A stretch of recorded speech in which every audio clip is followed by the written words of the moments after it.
没反应，果然古怪，还是在系统里查一下吧。天外星火炉，简介：以天外陨铁烧制，炼丹时自生星火，平添一股强劲火力，故可以大大提升炼丹成功率。备注：唯有7大真火，方可使天外星火炉的功用发挥到极致。所需兑换点数3000。哈哈，赚翻了呀！朱毅的眼光果然没错。不过这丹炉既然这么好，为什么所有经手人都没发现呢？这丹炉怎么运转啊？哦，看到了，还有备注呢。原来要7大真火呀！唉，7大真火哪是那么好弄的？哎，发挥到极致，也就是说，比7大真火层次稍低的灵火也可以发挥作用，只是效果不如7大真火。越高级的灵火作用越明显，但灵火层次过低就无法驱动这丹炉。有了！中天罗汉降。不动明王怒火就是公认仅次于7大真火的高级灵火。那朵赤红火焰应该就是所谓的心火了，焚烧之力比起不动明王怒火也差不了太多嘛。虽说有了法力丹火，但是我没练过丹啊。哎呀，不管了，碰碰运气吧。炼丹这种事果然不能靠运气啊！是火力太猛了吗？还是药材配的不对？等等，善于炼丹的修真者往往修炼火系道法，因为要以自身真火化为丹火炼制丹药。那不就有了？啊！小燕子，你终于醒了，感觉如何？谢师傅关心，弟子还好。师傅来找我们有何事吩咐？都看见眼前这丹炉了吧？这就是之前在坊市买的那个丹炉。对，此炉名为天外心火炉，为师重新激活了它，让它露出了本来面目。今天叫你们过来，就是要用这丹炉考考你们。还请师傅指示。为师今日本来是要炼丹给小燕子治伤的，但想着丹炉和药材俱在，不如就顺带教你们些丹药之道。为师故意在这雷音大还丹的丹方中留了些错漏，这次就来考考你们是否能找出来。你们相互之间可以商量，为师就在一旁听着，看看谁能提出正确的见解。这个嘛，应该先这样，然后那样，然后那样。我是不是太无耻了？只能算一般无耻吧。避火灵草要怎么处理啊？碾成碎末试试。有道理。然后呢？啊，天骨草可以整个放下去吗？应该不行吧？不得不说，系统的判断真的很准。萧燕对于炼丹一道理解最深，对我布置的错漏之处也找得最多最快。好，时间到了，你们谁来告诉为师，这丹方都错在哪里了？弟子觉得天骨草不能整个放入丹炉炼制，要先碾成碎末。寒霜露和避火灵草则必须混合在一起，才能投入丹炉炼制。另外，弟子斗胆猜测，开炉时间应该提前半个时辰。你们可还有什么要补充的？没有。那好，为师以你们的方法炼一炉丹，看看最后是什么结果。臭小子，你可千万要给力啊！时辰已到。好奇异的香味啊！感觉伤口都没这么痛了。不错，你们成功找出了为师留下的全部错漏，炼制出了雷音大还丹。小燕子，服下此丹，调息一阵，你的伤就无大碍了。你大师兄得来的那柄黑铁巨剑呢？拿来给为师看看。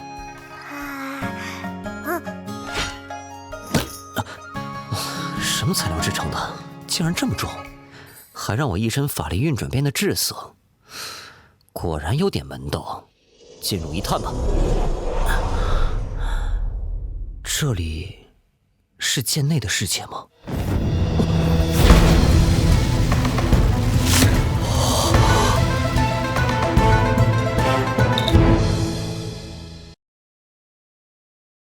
蓝紫色的火焰，邪皇霸剑。名称：幽冥邪皇，类别：七大真火之一。详情：燃自幽冥炼狱的邪皇真火，霸道无边，其破坏力在七大真火中排行前列，堪称万火之王。因幽冥邪皇毁天灭地的破坏性，所以被镇压在9幽冥域最底层，极少现世。好家伙，这恐怕是萧燕的本命宝物吧？所以我才说，我也想被上门退婚啊！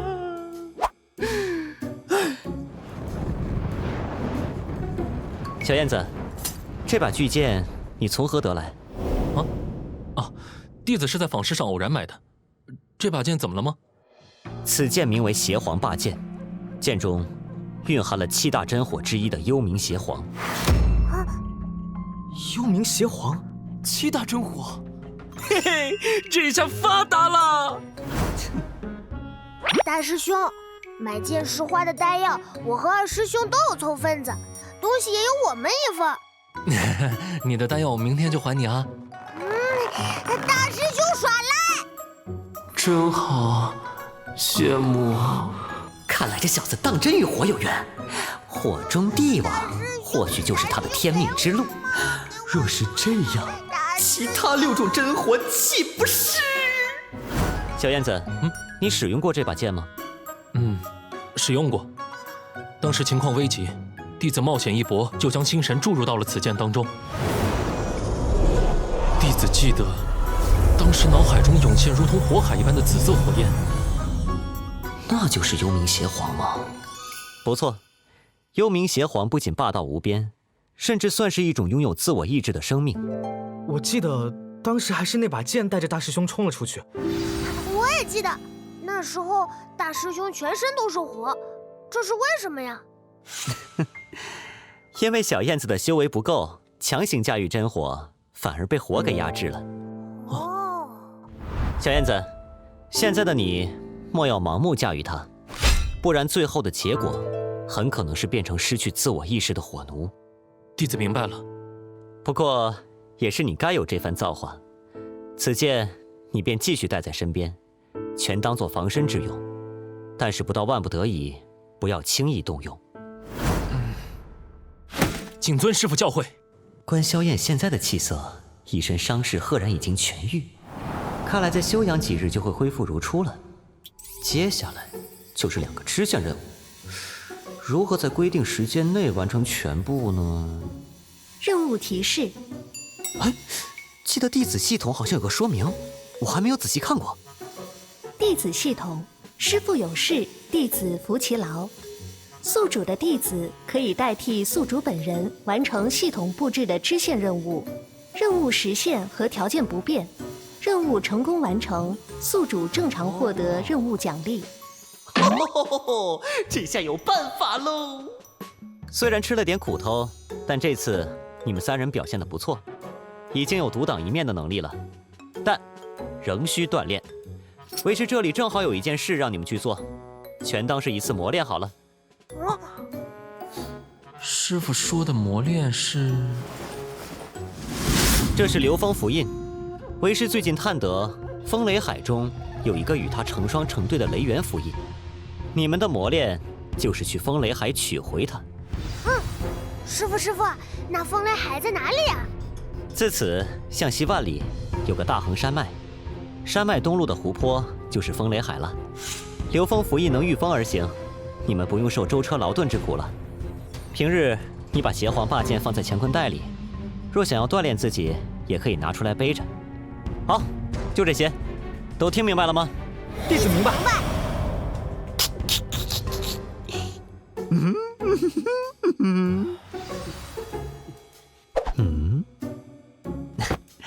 为师眼下要去古玉大泽寻找星河沙，你刚入门，就跟着为师边学习道法边历练吧。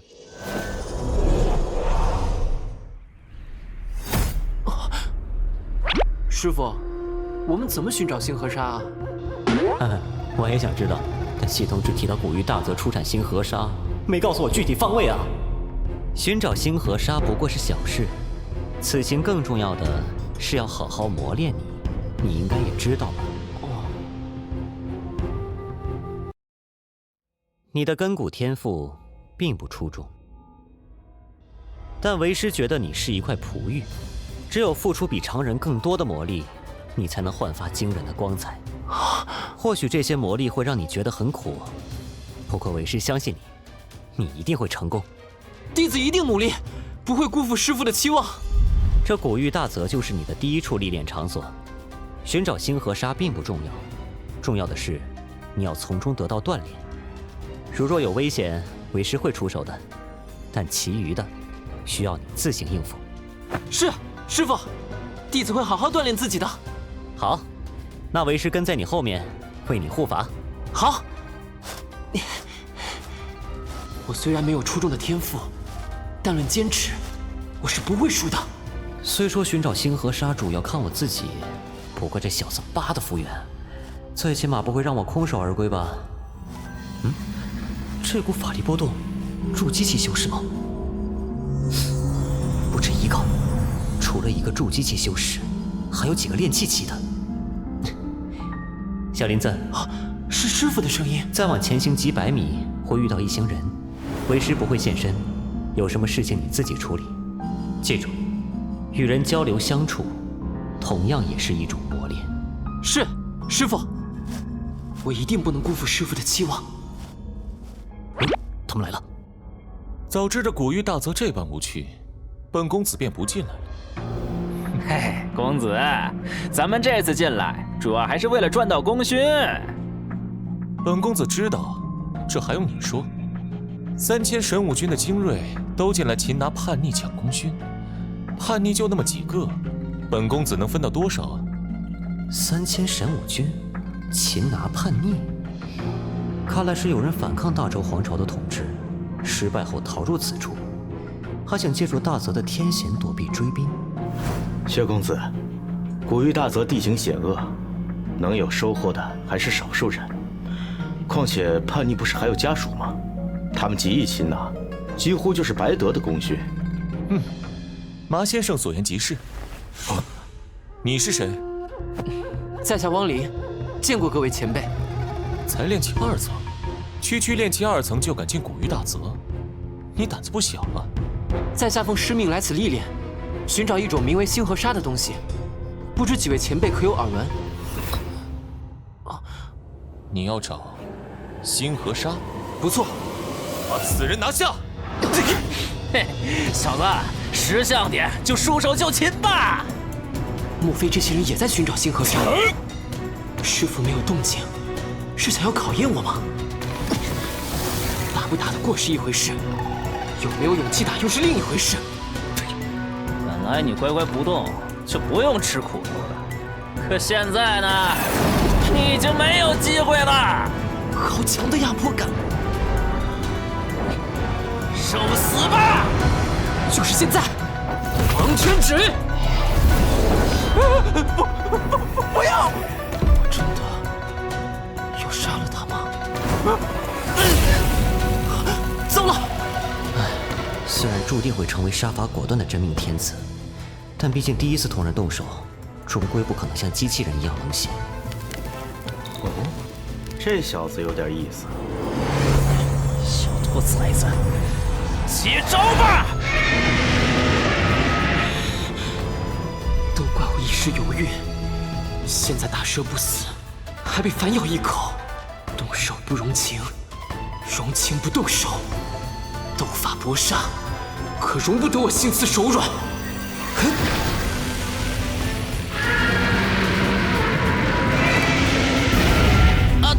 怎么会？马先生，这件宝物本公子要了，还请你出手，事后自有厚报。我不想以大欺小，但会帮你制住这件宝物。薛公子可以自行出手擒下这小子，正好可以显一显手段。有先生这句话，本公子就放心了。去。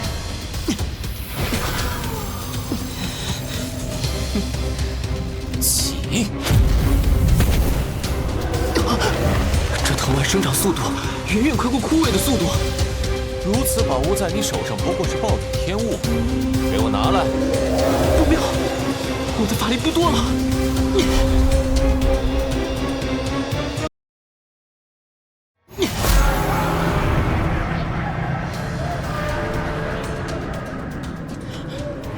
不过是炼气2层的小杂碎，还真以为自己能翻天了？这宝物是本公子的了。啊！什么？谁人多管闲事？本公子出来！师傅，做得不错，剩下的交给为师吧。你们知道星河沙的下落？这帮人反应怎么这么奇怪啊？我穿错衣服了？没错呀，是这一身行头啊，很有世外高人的样子啊。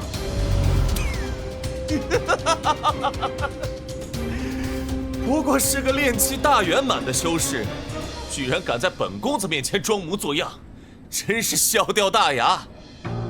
你是有掩饰自己修为的宝物吧？不动手我还看不出来，你刚才那记法术彻底漏了你的底细。看你一身道人装扮，用的却是佛门法术，如此驳杂不纯，想必是个散修吧？不知天高地厚，是谁给你的胆子？我师父的修为高深莫测，岂是你们这些小喽啰可以窥探的？切，没见识的小杂种！你以为炼气大圆满的散修师傅就能护住你了？也不看看你惹到的是谁？我们薛公子那是大周皇朝薛氏家族的嫡子，你这山里的野鸡道人，怕是听都没有听说过吧？本座只听说过大秦皇朝有4大家族，大周近些年来皇权空前集中，所谓的世家大多都烟消云散了。薛氏家族没听说过，是新起来的暴发户吗？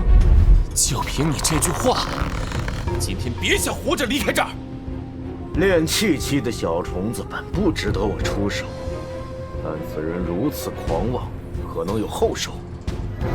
薛公子无需担心，他有什么手段，我帮你接下就是。哼，有后手又如何？我大周3000神武军强者都在这古玉大泽中，邪将军还在附近。他还能翻到天上不成？此人虽故作道人打扮，但法术却是佛门一路，很有可能是大雷音寺余孽。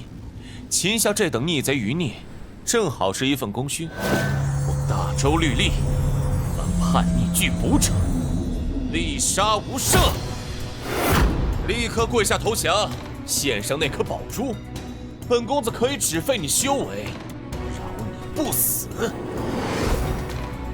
公子还是心软了，对付这么一个狂徒，一剑劈了便是。嘿，若是筑基期的麻先生出手啊，踩他不跟踩死只虫子一样？就算没有麻先生，公子也还有杀手锏没出。哼，有杀手锏又如何？在本座面前动剑，知道是什么下场吗？本座不愿以大欺小，你是炼气期。所以本座先前动手也只用炼气期的修为，没想到竟被你们这些小辈看低了。你这道人是失心疯了吧？你以为你是谁啊？哼，筑基期，你便是你们这里最高的修为了。参了一点野狐禅便不知天高地厚啊！这种时候还在这里说疯话？既然你是不知死活的废物，公子便送你去死好了。虽然本座不愿做以大欺小的事情，秦丹期的力量，都算本座欺负你们了。这怎么可能？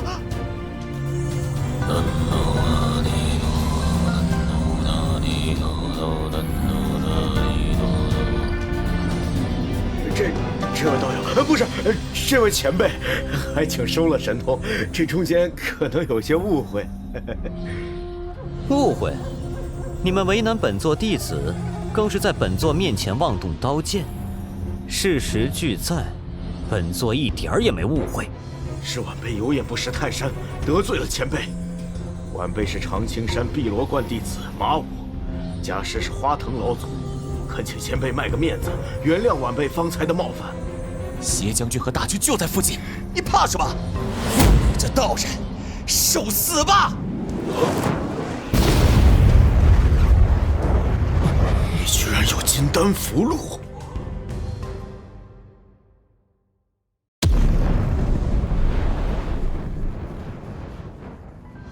杀出去！到时候引来大军，就算他是金丹元婴老怪，也必死无疑。是，公子。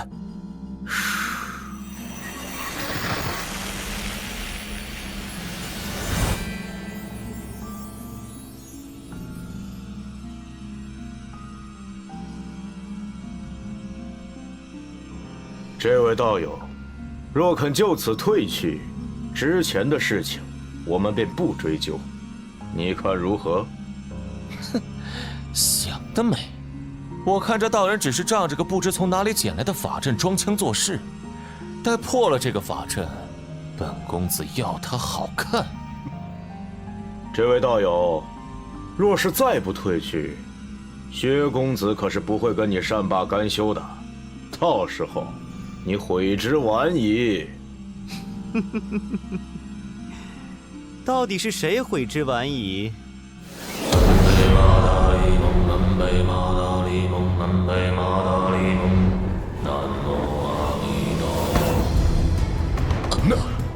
那是什么？我佛慈悲！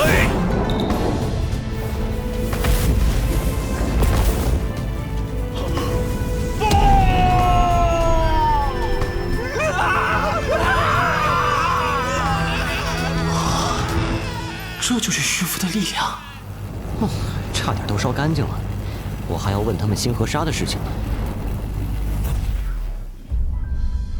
火熄灭了，幸好我还参与一缕神魂。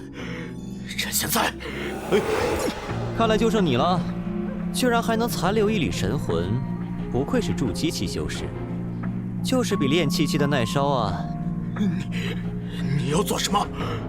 既然你还残留一缕神魂，不如就帮本座一个忙吧。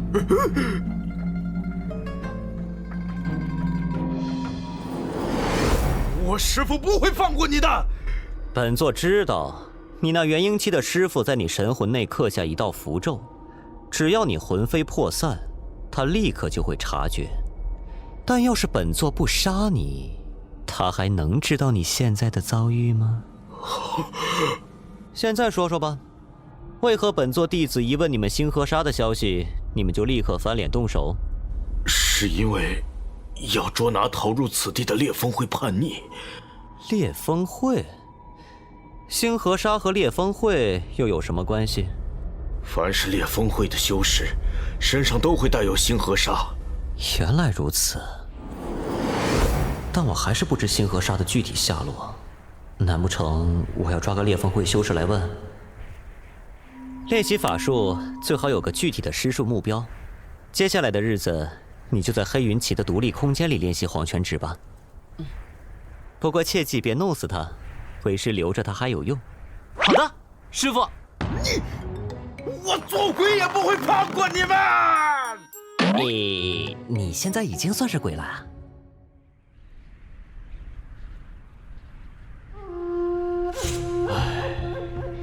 这都过去半个月了，不仅星河沙找不到，烈风会的人也找不到，好像都在跟我玩躲猫猫。烈风会的人不会轻易暴露行踪，但如果被大周追兵追上发生战斗的话，法力波动就会传出来才对啊！啊，那是……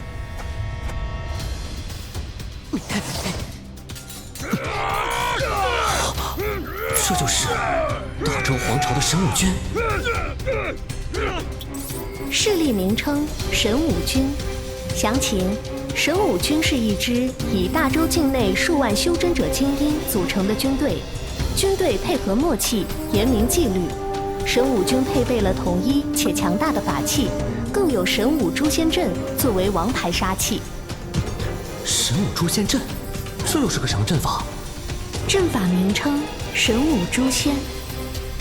又有神兵利器，又有霸道阵法，那3个人对上这些神武军，实在不妙啊！周狗们，尝尝这个！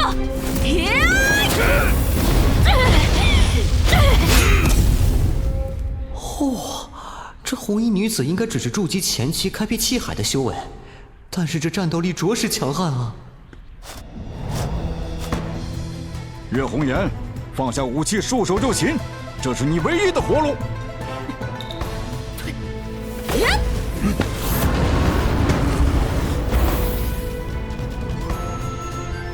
烈风会叛逆，团聚卜者，当场击毙。我先毙了你！大灭神枪！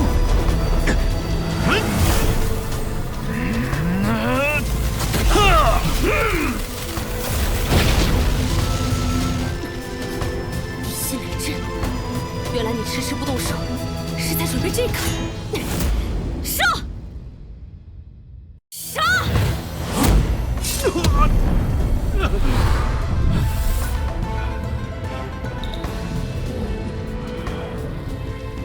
撤！是。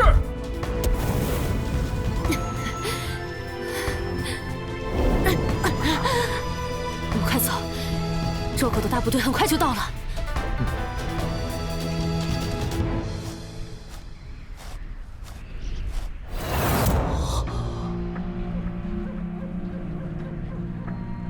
此人好重的心机，冒险诈败，就为了找到烈风会在古玉大泽的老巢。刚才稍有闪失，他就真的死在岳红颜的枪下了。我也跟着去吧，说不定岳红颜那3人能带我找到星河沙的所在呢。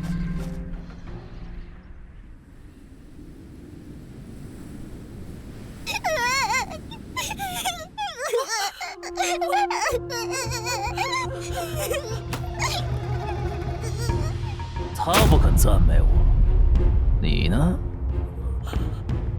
现在赞美我。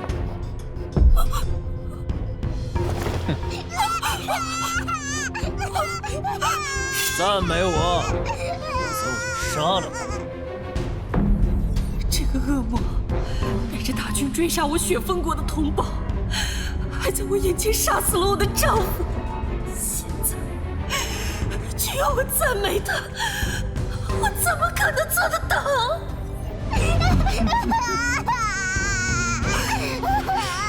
将军，您英明神武，神通广大，求您放过我的儿子！继续，不许停！一停我就杀了他！你无人匹敌，天下无双，英明神武。没有了吗？我生平最讨厌就是你这群小崽子，哭得人心烦，又不赞。留你何用？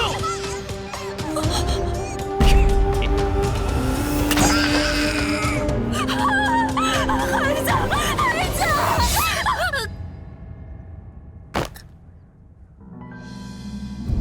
杀了这3个人，法力又增强了1分，不错不错。这就是那个不肯赞美我的男人的剑吗？嘿，烈风会叛贼就是用这种法器在古玉大泽中定位的嘛。开拔启程，目标叛贼在大泽中的老巢，一个都不许放过。是。好重的血腥气和杀气啊！是我的错觉吗？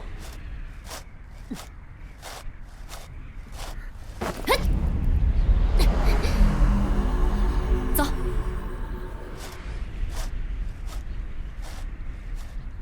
原来如此，岳红颜和烈风会的修士就是借助这件法器，在古玉大泽中辨明方向吗？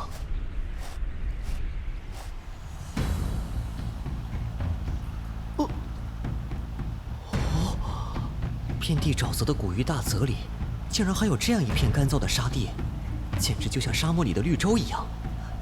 哎，沙地，莫非同星河沙有关系？此处已无瘴气，还是用潜行术隐藏一下自己的气息比较保险。这地方果真隐蔽啊，怪不得这么多神武军都没找到他们。是红颜回来了吗？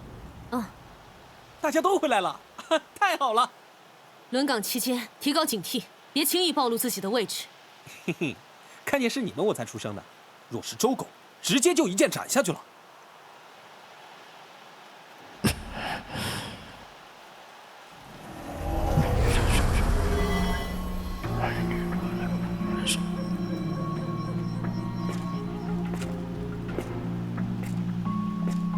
嚯，这法器可比我的潜行术要高端多了。若不是我关注你的法力波动，怕也要被这假象所骗。哼，不过这隐藏行踪的法器嘛，我也有。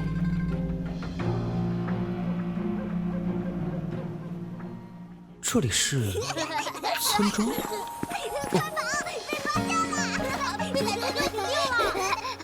你们几个臭小子又来偷鸡，老娘今天非给你们点教训不可！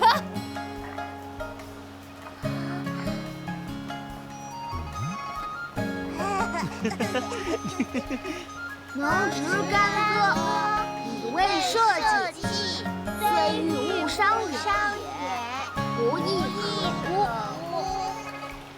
这些人应该都是昔年雪峰国的移民，那些裂缝会修士的亲属家眷。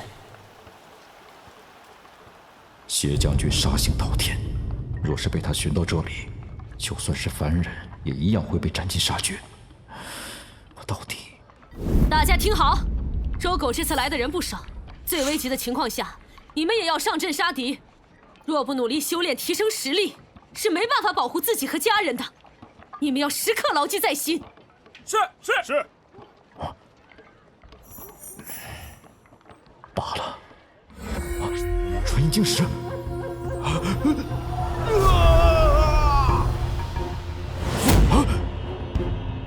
虽然不想多管闲事，但既然碰上了，总不能视而不见吧。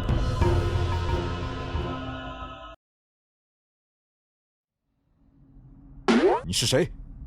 唉，虽然我坑人无数，但我还是一个有道德、脱离了低级趣味、心地善良的好人。实在不忍这桃花源里的人遭殃啊！吾乃一介散修，金丹期的空间类法器。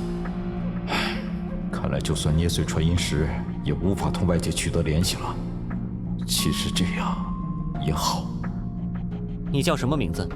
刀志强，大周神武军前军左营一旅校尉。这次领军的神武将领是谁？除了你的名字，任何军情，本座都别想再从你嘴里得到。你是这个意思吗？道长是明白人，可惜你不是。本座若真想知道什么事情，可以直接审问你的魂魄。你以为你能瞒得住？那就要看道长有没有这个本事了。哼，尽忠职守。本座观察你许久，看得出来，你其实并不想将这里的情报回传给你的上级。何去何从，你自己想吧，本座就不奉陪了。看来这次神武军的领军将领杀性很重，连他自己的手下都担心他屠戮平民凡人。这个刀志强有军武纪律的意识，但也很有自己的想法。周帝和玄机侯虽然可以把修真者聚集、操练成军，但毕竟不是真正意义上的军队。罢了，就让他在这自生自灭吧。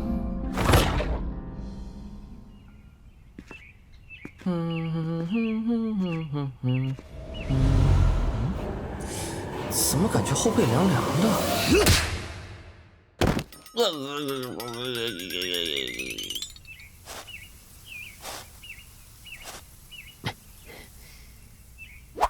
应该就藏在身上吧？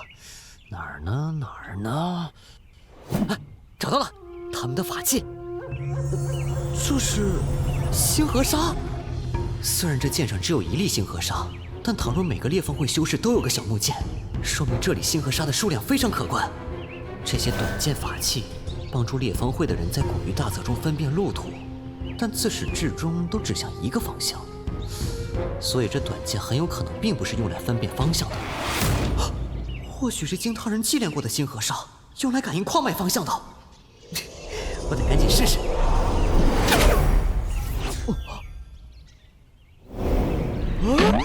这里是岳红颜传授道法的大宅后院。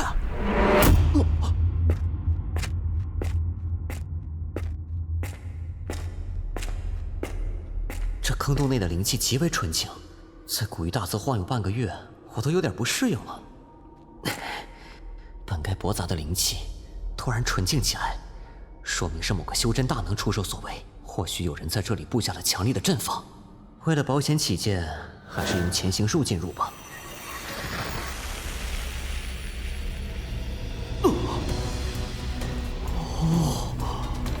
金色沙地被分割得七零八落，这几道水流看似杂乱无章，但却隐隐组成一个巨大的符咒。有个人。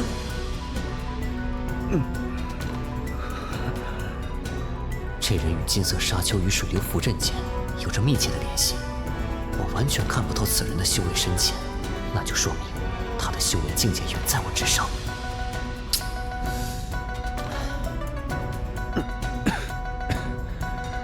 大周修士吗？竟被你潜入到我面前，岳红颜他们越发懈怠了。好，答应了。这个金色沙地有极强的探测能力，还人气。好险，撑住了。金丹系法器，不过破损了，挡不住我的。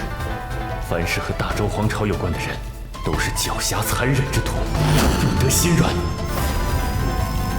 不好，这些沙粒每一粒都经过沉重凝练，重达千百斤。就算我避开，水流也会改变方向，卷着那些沙粒追击过来。这样的话，天网咒印，见！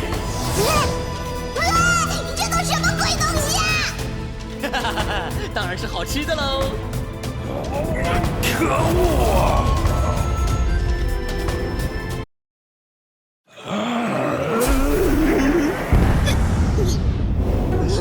胡大林峰，你又给我吃了些什么乱七八糟的东西，噎死我了！有的吃就不错了，至少我还想着经常给你换花样呢。混蛋！早晚有一天我吞了你！闭嘴吧你！竟然被化解了！你可是有伤在身。不劳阁下担心，有什么能耐，放马过来，康南华接着便是。本座从不占人便宜，更别说欺负你一个有伤在身的小辈。小辈？本座与大周皇朝没有任何关系，甚至可以说有些摩擦，你无需戒备。愿闻其详。本座的一个弟子是大周皇朝玄机侯朱洪武的儿子。感情阁下是在消遣我？如果本座说我那徒儿险些死在自己父亲手下呢？之前，小黑试图劫走朱洪武的一个数子氏失败了，然后被黄三救回。可不久，又传出那个数子和黄三一起失踪。我记得那个数子名叫朱毅，难道这人的徒儿便是他？1个月以前，本座灭了朱洪武的二管事，似乎是叫陶二吧？那阁下来此，所为何事？本座来此是为了寻一种矿产，名为星河沙。阁下需要多少？这里果然有星河沙，我真是机智他爸给机智开门，机智到家了。至于要多少，先试探一番。1立方你可有？没法给你那么多。没法给那么多，也就是说他手上其实有超过1立方的星河沙，只是不愿意给我。但我跟此人无仇无怨的，实在犯不上生死相搏。若能采取交易的方式得到星河沙，那就最好不过了。是那只石笛。往日毫无动静的石笛，今日他怎会？这股法力波动，难道这石笛可以治疗他的伤势吗？现在我多了一个讨价还价的筹码，但此人就算身受重伤也如此强大，若是让他伤势痊愈，岂不更难对付？你也是雪峰国移民？不，并非如此。如果真要说的话，我其实可以算作大周治下的子民。我父母都是大周治下的百姓，我未学到前也曾苦读诗书，甚至还考中过大周的秀才。那你现在为何同周军为敌？莫非你家人死在周人手上？我父母都是寿终正寝。哦，那就是这烈风会里有你的恋人。那妹子虽然脾气烈了点儿，但绝对是祸水级别的美人呢。阁下见过红颜了。我虽不排斥男女之情，但修道至今，尚未遇到令我心动的异性，红颜也算在内。鬼才信你！那你又是为了什么帮助烈风会啊？烈风会创始人之一的岳洪峰，同我是生死之交。他临终前托我照应保护他的同胞，我答应了他。这个人被伤痛折磨，还能保持从容平静，不说周帝和朱洪武，就算是侯府上下跟他同一级别的管事，对抗这样的势力，随时可能身死道消。但他仿佛对这些危险都视而不见似的，即使伤痛缠身，也不放弃对固有的承诺。承认一诺，必守一生。你的伤势，本座或许有办法，但不敢保证一定痊愈。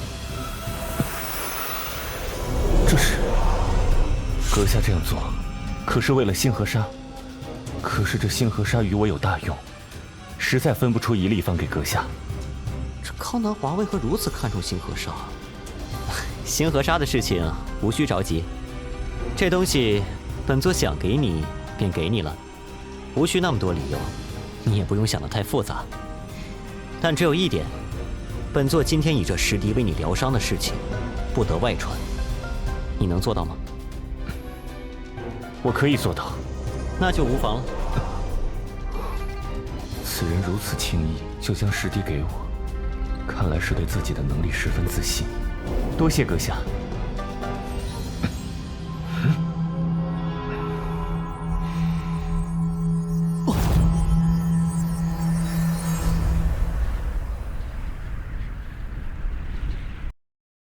那里莫非是某位仙人大佬的洞府？是和虚空战场类似的域外空间？这石笛似乎是开启洞府的关键，恐怕这就是燕明月和太虚观看中他的原因了。这通天阶梯，感觉似曾相识。10年前，我无意中在一处山峰里发现了这通天阶梯，以为自己得遇仙缘，便想着登上阶梯。谁曾想，刚踏上台阶一步，便如遭雷击，重伤当场。若非我立刻后退，只怕当时就死在那里了。康南华这等金丹期修士，只登上台阶一步就被打成重伤，那这处洞府的禁制该是何等强大？开辟这处洞府，设立如此恐怖禁制的人，又是何等的逆天？石笛或许与洞府有关，但仅凭那石笛，也不能完全确保能在通天阶梯上行走。自那之后，我体内就始终残留一股神秘力量，不仅折磨我的肉身，更损伤神魂。虽然侥幸保住一条命，但却重伤缠身，直到今天。这座山峰在哪里？我曾重回原地寻找治疗之法，但那阶梯已经消失不见了。尽管重复去找多次，都是一无所获。那阶梯似乎不是固定在某个地方，而是飘忽于空间乱流中，不定时的出现。确实，刚才那影像中的洞府若隐若现，好似隐匿于虚空，原来是随着空间乱流移动的。总而言之，感谢阁下出手相助。我原本以为此物只能缓解或压制我的伤势，现在看来，我却有了痊愈的希望。既如此，我便用不到这些星河沙了。莫说一立方，便是更多的，也能提供给阁下。这竟然全是星河沙！之前有伤在身，只能依靠祭炼过的星河沙，来操纵布在此地的恒河流沙阵。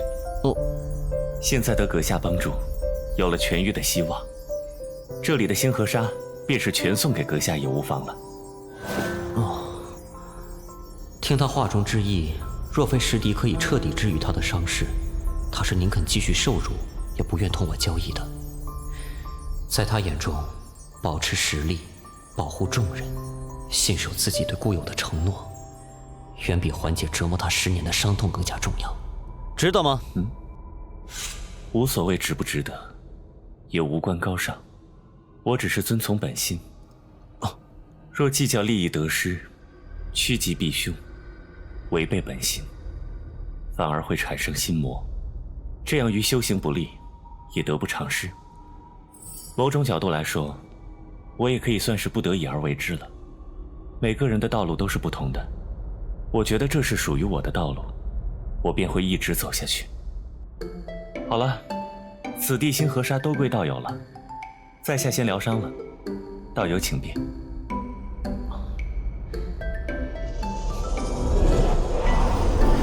这么多应该够了吧？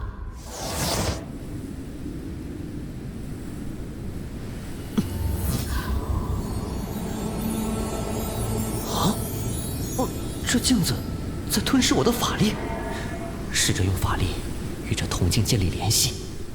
喂，有人吗？喂，有人在里面吗？快点回应我！这镜子没有自我意识，只是出于修复的需求在吸收法力。我还以为有人捣鬼呢。不过这镜子要消耗的法力也太大了吧，我都要被吸干了，我的归元丹呐！这个秀，虽然有个说法叫做神物自会，但你这看起来未免太普通了吧？你再开个美颜滤镜也改变不了你普通的事实啊！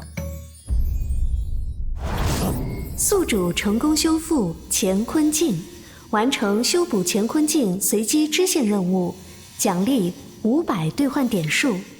500点，加上之前剩余的700点，现在就有1200点啦！天风到点，拿来吧你！进入兑换系统，天风到点，兑换点数800。简介：天风观秘传道法，参悟风云流转之奥秘，修炼可得天卷裂风之神通。就差最后一个了。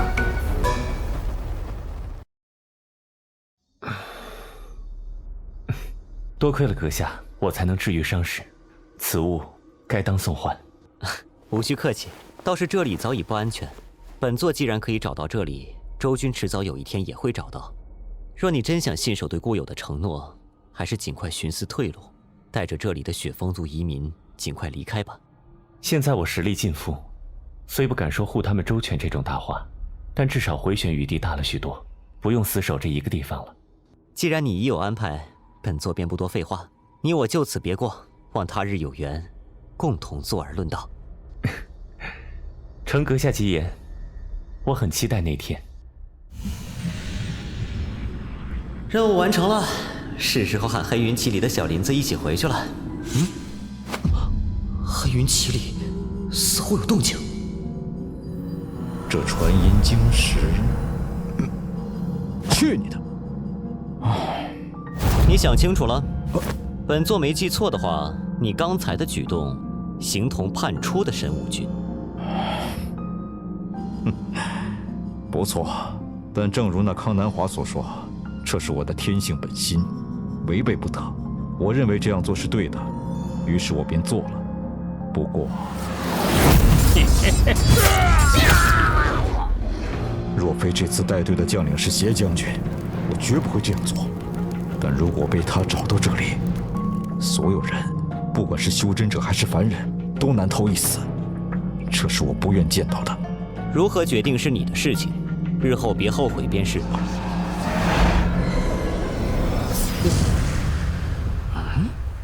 这镜子方才有些异样，注入法力看看究竟。这坨黄点是什么？这又是什么？这么看有点眼熟啊。如果说黄点代表我现在的位置，那这些数以千计的红点则代表……不好！汉朝皇朝，神武郡，原来如此。那乾坤镜上的红点就是反映这些人的位置，光点的大小则代表了修为强弱。看这阵势，神武郡已经发现了烈方会众人藏身的孤山，正赶过来围剿。你为何？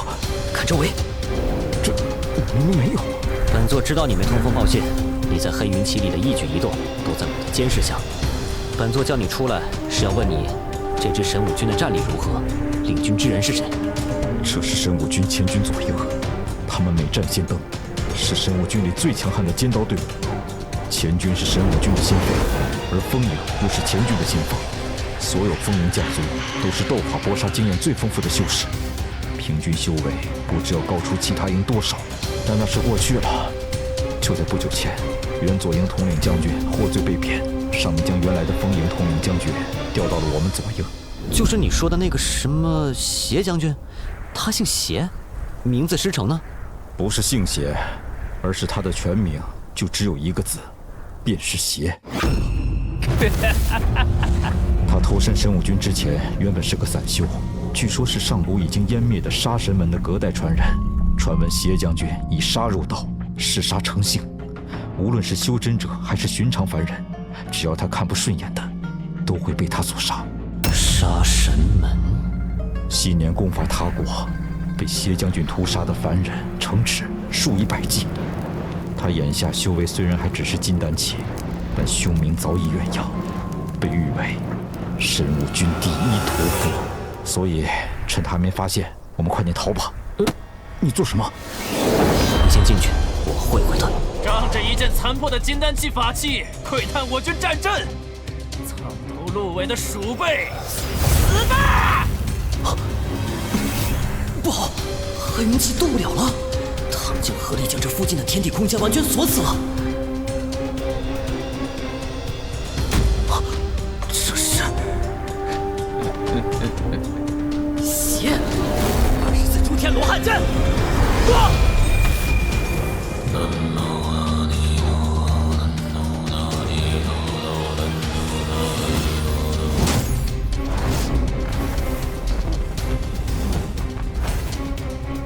不动明王怒火，舍利子，大雷音寺贼徒，哼，那也要死！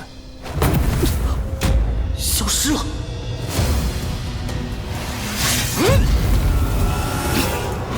我佛慈悲，也化愤怒相，发无穷怒火，诛灭万魔，燃尽一切。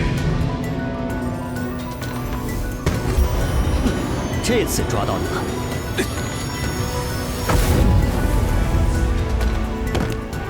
原来是个练气期的小蚂蚁，侥幸得到佛门舍利子，便继承法器而已。现在赞美我吧，不然我就杀了你。赞美你？你脑子没病吧？我修上古杀道，唯有杀戮方可增加修为，所以我不停地杀人，杀到我自己都麻木了、迷茫了、厌倦了。唯有杀人后得到旁人赞美，才会觉得杀人又重新有了意义。所以现在赞美我啊！原来你脑子真的有病。唉，跟你太计较是我的不对。不愿意，那你可以死了。绝杀之道，只攻不守，逆天而行才是逆天绝技。不好，他的剑更快。地藏真经，发动！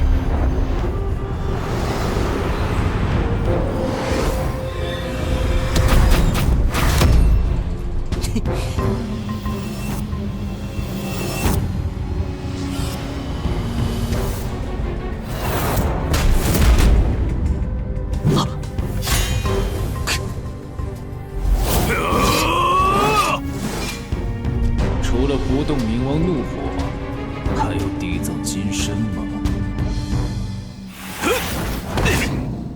这个杀人疯子绝不会这么轻易退走，是在谋算什么吗？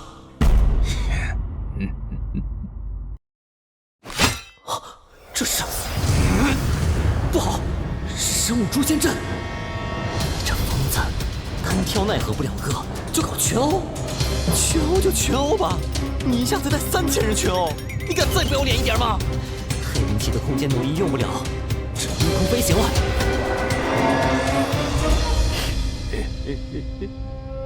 一个都跑不掉，都要死！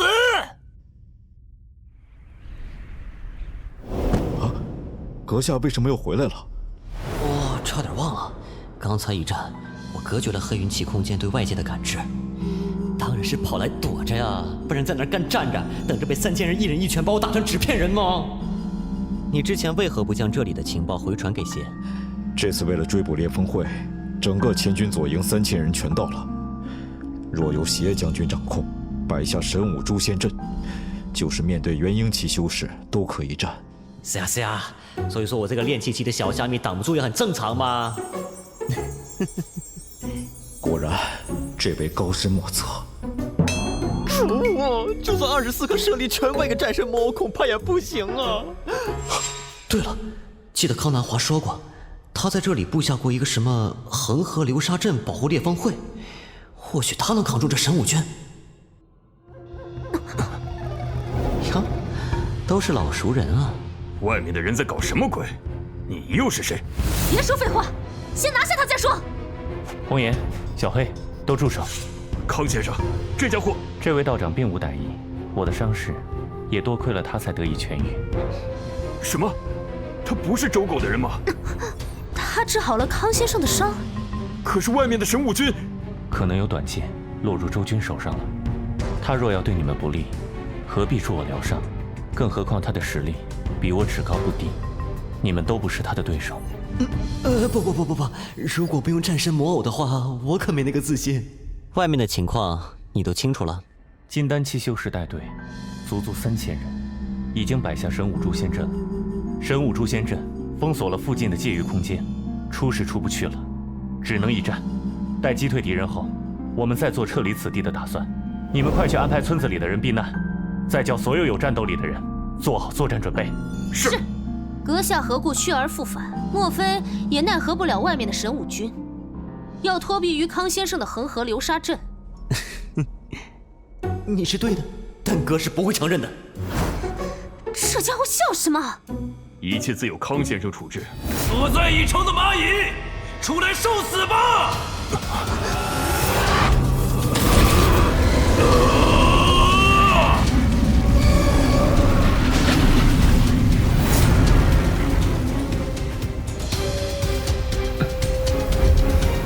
要来了，胜败的关键是要看谁先支撑不住。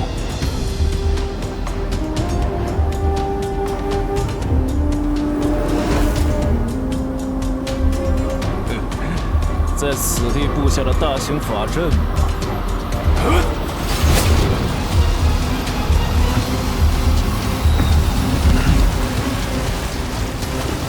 那便是沼泽。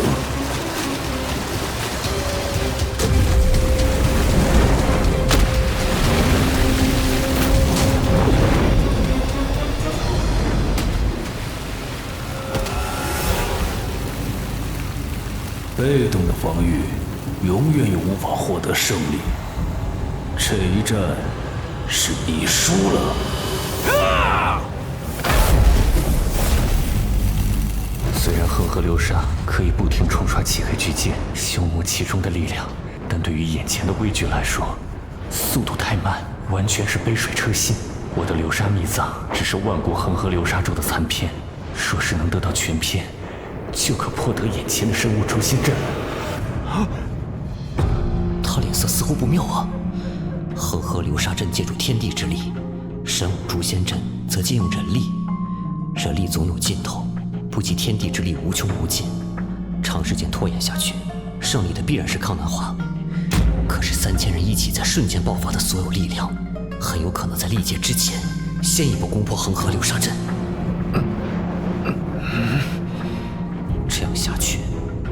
康南华会先支撑不住，该如何是好啊？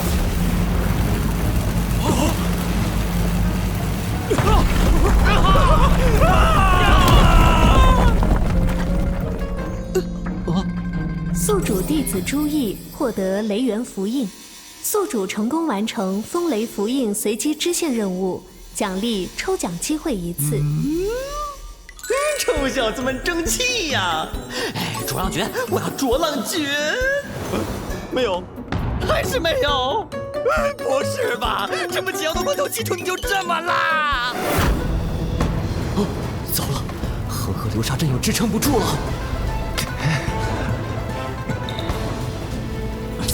现在怎么办？到底应该怎么做啊？到底……等等，这康南华的道法秘藏应该也符合泽的标准吧？平时要谋取这么一个金丹级修士的道法，无疑非常困难。但眼下的危局给我创造了最好的条件，可千万不能出错呀！康道友，你修炼的道法似乎并不完整，是来捣乱的吗？阁下看出来了。你这门流沙秘藏，本座依稀在哪里见过全本，不过尚不敢确定。不知道友的道法可否借本座一观，让本座对比参照一下？你这厮，来趁火打劫的吗？若阁下真见过全本，默出来给康先生，不也是一样的道理？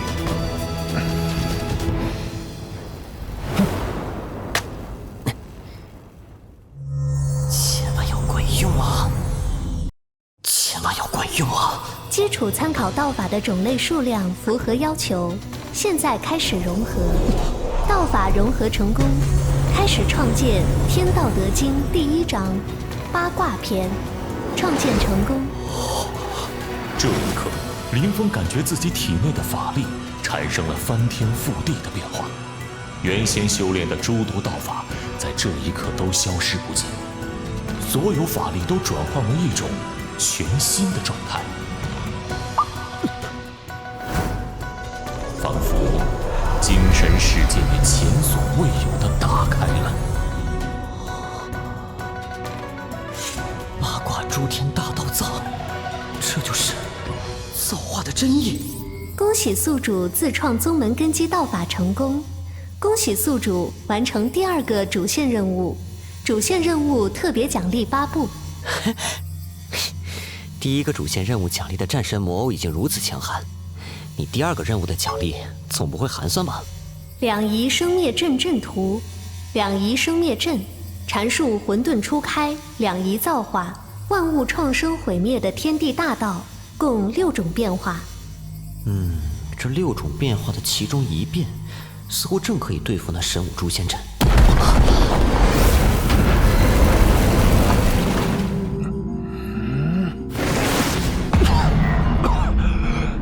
红颜，我要出去准备了。就算恒河流沙阵被攻破，怎么也要多杀他几条周狗。勇气可嘉。你都不得无礼。康先生，他……红颜，稍安勿躁。康某无能，敌不过对方的神武诛仙阵。此次大周领军的将领是个屠夫，所过之处，从不留活口。我不怕死，但我昔日答应洪峰的承诺，却做不到了。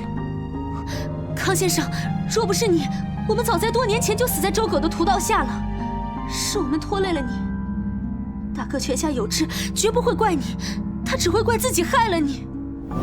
我观阁下始终镇定如初，似乎并不将外面3000周军和他们的神武诛仙阵放在眼里。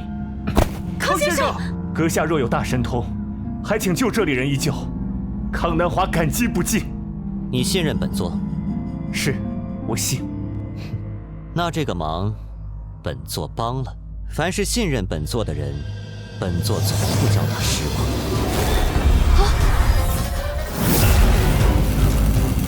什么东西？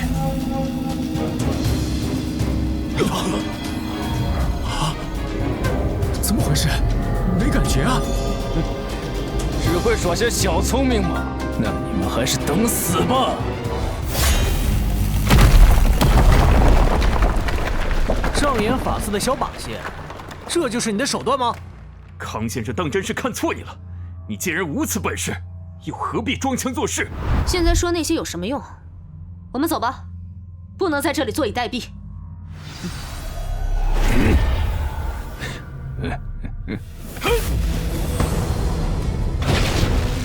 就是现在！就是现在！两仪生灭阵，开！生灭六道，生死之变，起！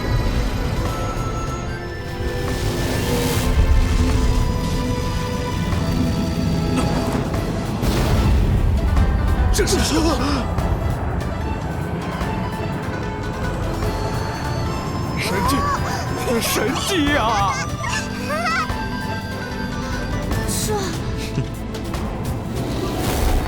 这本来是你们双方之间的事情，本座不欲出手多造杀孽。对烈风会修士而言，山里众人是他们的亲人，但山外的3000神武军又何尝没有亲人？贤，你穷凶极恶，赶尽杀绝，做事不留余地，你是在逼本座出手。装神弄鬼的小子，之前被我打得屁滚尿流，现在竟然还敢露面！我便要将你碎尸万段！你还敢不敢嚣张？自己寻死，本座就成全你。这阵法，莫非是在吸收绝剑的力量？生灭六道，天地之变，起！快跑！快跑！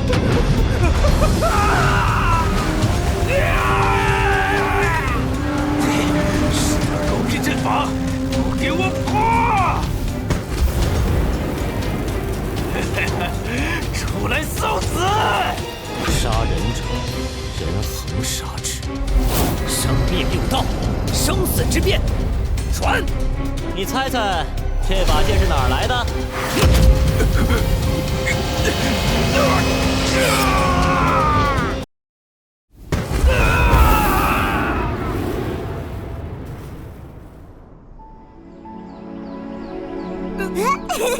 妈妈，快看，太阳出来了，地上有花。就这样结束了？我们安全了。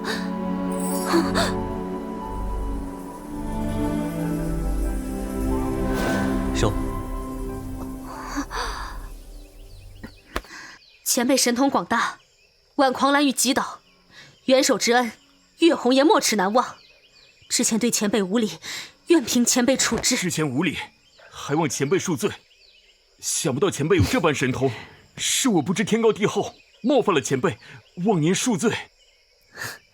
这便是两仪生灭阵的力量，才不过冰山一角。借助天地之力，虽然布置繁琐无法移动，但阵法的力量绝对是同级法术中的最强者。这系统发布的主线任务，坑爹是坑爹，哼！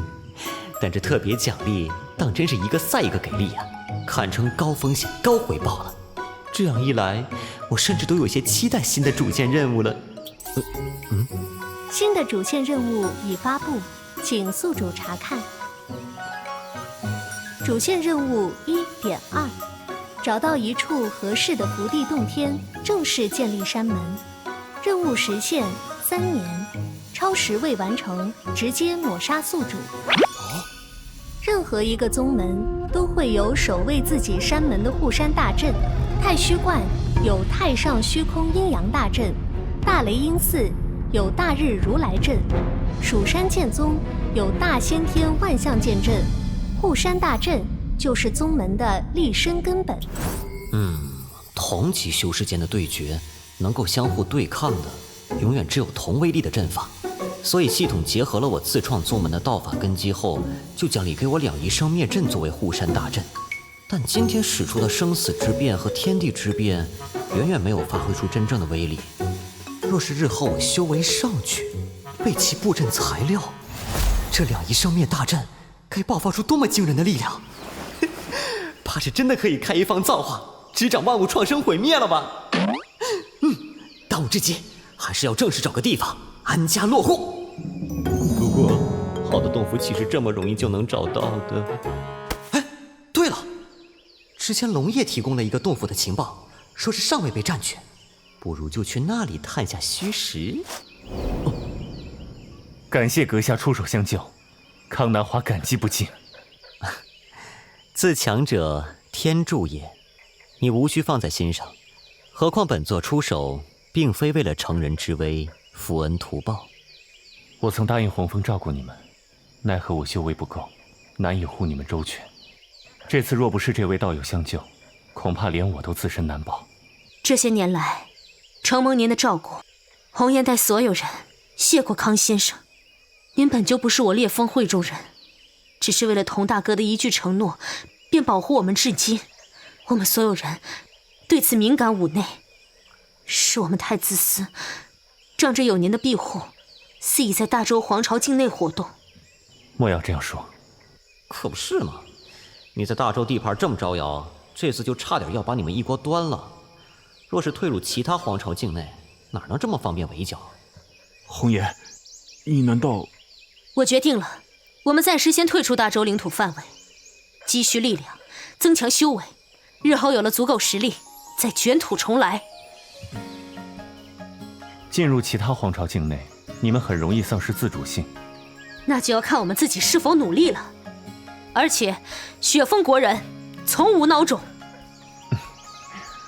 很好，洪峰泉下有知，看见你今天的模样，一定会很高兴。阁下今日之恩，形同再造。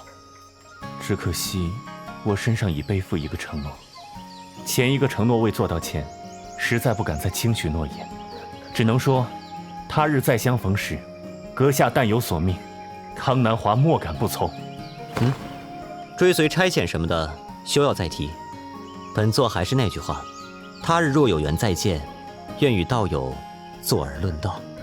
你们也好自珍重吧。谨遵前辈教诲。我调息一会儿，你先安排撤离吧。好，通知下去，我们要离开这里了。是。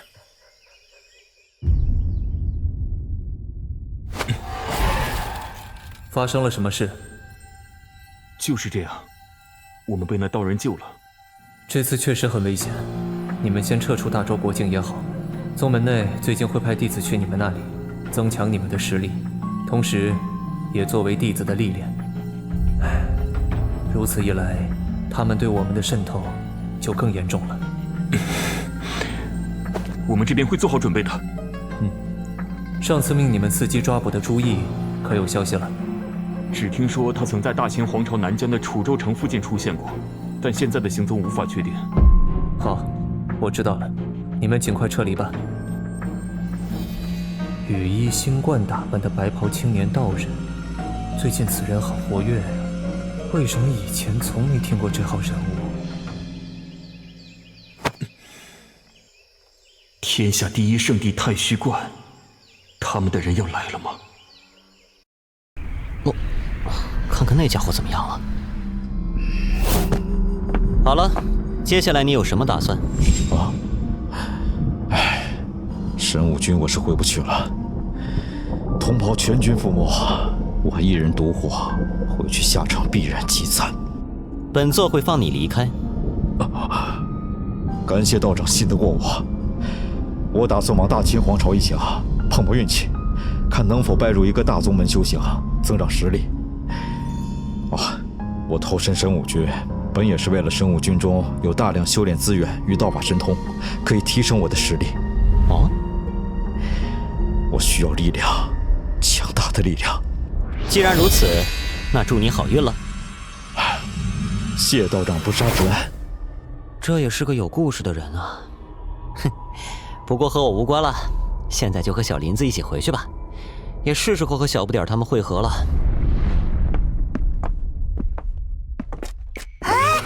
师傅！徒儿见过师傅。臭小子，没给你两个师兄惹麻烦吧？当然没有啦。少来，把你干的好事儿都给师傅说清楚。师傅，弟子三人幸不辱命，成功带回雷元符印。我当然知道你们完成任务了。师傅，给。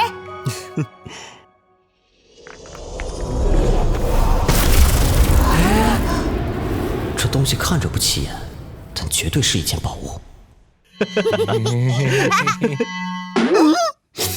在分开之前，小不点是炼气10层的修为，萧燕炼气9层，朱毅刚刚炼气7层。现在你们的修炼速度能尊重一下我这个师傅吗？这就是主角开挂的样子吗？不过现在有了自创道法，哥一定要闭关修成筑基期才行。你失落个什么劲儿啊？你这种后程发力的选手才是最可怕的了。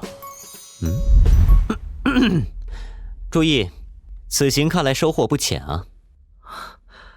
正要向师父禀报，此物名为破坏神之蛇，是一件法器，可做法放出金光，攻入对手体内，从内部破坏对手的神魂肉身，令人无法有效防御。弟子3人返程之时，偶遇一名修士渡劫，对方渡劫失败陨落，弟子因此得到了他部分法力精华，修为才突飞猛进。除此之外，便是这一门名为黑暗曼陀罗阵的法术。它奇怪得很，不管是祭炼法器还是修习法术，弟子都很顺利。但让大师兄和小师弟他们试试，却都不得要领。10的福缘，8的悟性，真不是吹的。无需在意，每个人都有自己的缘法。此外，弟子3人可能惹了些麻烦。那修士渡劫失败后，还有别人觊觎他的遗产，我们跟他们起了冲突，冲突中击杀了对方2人。要不是这小子手贱，我们拿了东西直接就跑了。我哪知道对方藏在那么个鬼地方，随手一雷居然都能炸到他们。果然，一离开新手村，就会有无数大怪小怪哭着喊着扑向这几个小子求虐求教育。知道对方是什么人吗？对方自报家门是封神宗。无需在意，你们几个记住，咱们不主动惹事，但若有人欺负到自家人头上，就给为师放开了他。请遵师父谕令。师父啊，我们这次回来的时候，途经一处山谷，在那里啊，有一条天津雷蛇，就快要蜕皮了。您看咱们是不是做了它？臭小子，惦记自己的洗礼呢吧？那个师父啊，我马上就5岁了。过些时日咱们就去，放心吧，你的洗礼为师没忘。不过在那之前，我要先抓紧时间闭关，成就筑基呀。还是不行，并不是法力不够的问题，是我还没有彻底明白八卦诸天大道藏所蕴含的意境与道理吗？努力近1个月了，始终无法开辟气海，铸就道基。看来这道法虽是我自创，但仍需我细细揣摩呀。哎，算了，不能强行冲关，先去散散步，放松一下吧。那是蜉蝣，最多只有几天的寿命，这样的生命有意义吗？人活100年，蜉蝣活几天，都有生老病死，并无区别。生老病死吗？又熬死一只蜉蝣，我终于明白了。蜉蝣、人，还有天地间的所有万物生灵，乃至于这整个天地世界，都要经历这样一个创生、衰老、崩坏、灭亡、重归虚无的过程，然后自虚无混沌中再一次被创造，天地初开，洪荒出现，然后是万物创生，经历时间的流逝，成长衰老，最终腐朽，直至彻底灭亡，不复存在。生老病死，这就是生命；成王坏空，这就是造化。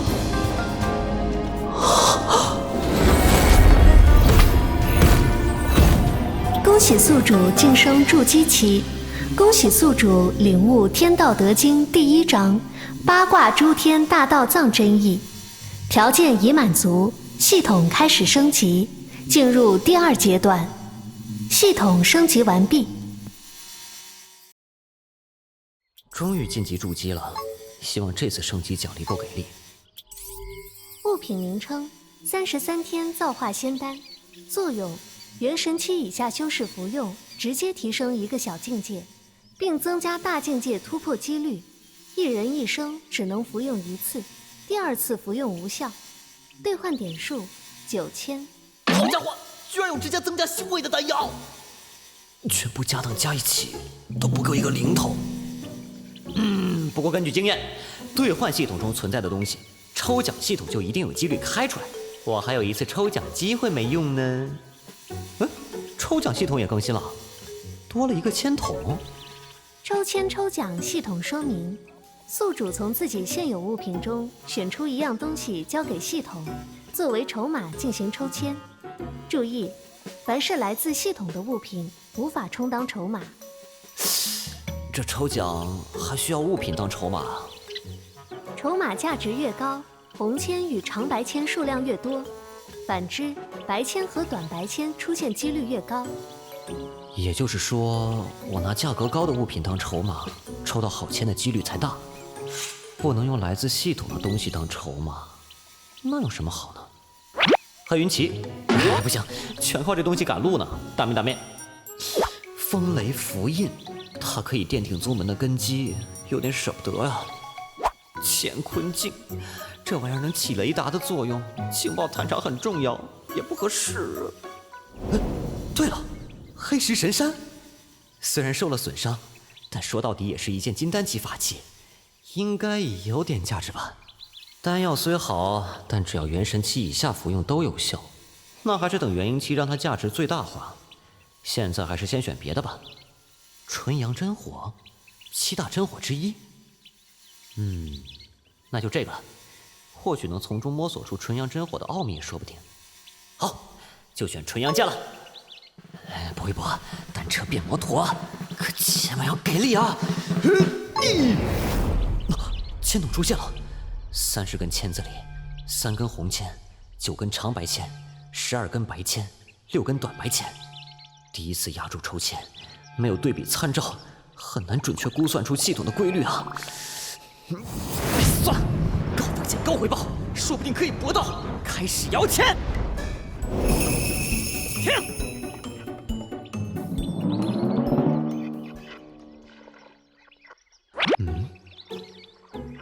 外表观察不出任何差异，那就只能碰运气了。我去，白的！长白签，还好，没有倒霉到家。虽然没浪费机会，也没血本无归，但是谁知道会换个什么鬼东西出来？要是换个垃圾，还不如退还呢。这是……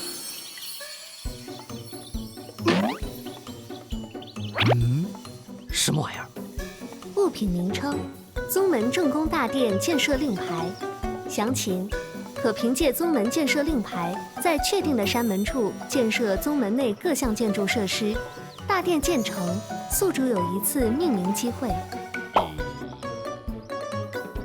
这东西虽说是宗门的根基和门面，但是现在起不到什么提升实力的实际作用啊。先收着吧。不过这次闭关收获着实不小。都1个月了，是时候出关让徒弟们见识一下我这个全新版本的师傅了。师傅，你终于出关了！弟子恭迎师傅出关。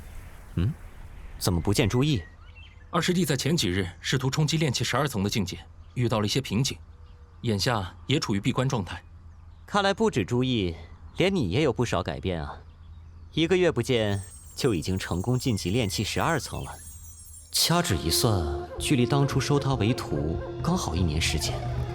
这个曾登上高峰却又衰入谷底的少年，时隔4年，用1年时间重新回到炼气12层，厚积薄发，不外入世。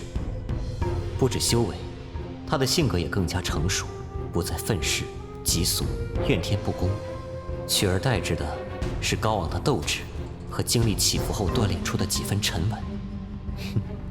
从此之后，小燕子的修道之路就会又快又稳了。师傅，走，带为师去找那条天金雷蛇，取了蛇血为你洗礼。啊，对了，这次由天昊带为师前去即可，你们2人留下为朱毅护法。是，师傅。朱毅若成功晋级炼气大圆满，告诉他不要着急尝试筑基。你们也是一样，等为师回来自有安排。弟子明白。我们走。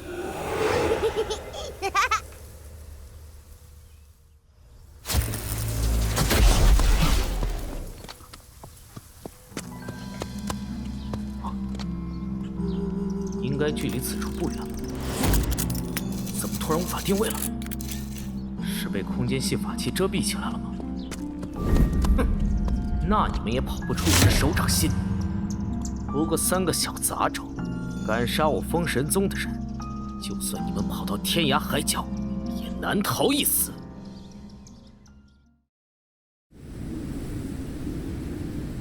师傅，就在那里了。这山谷中一股雷霆般狂暴的气息，隔这么远都能清楚地感觉到。看来这天上跳动的雷电才是重头戏啊，比山谷还要浓郁100倍。哦，还好，那天金雷蛇还没有开始蜕皮。师傅，我们什么时候才能动手啊？急什么？这么快就把为师告诉你的全忘了？没忘。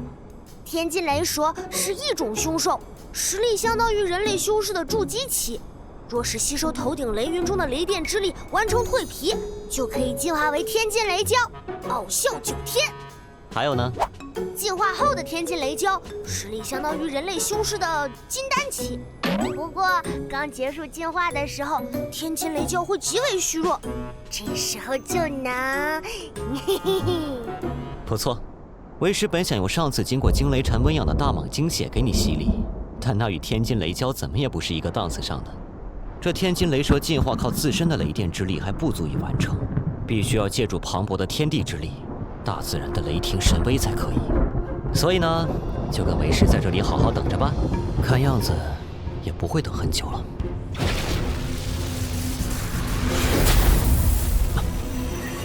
走，去看看。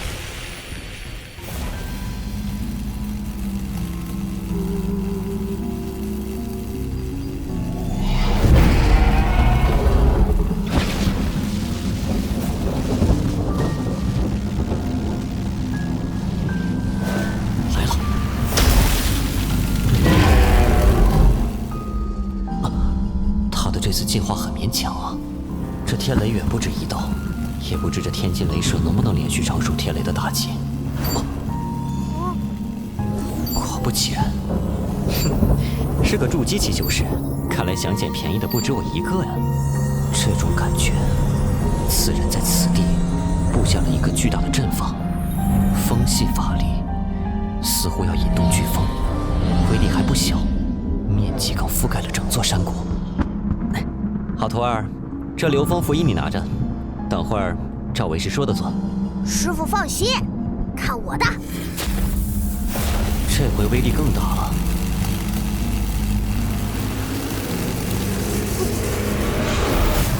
成功，还是失败了？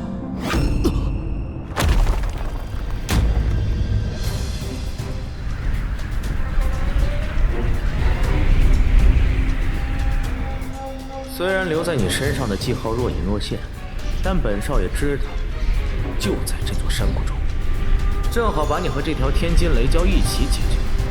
飓风碎魔阵，开！哼，本来想着先收这条雷蛟，再去找你算账，没想到居然来这里自投罗网。哼，这次正好就将你们一勺烩了。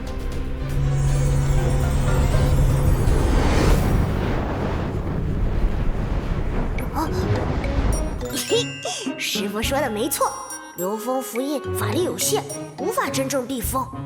眼下我只能像这样缓慢行走，以免行走速度过快导致风墙崩溃。感应到的方向是那里，看来越靠近这阵法中的要害，越影响流风符印的作用。继续向前，流风符印怕是要撑不住了。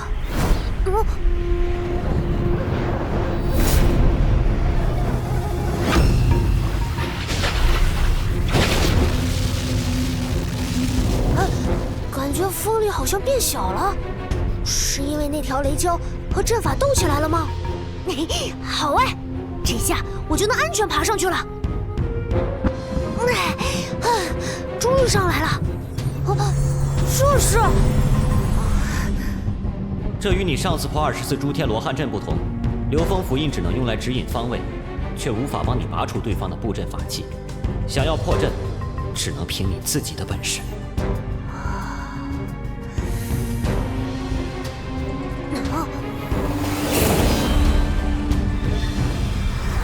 风雷相辅相成，能迸发出无穷力量。风雷化生，无穷无尽。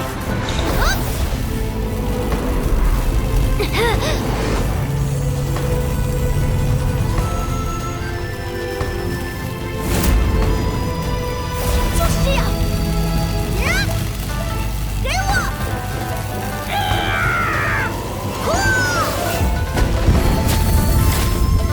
我的旗子！小子，找死！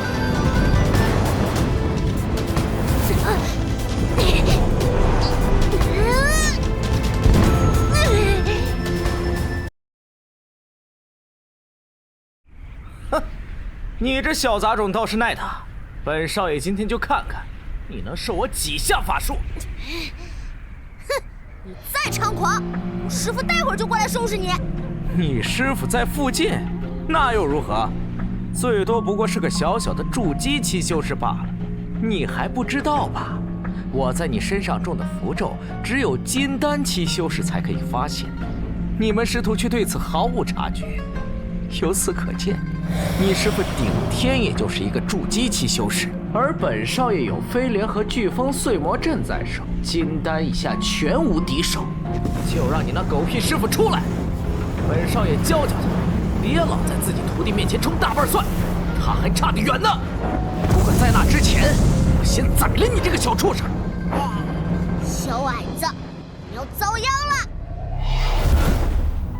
消失了？不，没有消失，我还有感应，在那边。有人将我发出的龙卷风挪移到了那里。师傅！啊！做得很好。师傅，那个小矮子欺负我。小矮子？臭小子，你个头也不大吧？他是筑基期修士，你眼下不是他对手很正常。不过等你筑基以后，直接可以吊打他，轻松又愉快。你们好啊，本少爷就看你如何轻松又愉快。区区法力印记，本座又怎么可能没有发现？不过是不放在心上罢了。你们来多少，本座收多少。两界虚空妙术。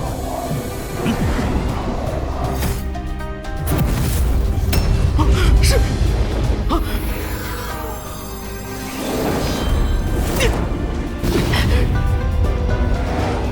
看来你还是不懂啊。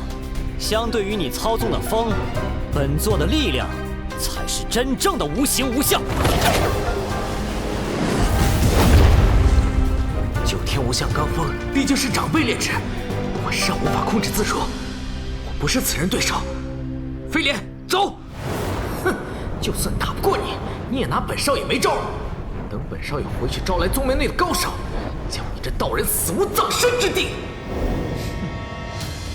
你还是不懂两界虚空妙术。你怎么回事？头好晕。九天无相，我怎么又回来了？其实，比起九天之上的罡风雷霆，底下涌动的地火岩浆、空间之力，才是真正的最强武技。因为某种意义上来说，来自空间断裂的武器，根本无法防御。什么情况？我为何控制不住的往下掉？啊！等等，那是……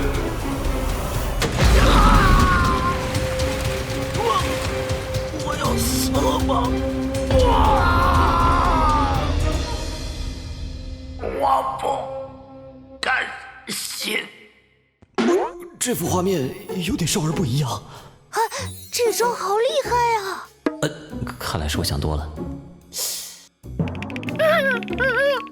这飞廉兽虽是杂血的，但毕竟是上古真种后裔，你小子有福了，不仅有天津雷蛟的真血，还有人送货上门的飞廉真血。我可以骑它吗？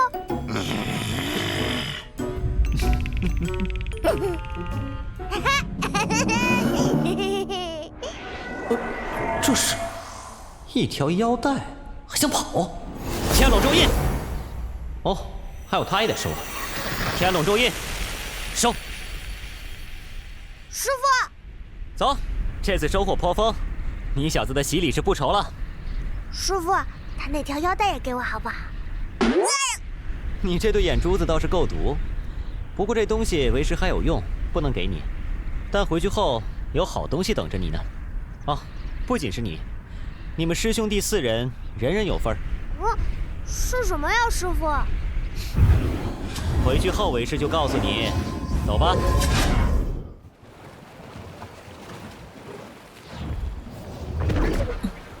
弟子燕明月参见师尊。恢复的怎么样了？有劳师尊为弟子重塑肉身，现在已无大碍，但想恢复往日修为，还需要一些时间与功夫。如此最好，为师也可以放心了。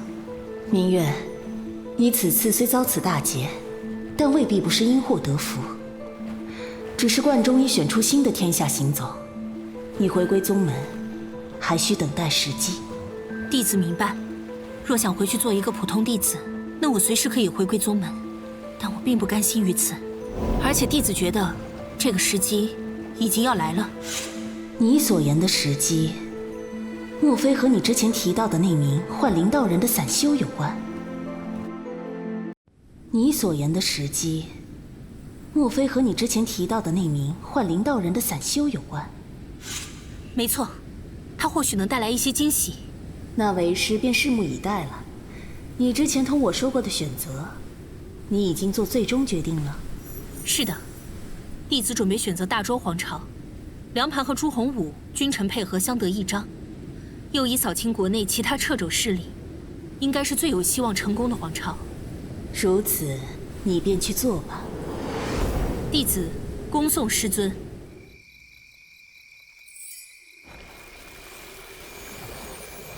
去，把消息放出去吧，让风声传到我那位继任天下行走的师弟耳中。若是您的师弟听说遗失的师弟在那林道人手上，他一定不会善罢甘休。那个林道人能对您的师弟造成威胁吗？让他去试试我那位师弟的底细也好。明白了。或许我那位师弟会试出你的底细，不知为何，总觉得你日后会成为我太虚观的大敌，莫名其妙对你充满信心了。我那师弟搞不好会吃亏呢。龙叶拜见师尊。若非那一枚与你同源的狼环玉树叶，你恐怕无法这么快重塑肉身。这还要谢谢那个古怪的人类呢。你将太虚观追踪的那枚石笛给了他？不止呢，弟子还把消息放给了燕明月。做得好。不过，你为何把那处洞府所在也告诉了他？弟子有一种感觉，此人志不在小，他若真能成气候，势必对太虚观等人族大势力造成冲击。这么有信心？弟子也只是凭感觉，不过就算错了也没什么损失。那处洞府不在我们势力可及的地方，让他占据又如何？而且，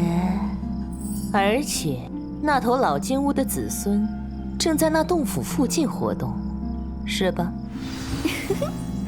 金乌大圣近年来不是一直在给您老人家捣乱吗？弟子便也给他找点事情做，让那老骨头活动活动。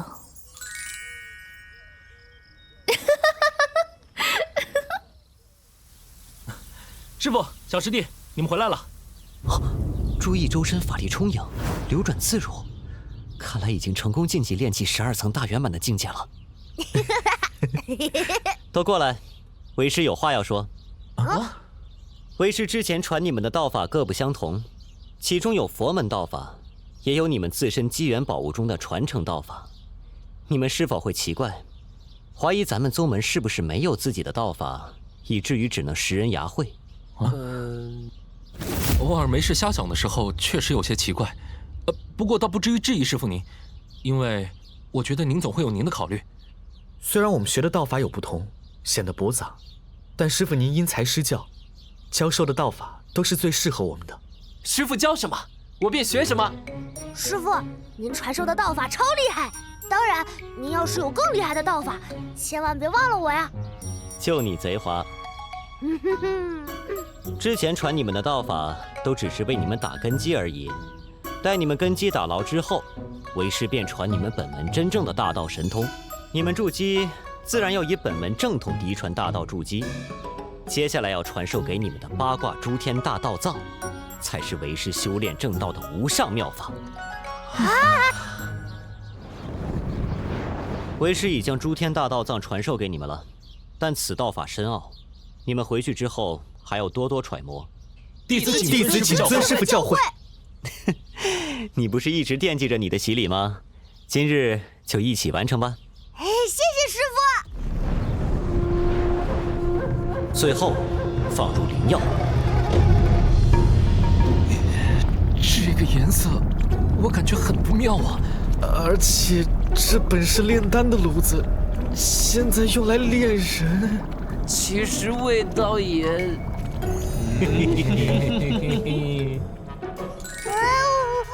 我才不怕。熬得差不多了，该你了。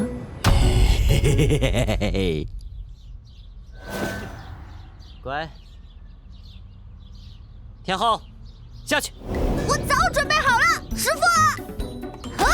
抱元守一，用道法引导药汁，打通你的全身。是，师傅。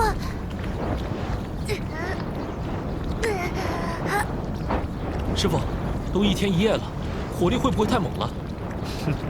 不会，而且你们小师弟马上就要出来了。火呀！师傅，快开炉啊！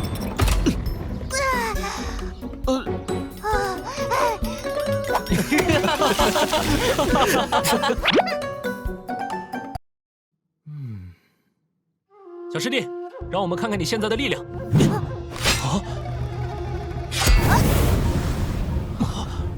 那把巨剑重达5000斤，而且还是单手举起。若是等到他成年，那他的肉身力量该有多恐怖！小不点不仅天生至尊道基，就连肉身力量也如此逆天，真不愧是根骨满枝。洗礼完毕，你们3个就按照为师教的道法尝试筑基去吧。是，师傅。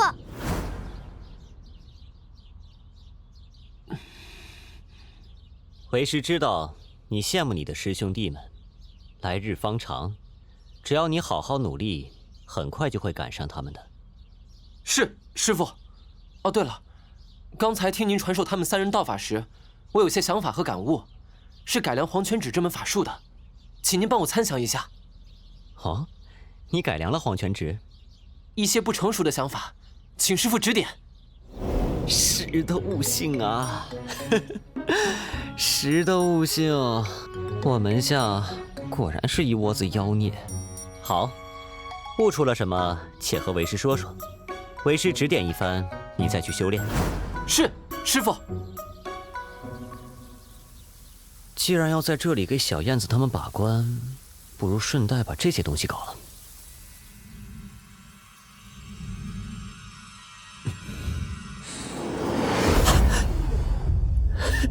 终于祭炼成功了！这18颗舍利子都是佛门大能遗骸所化，若非慧苦之前祭炼过一次，不知还要花费多少功夫。唉，不过其他的6位大师就只能委屈一下了。人死如灯灭，身是臭皮囊，想来你们也不会介意吧？不知小林子改造后的黄泉指练得如何了？小燕子他们也闭关3个月了。这感觉，他们要出关了。恭喜宿主亲传弟子石天浩晋级筑基期，恭喜宿主亲传弟子萧燕晋级筑基期。不错，不错呀。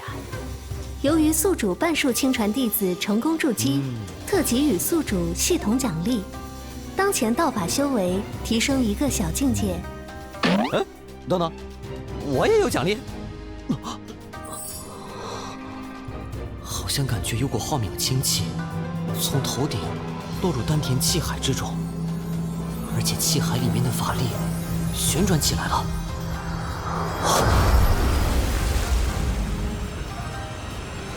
虽然立了灵台就是筑基中期了，但这灵台看着有点普通啊。等等，1品灵台啊！哎，罢了罢了，太虚观那样的天才集中营，筑基期立1品灵台的弟子也是凤毛麟角。谁让自己的弟子曾经有过至尊灵台呢？不过，系统是根据八卦诸天大道藏为我铸就的灵台，由此可见，此道法玄妙无方啊！嗨，知足吧，哪有便宜都让我占尽的道理啊？其实想想，亿万修真者中才能出1个1品灵台，无不是天才中的天才，妖孽中的妖孽。哼，我已经很不错了。恭喜宿主亲传弟子朱毅晋级筑基期。由于宿主超过半数亲传弟子在入门3年以内成功筑基，特给予宿主系统奖励，提升现有灵台1重品级。提升现有品级，也就是说，10层至尊灵台。哎呀，你个坑爹的系统，终于给力了一回啊！等到他日灵台上立至尊丹鼎，至高大道就得向我招手了。之前虽然法力雄厚，但没有灵台，力量终究是有些分散。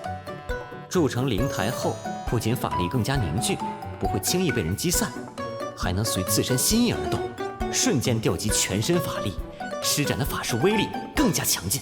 哦，汪林也醒了，他们几个也差不多了吧？师傅，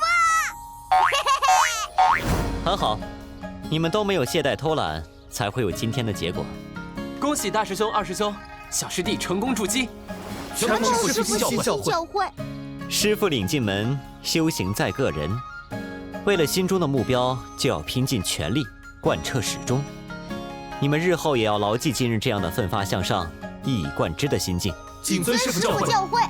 师父，弟子也会为了自己的目标拼尽全力，贯彻始终的。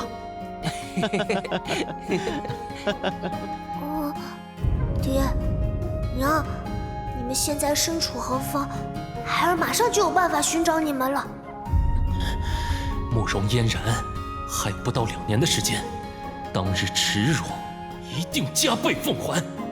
一定要让父亲在母亲坟前认错，让母亲在天之灵得到安慰。师父，弟子这次筑基的过程中，对八卦诸天大道藏有了一些新的理解。啊，小师弟也有收获。应该说，弟子从中参悟了一门法术。这要禀明师父，我也是从中参悟了一门法术。弟子也有一些收获，请师父指点。年轻人就是喜欢争强好胜啊。不过，我最喜欢给人当头浇冷水了。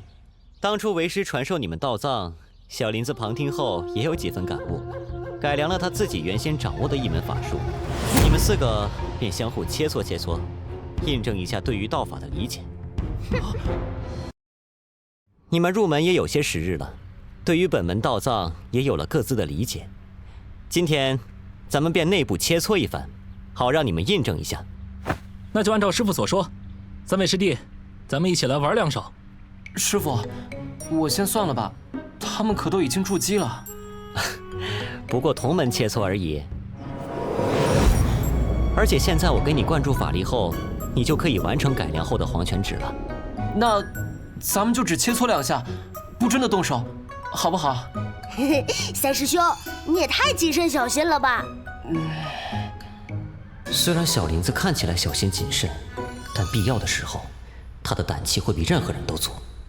好了，你们谁来跟小林子搭手，过过招？我才不傻呢，跟三师兄过招，其实就是给他当靶子演示招式，让他尽情施展所学罢了。3师弟悟性惊人，但终究修为太低，与他一战，胜之不武。既然他们2个都不打算上，那便由我来打头阵吧。哼，老三，记得给我留几分颜面啊！该我请大师兄手下留情才是。你们虽然没参战，但也要给为师睁大眼睛看。走吧，去山峰那里。是，师父。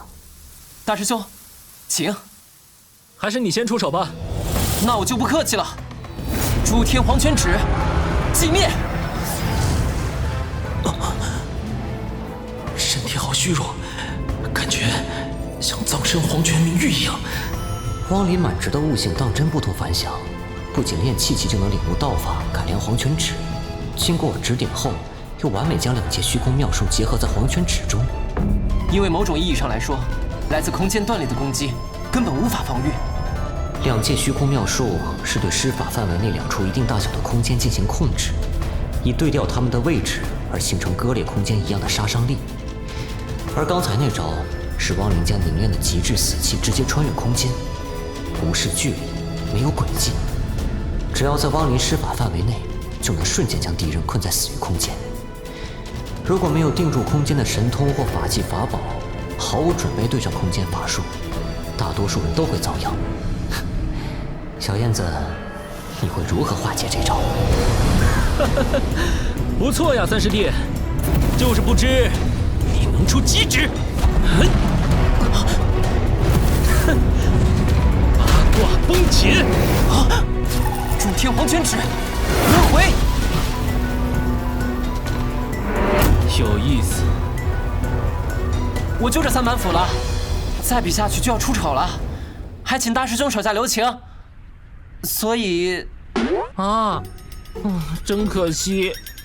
八卦崩解和诸天黄泉指，2人法术都结合了自身的特点。看来八卦诸天大道藏当真包罗万象，不同的人修炼都有不同的领悟。这还只是天道德经的第1篇章，以后还会有更高深的道法。我一定要将这门自创道法吃全吃透，否则也未免太丢人了。三师弟这门法术着实不同凡响，只是修为境界不足罢了。是啊，若3师兄修为再高一点，这场打斗一定很精彩。士别3日，刮目相看。焉知他日小林子修为不会突飞猛进？你们3个先行一步，更要警醒。日后被小林子超了过去，可别来为师跟前哭哦。是弟子自满了，多亏师父点醒。如何？感觉不尽兴？不尽兴的话，那就自己上。第2场就你们2个了，请师父指点。如何？可有收获？受益匪浅。你3师弟这一套诸天黄泉指，其实还有第3指的。哦，好小子，还藏了一手啊！我冤枉啊！师父，您可要把话说完整啊，要不然大师兄非跟我没完。皮猴一个，别那么急性子，听为师把话说完。嘿嘿，小林子这第3指另有妙用，不是跟人斗法用的，现在还不完善，需要继续参详。你们快看，比试开始了。2师兄，我先动手了哟，想来你也不会介意的。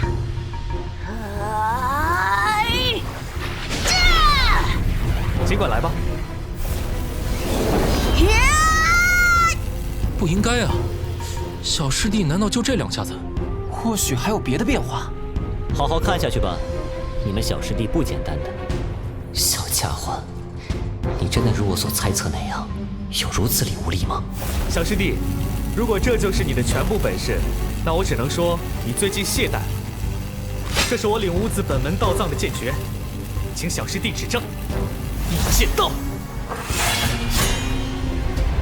这一式名为雷锋横，天行健，君子以自强不息；地势坤，君子以厚德载物；随风巽，君子以生命行事；存雷震，君子以恐惧而修行；雷锋横，君子以力不一方。喂！不愧是2师兄，好精妙的剑术啊！哼，那那些道理我是不懂，但是我之前那一刀力量还不够大，所以接下来力量要更大，越来越大，直到二师兄你接不住为止。我不像二师兄那样用一套一剑道就将八卦变化全部包括其中，只有风雷2种力量，但是不停增长至无限大的力量。二师兄，你接不接得住？借我一试，无限风雷！这是2个人的力量竟交融为一体，组成风与雷的太极吗？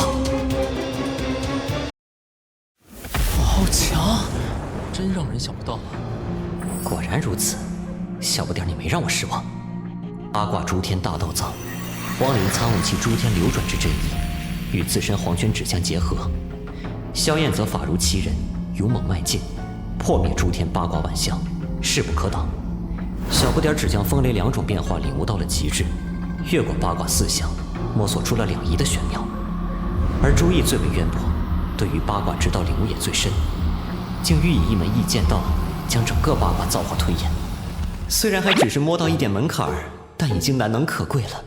不错，不错呀。嘿嘿，怎么样，二师兄？这法术可还能入眼？小师弟，你这一手法术着实厉害，单论风雷之道，是我也要甘拜下风。但这场比赛要分胜负，还太早了。天下有山，只遁卦。真的？问题不大。风雷2仪，回！二师兄，你这一招遁法比云龙遁还要诡异莫测，金石肉搏，师兄你就不行了。又逃！战局千变万化，一点小的变动都有可能影响最终胜负。不过二师弟这次是失算了，跟小师弟打贴身战，完全是以己之短攻敌之所长啊！不对，虽然我说不好，但总感觉哪里不对。是吗？二师弟太从容淡定了。胜负已分，但决定胜负的不是修为高下和法术强弱。师傅的意思是，继续看吧，待会儿你们就知道了。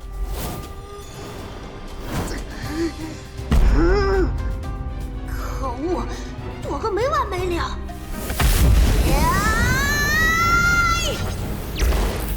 小师弟，刚不可久，月满则亏。你的气势在方才这一下移动就已经达到巅峰，接下来要走下坡路了。你的风雷确实可以无限提升威力，但将法术用作在自己身上是大忌。你的肉身强度虽然异于常人，但承受力却是有限的。而我积蓄多时的力量，现在才刚要爆发。地下有火之卦，凝仪。不妙！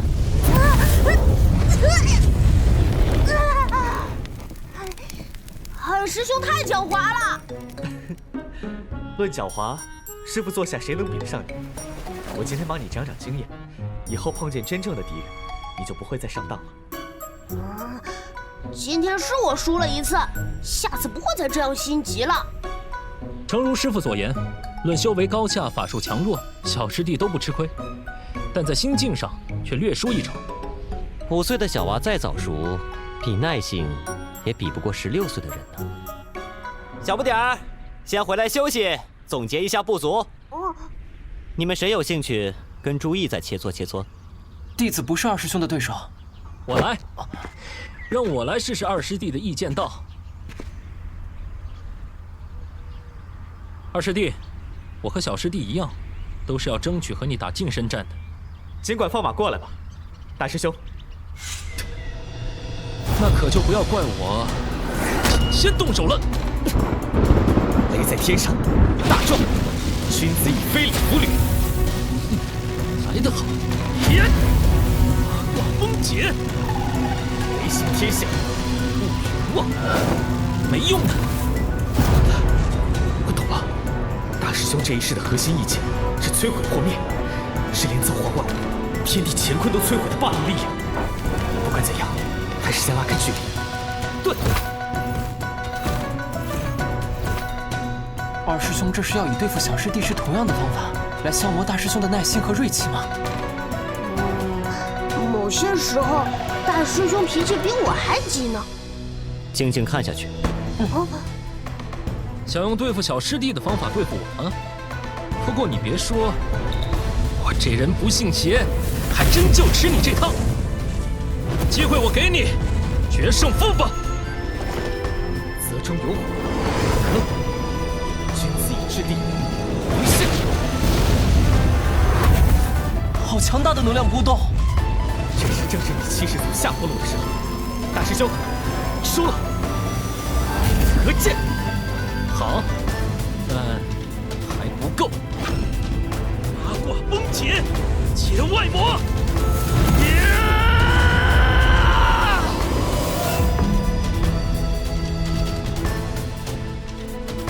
这是我威力最大，也是最耗费法力的一剑了。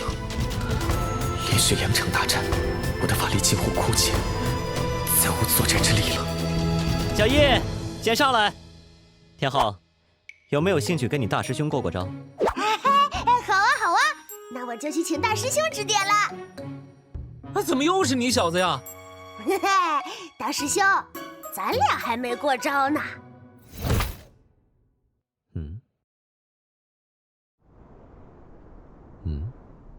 怎么？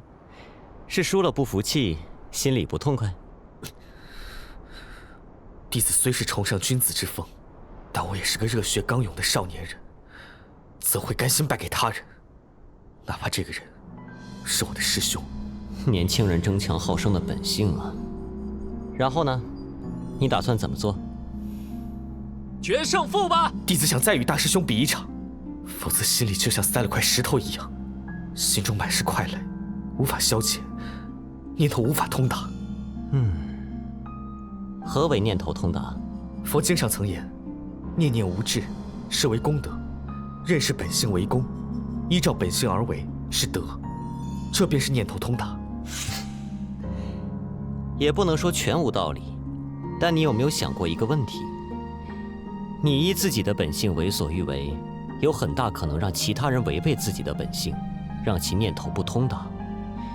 你信奉君子之道，当知己所不欲，勿施于人。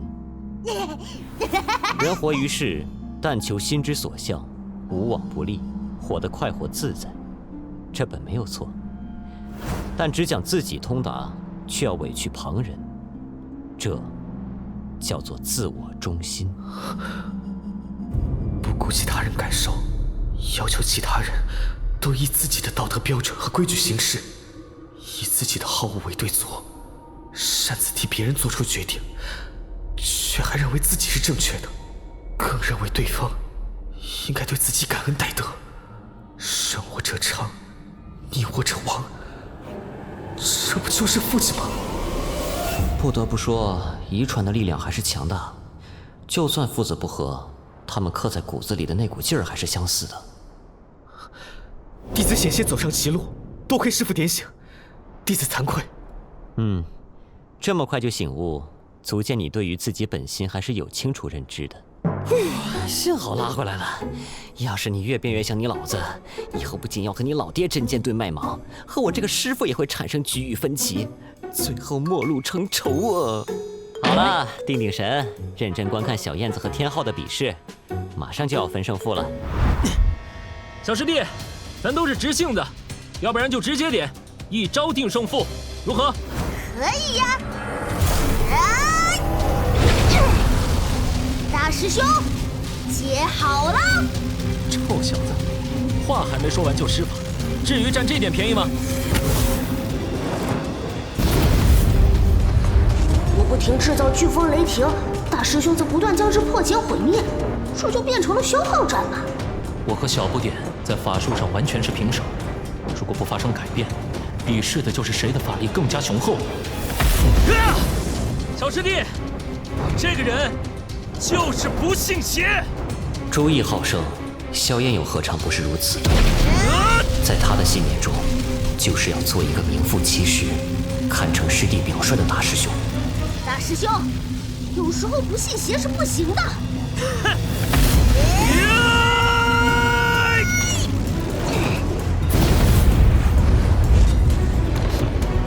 这就要分出胜负了。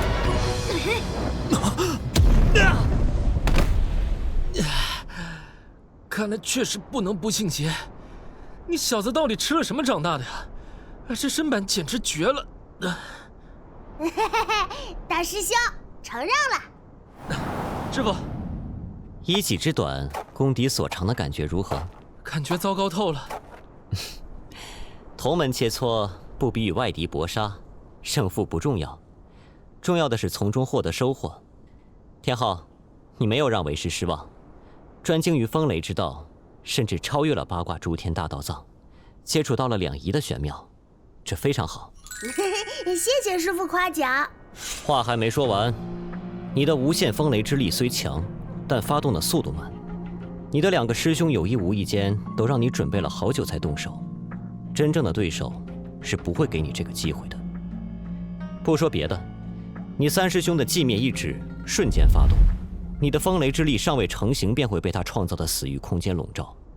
当然，你可以像小燕子一样，以自身力量强行冲破死域空间。但小林子若是跟你们一样是筑基前期，你们便轻松不了了。师父，我明白了。小林子，你眼下最重要的事情，就是尽快提升自己境界修为，并完善你诸天黄泉指的第三指。弟子会努力修炼的。那你们两个，可知道自己要改进的地方？已经知道了。多谢师父教诲。好了，你们这次表现都不错，回去后再好好参悟总结，改进自身法术。是，弟子告退。八卦崩解，寂灭意志，无限风雷，隔剑。毕竟是我自创的道法，这些领悟自道藏的神通，果然看一遍就可以明白其中真意了。这样的神通牛是牛，但和不动明王地藏金身一样，终究不是我自己的。虽然自身道法法术才是根本，不过其他的法术也可以使用，与人斗法时能获胜就成。似乎又悟出了一种完全不同于两界虚空妙术的法术，以后再慢慢感悟吧。现在最要紧的是任务。说起来，龙焰的妖女说那处福地洞天在昆仑山北麓西方的山脉中，也没个具体地点，怎么找啊？从接受第3个主线任务开始，我自己闭关筑基，再加上3个徒弟闭关的时间，已经过去快半年的时间了。时间这东西总是转瞬即逝，得马上去昆仑山了。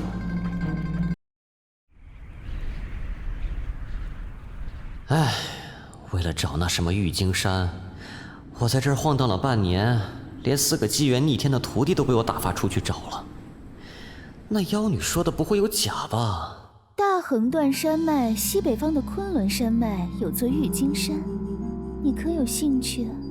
其实也不完全在昆仑山脉，它浮于9天之上，终年笼罩着云雾罡风，而且它时常融入异域空间中，若隐若现，难寻踪迹。那我要如何寻找？玉京山平时都隐藏于空间缝隙中，每隔1个甲子的时间才真正现世一次。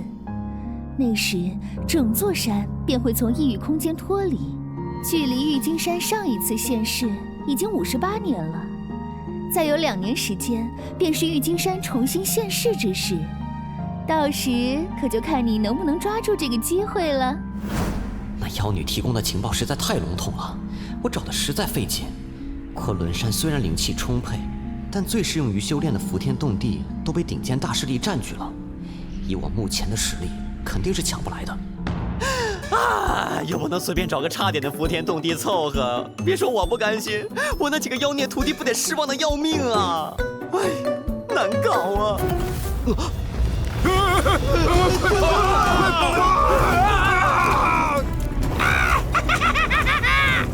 那是火鸦吗？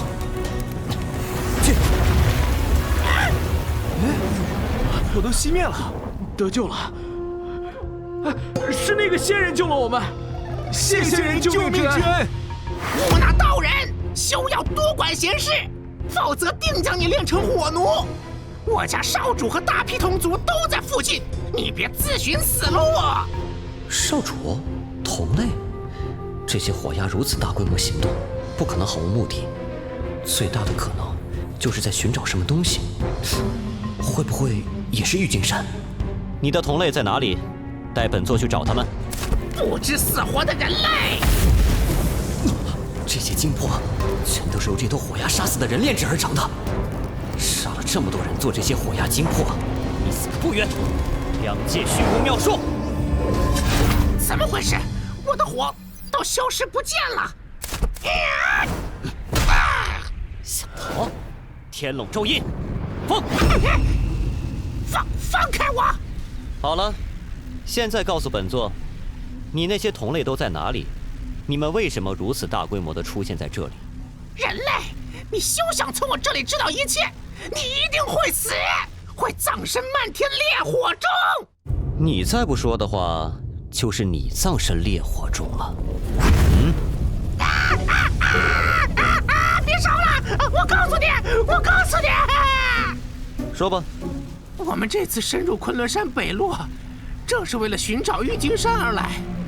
果不其然，昆仑山虽然群妖横行，但一只火鸦也没胆子深入到人族的地方。你知道郁金山在哪里吗？当然，我们的首领火鸦少君就是知道了郁金山县市的确切位置才前来的。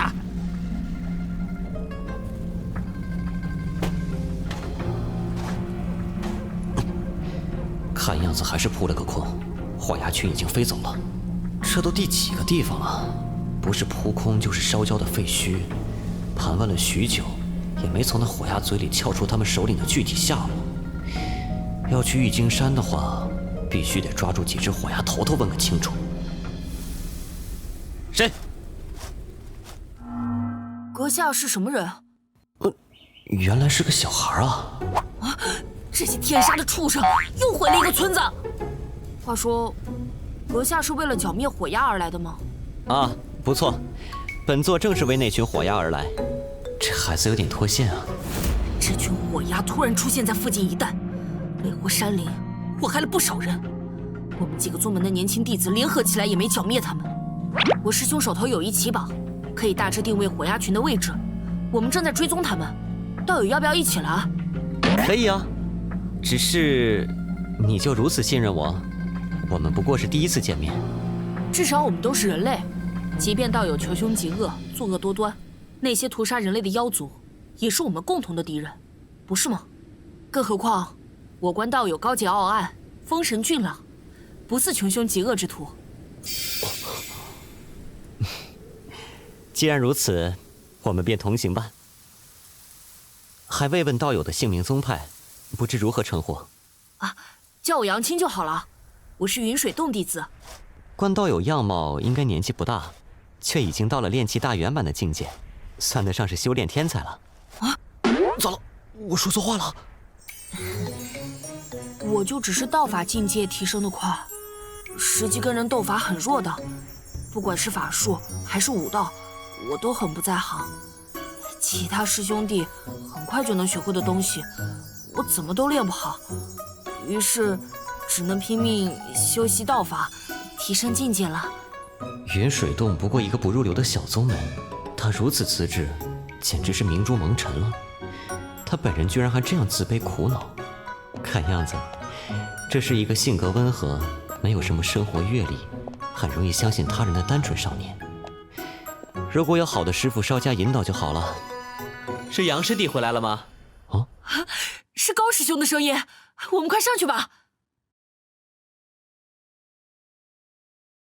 杨师弟，我们等你许久了，可寻到火鸦踪迹？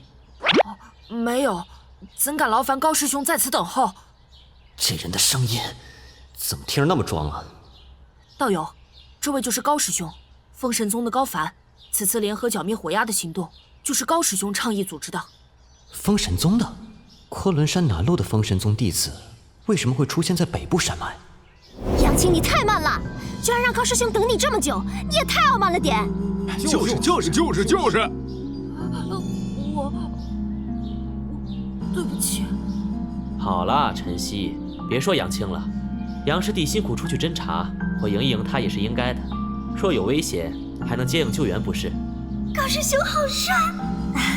还是高师兄善解人意，我对杨青也没有恶意。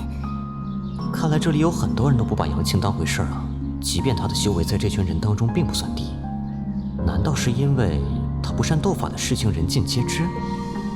哼，那个傻小子，跟我初时就自暴其短，想必就是这样才让这些修为比他低的人轻看了。希望以后能吸取教训吧。啊，封神宗嘛，我倒是结识过一位封神宗修士，名叫高龙，不知他跟阁下是什么关系？高龙是我堂弟，也是我同门师弟。他脾气急躁，经常在外面闯祸。若无意中得罪了道友，我代他向道友赔个不是。哪里，我与令弟一见如故，只不过上次一别已是1、2年未见，甚是遗憾。不过今天能见到他的堂兄，也算是有缘了。不知道友怎么称呼？叫我林道人便可。哦，林道友也是为了诛除火鸦而来。这种伤天害理的妖孽，人人得而诛之。说得好啊！我听杨青说，阁下有办法寻到火鸦的踪迹。切，杨青可真是个大嘴巴。对不起。晨曦师妹，无妨的。啊，是高师兄。其实没什么特别的。我以前曾无意中得到一根火鸦妖帅的羽毛，凭这根羽毛能勉强感应到一定范围内的火鸦。高师兄，此人来历不明。剿灭火鸦之人便是同路中人，还请林道友同行，也好多一份力量驱除火鸦之害。那就劳烦了。高凡，名门大派封神宗的年轻一辈第一人，2匹灵台筑基期修士，还拥有一手炉火纯青的封神宗招牌法术龙卷风斩。这样一位天之骄子，却为人谦和这一招的要点其实是，还经常替天行道，对他人毫不摆架不说，更经常慷慨指点道法，资助别人灵丹妙药。这不妥妥是一个有理想、有抱负、有人缘、有正义感、宅心仁厚、平易近人的高品质高富帅吗？高凡在那里指点道法，你看了这么久，怎么不过去请教一下？我的难题大家都知道，师门长辈也解决不了，还是不麻烦高师兄了。孩子呀，你的难题不在于天赋，而在心智。心智的脆弱，别人不能帮，只能靠自己。罢了，初次见面还是不宜交浅言深。那好吧，好好休息，一会儿又该启程了。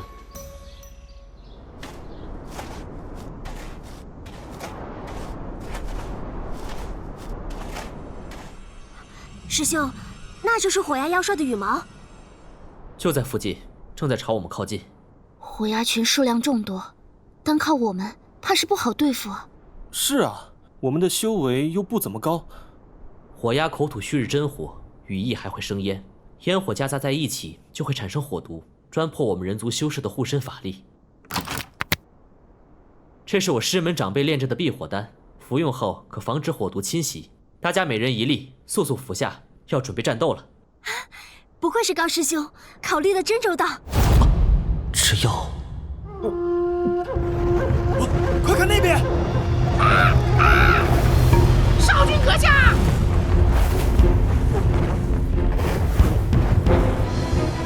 这就是火鸦少君。你火鸦一族向来盘踞在昆仑山以南，为何突然进入昆仑山脉，大开杀戒，屠杀平民？那是本少君还说怎有人类越追越近，原来是得了我族同类的灵羽。你们急赶着来送死，本少君就成全你们。天作孽犹可恕，自作孽不可活。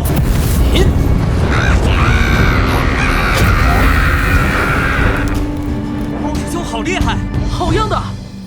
如果我也能像高师兄一样厉害就好了。诸位，降妖伏魔，就在今日！上！高师兄上！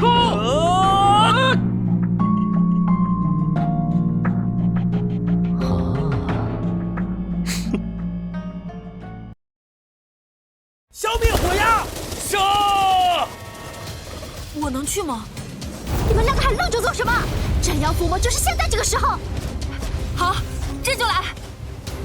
我就不进攻了，在这里给你们压阵。真是个胆小鬼！好了，现在我只需静观其变，哼，看看你究竟有何目的。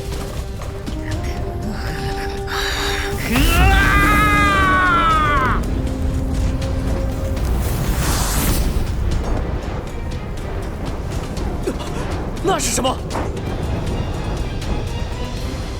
人类，尝尝本少君的火王真言咒。哦，这便是妖族本字了。你竟然能学到几分神韵，当真难得。可惜，文字是人类演化极致的东西，是属于我们的文明。你们妖族的文字在我们人族面前，不过是个笑话罢了。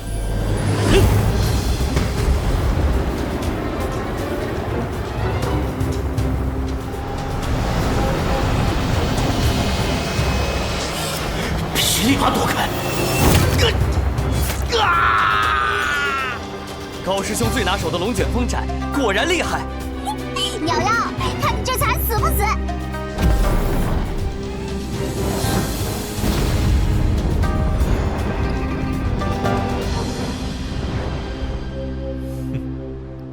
高师兄好厉害！现在尽管犯花痴吧，等会儿指不定有什么好戏看呢。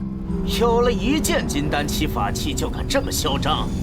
今天本少君就让你们这些人类长长见识！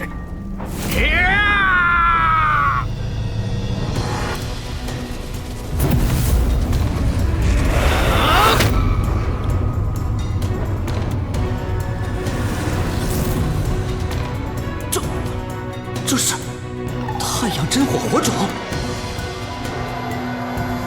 能见识到太阳真火，也算你们的造化了。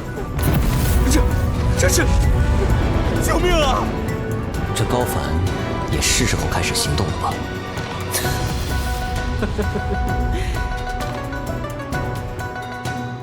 高师兄的流风法袍破了啊！连高师兄都抵挡不住了，难道我们今日要葬身于此？你这鸟妖，大概没听过一句话。叫做水火不相容。什么？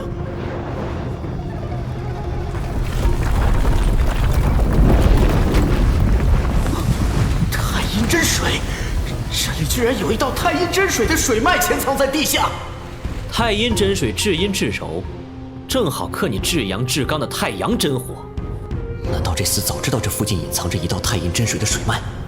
狡猾的人类！太阴真水是我们火系妖禽最大的克星，要是没了太阳真火保护，就算只是靠近，也会失去抵抗能力，只能汇集我们所有的力量拼一把了。必须先下手为强。这水流即使被炸散，也能再度融合，并且还在不断从地底涌出。支撑不住了，只能撤退。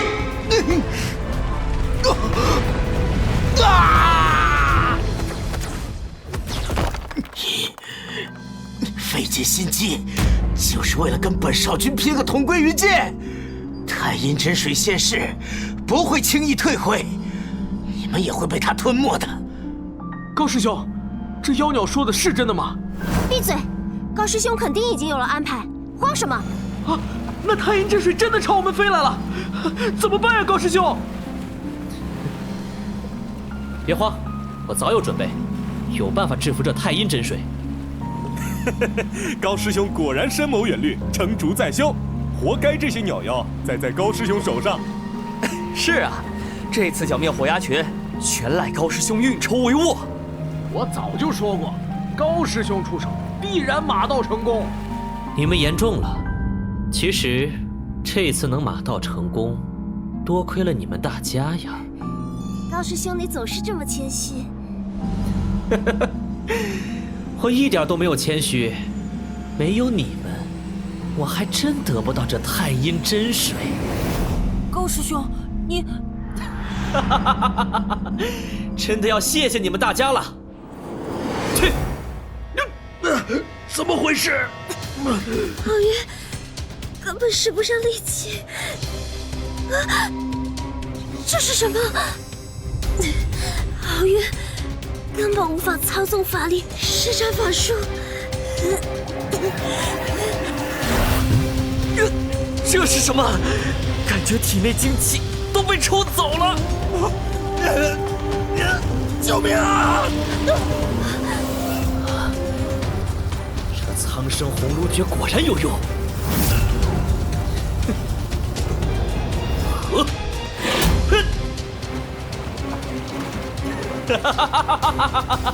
成功了！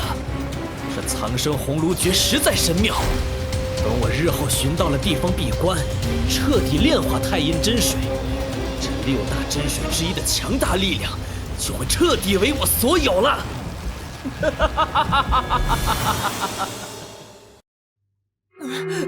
高师兄，这到底是怎么一回事？还能是怎么一回事？所有人都被他耍了呗。他一开始的目标就是这太阴真水，不知道他是从哪里得知了此地有太阴真水的存在。这水脉隐藏在地下，他难以寻找，也难以挖掘。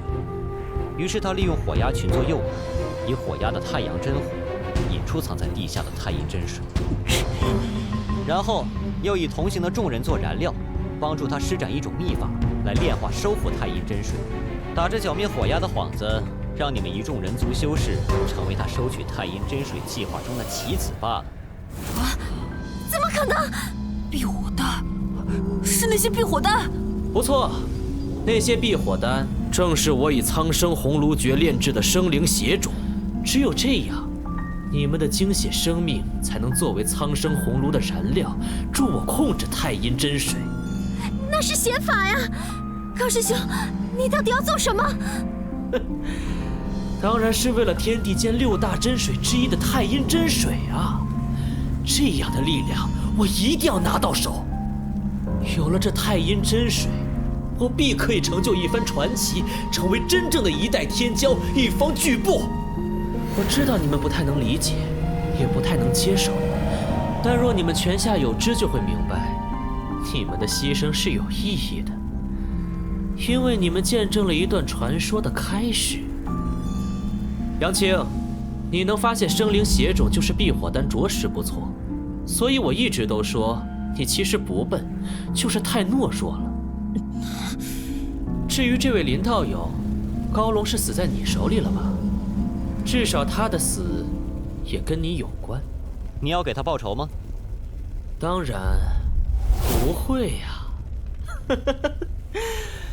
那个莽撞骄横的蠢货，仗着他师父宠爱，除了闯祸以外什么都不会。次次都是我给他善后，我还要感谢你杀了他呢，省去了我很多麻烦。好了，你们的疑问我都解答了，各位就安心上路吧。放心，我不会让大家感到痛苦的。你要做什么？我其实还是会一种法术的，是我师门禁法山洪咒。山洪咒会瞬间释放出自己全部法力，对身体也有很大伤害。现在我中了高帆的妖法，这还能否？这种爆发潜能的法术，往往都是先伤己再伤敌。你现在这个身体状况，只怕还没施展出法术，自己就先被反噬死了。放心吧，无需如此。不得不说，你的计划环环相扣，天衣无缝。若是没点什么意外，还真就让你成功了。哦，不过可惜，我在这里。天龙咒印。是谁？到底是谁干的？不好，失去了精血供养，我要压制不住太阴真水了。快呀，快炼化！新法术还是不够完善啊，竟然才断去了1/4的红线。等等，这家伙怎么一副便秘的模样啊？不要，快回去！菊花残，满地伤，你的笑容已泛黄。我看着都觉得疼。我向苍天大地发誓，我真的只想破掉高凡的苍生葫芦而已，并没有其他意思。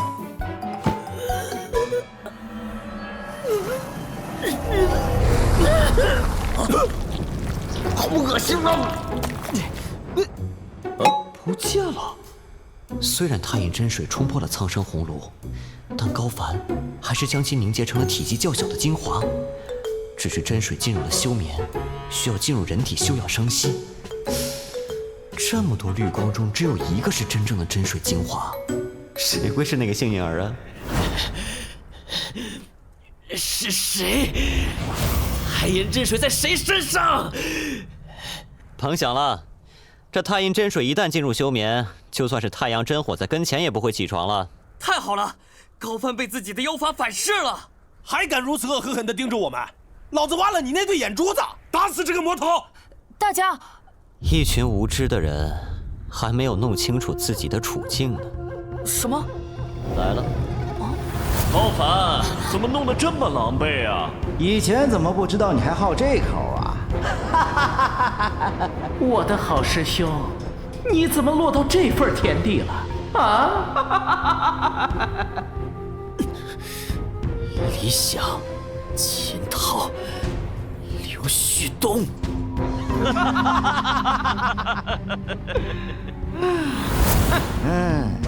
高凡，同辈师兄弟中，我最服你。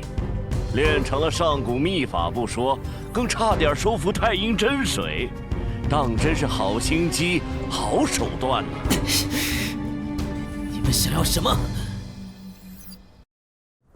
别装傻了，高凡，你应该知道我们想要什么。你要是疼得神志模糊了，我可以帮你清醒清醒。别！鲲鹏秘藏的地点我告诉你们，但那里至少要几年后才会开放，否则外围的禁制，元婴期老祖也打不开。鲲鹏，那可是传说中的太古神兽啊！哪怕不是纯血鲲鹏，只是杂血后裔，鲲鹏留下的秘藏，那也是相当不得了了。这个我们早已知道，否则你还会等到现在。光是这个东西还不足以换你的命。那我告诉你们，那太阴真水还在这里，没有返回地下。真水精华就藏于这些人身上，暗中休养生息。人是谁，要你们自己去找。这个简单，都宰了便是。他们要把我们全杀了！他们都是筑基期修士，我们打不过呀。那就跟他们拼了！冲啊！冲啊！跟他拼了！我的腿，动啊！这种时候，拼不一定死，但不拼就死定了，还怕什么呢？我，两个大小鬼在那里等死吗？你要撞上喽！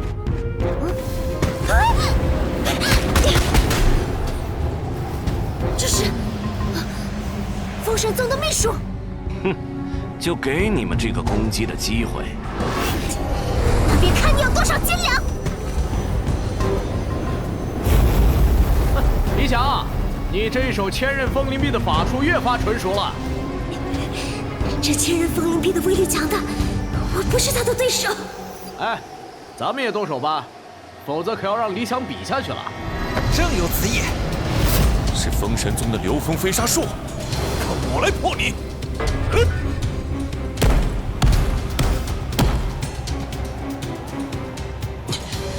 怎么还没穿过这个沙漠？我这流风飞沙术本来就不是以攻击力见长，但只要进了我的沙暴，就别想再活着出去。你别太得意了，只要我不进你的沙暴，你就奈何不了我。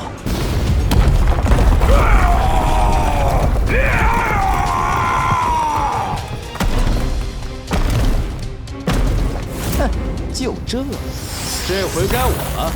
我的螺旋贯地风没有李想和刘旭东那么多弯弯绕，就直接给你个痛快。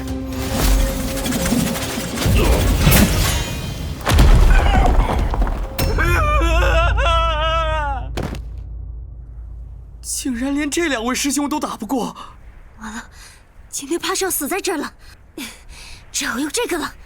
切！是霹雳雷。抓他！快跑！啊！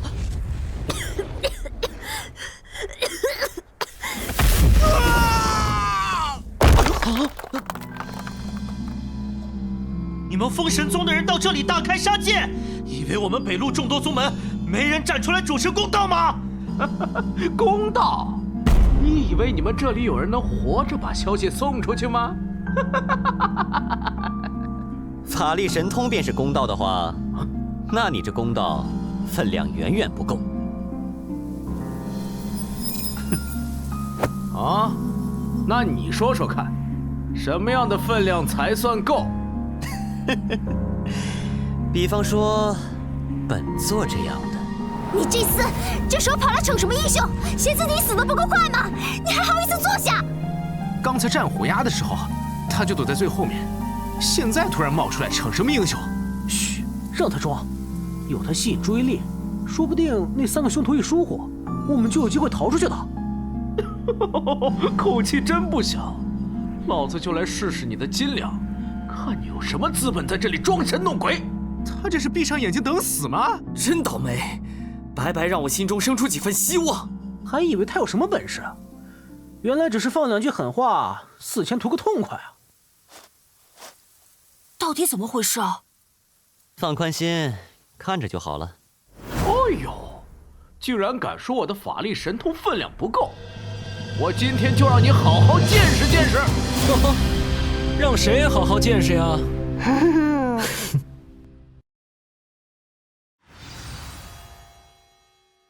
师傅说了，我们无需客气。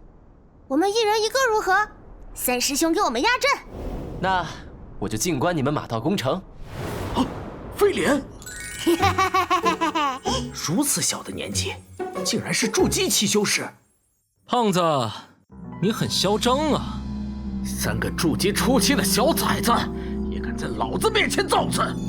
一个胡吹大气的疯子还不够，还带来几个不知天高地厚的小崽子，全都是来送死的！我玄贯地风！大师兄，这个胖子给我了！就凭你！嘿，你小子！二师弟，我们也动手。好，这些凶恶，该当毙命于此！小畜生，不知死活！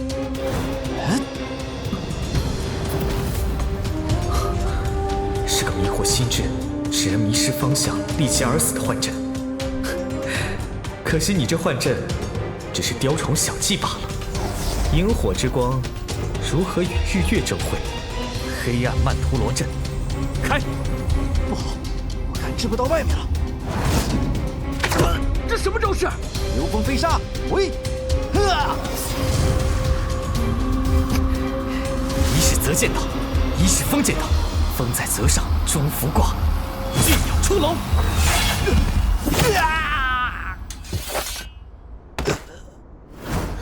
一招就结束了。小鬼，别不自量力！无限风雷！什么？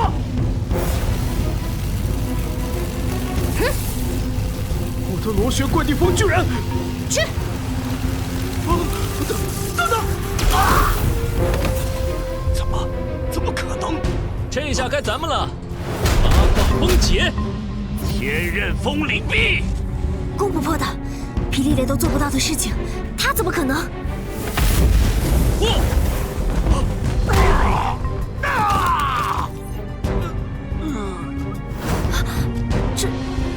这是筑基初期修士的力量吗？这才叫做公道。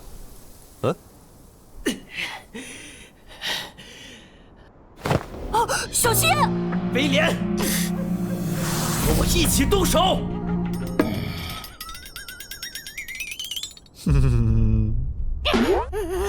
威廉，还愣着干嘛？快回来啊！孽畜！龙卷风斩！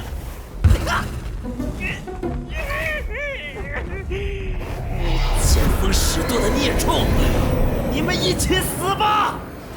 哎，该你表现的时候了。你的表现，师傅可全都看在眼里哦。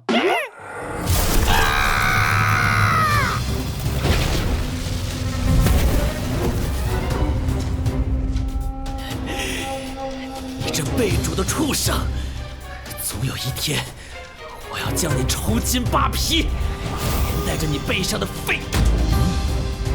出天黄泉指，寂灭。什么？不好，已经没有余力破开这空间了。一招，这是炼气期吗？霸气，这才叫霸气！那么强大的千仞风灵臂，看都不看就是一拳轰碎，牛啊！一拳之力竟比霹雳雷都强，真的好强！太潇洒了，轻描淡写间就破掉了对方的流风飞沙术，而且不带一分一毫的烟火气息，好帅！5、6岁大就有筑基期的实力，这是人吗？别是什么上古凶兽的幼崽吧？嘘，别乱喊，让人家听见了，你想死吗？哎，他们以师兄弟相称，难道是同一个师傅教出来的？错不了，他们的法力气息极为相似，应该是修炼同一种道法，就是不知师承何方高人。别看他们现在修为还低，最高也只是筑基期初期，但以这个势头发展下去，个个前程都不可限量啊！就是。那可不，一个个都是真命天子，好吧？你笑什么？没一点本事，偏偏爱胡吹大气。哼，要不是这4位师兄相救，你早就已经是个死人了。这可未必。哼，还在这里死鸭子嘴硬呢，就该让你吃点苦头才是。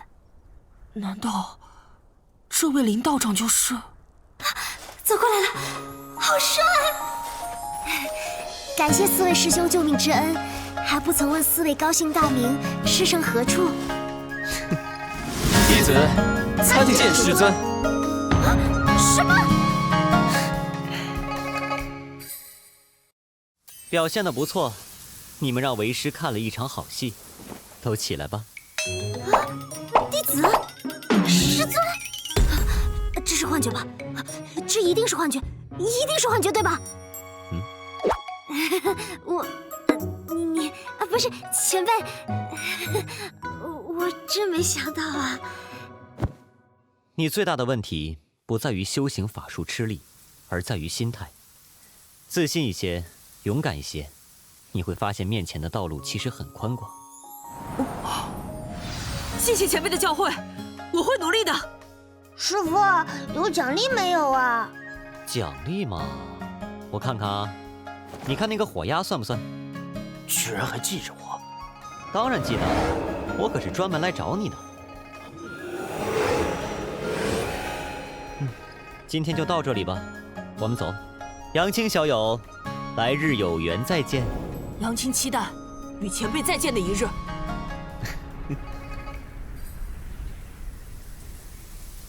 我什么时候才能像前辈座下4个弟子那样，翻云覆雨，轻松战胜强敌呢？那骑着飞莲兽的少年，才炼气5层的修为啊！杨师兄，你和那位前辈看起来很投缘嘛。还是杨师弟你有眼力啊，早就看出那位前辈的不凡。哎，他们也是咱们昆仑山中的修士吗？哎，我也不知道那位前辈仙乡何处，是何根底啊。杨师弟，可是还在记恨我之前的无礼？那我在这里给你赔礼呢。哼，一点小事情，你也不用一直记在心里吧？啊，人家是得了善缘，不想便宜我呢。就是，软蛋一个，人家怎么可能看得上他啊？哎，罢了，说不定是真的呢。他拿人家当靠山，人家说不定转眼就忘了他了。那是什么？这是金刚戟。我族少君在哪里？可是你们这些人类伤了我家少君，不，是一个羽衣星冠的白袍道人生擒了火焰少君。什么？说他在哪里？那道人已经走了，此人知道他们去了哪里。我不知道。你只要带上此人，便可以找到那白袍道人。此事与我们无关。好，你这人类带我去。至于你们其他没有用处的人，都去死吧！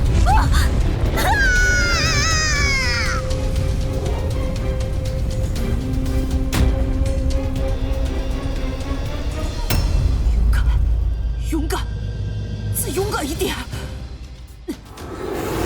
山洪咒，山洪咒，一个炼气期修士而已。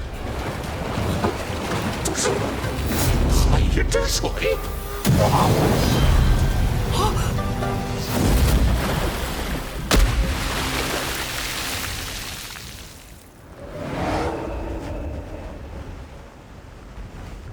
算你运气好，不管是谁敢抓走我族少君，你死定了！不用往上出手，终有一天我会把你烧成灰烬。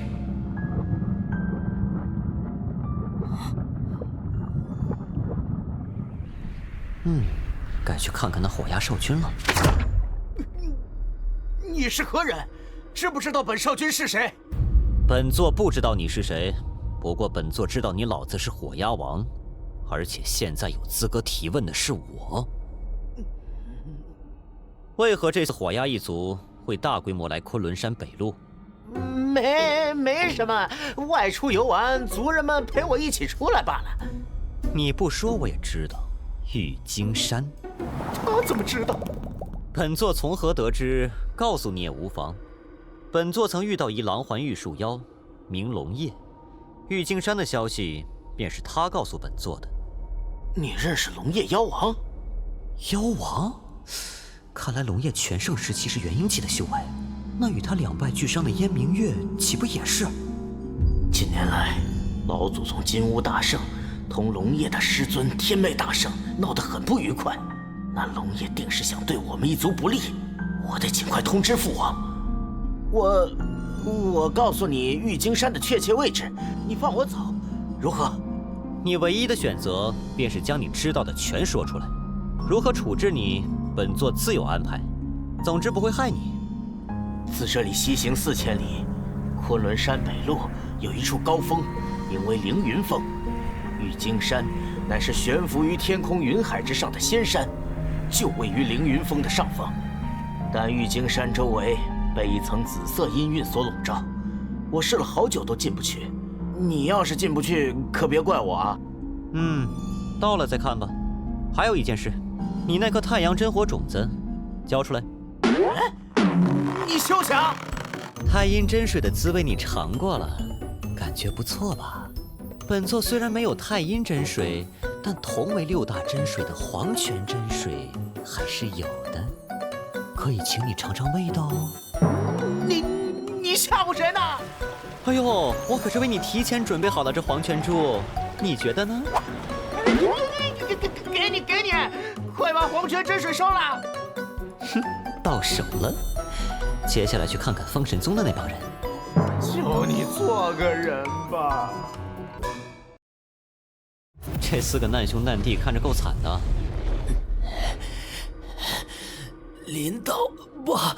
林前辈，您和晚辈曾共同对抗火鸦，相逢即是缘分。之前的些许误会，还请林前辈千万不要放在心上。这厮脸皮真厚啊，脸换得这么快。你们3个，这位前辈，你们是封神宗的弟子吧？本座想想，之前似乎杀过一只封神宗的小虫子，记得名字是叫高龙。这个人根本就没把封神宗看在眼里，看来想要活命，必须把有价值的东西奉上。启禀前辈，此人知道一处秘藏，乃是上古大妖鲲鹏遗留之物。此物正该前辈这样的大能才配拥有。没错。这帮混蛋把我卖得一干二净。高帆不仅知道秘藏的地点，身上更有一件灵物可以用来开启秘藏，还请前辈明鉴。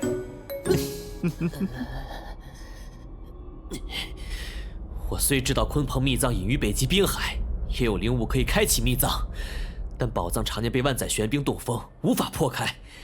我来这里就是为了破开玄冰的。哦，每过几年，玄冰都会被阳气侵蚀，变得薄弱。但即便是削弱后的玄冰，也不是那么好打开的。要么凭借七大真火这样至强的火力强行突破，要么得到可以驾驭天地冰水的太阴真水，迂回解开玄冰阻碍。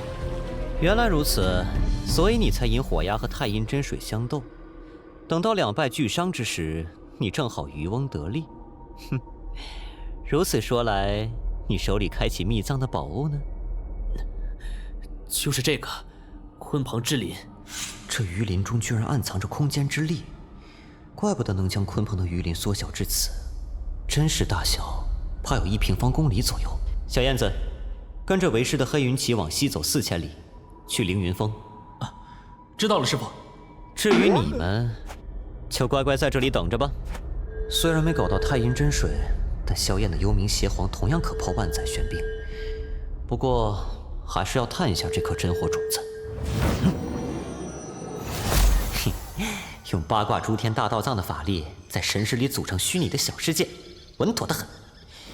太阳真火神盟果然厉害啊，竟有此等力量。什么人竟敢觊觎本尊的太阳真火种子？这声音是金乌大圣。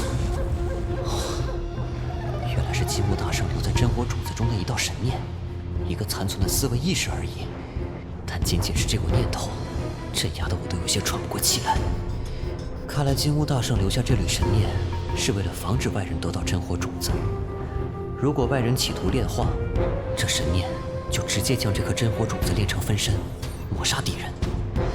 虽然一颗种子里的太阳真火并不多，但金乌大圣神通广大，他能靠意念将其炼化成自己的分身。只要炼成，那分身就非我线下所能抗衡。不过，我已经弄清楚原理了。正好让我试验下新法术，也正好给我炼化太阳真火种子做个参考指导。不管你是谁，敢动本尊传给子孙后裔的真火种子，都只有死路一条。断。你到底是谁？竟可以斩断本尊和火种间的联系？问的问题真笨，我可能告诉你吗？你。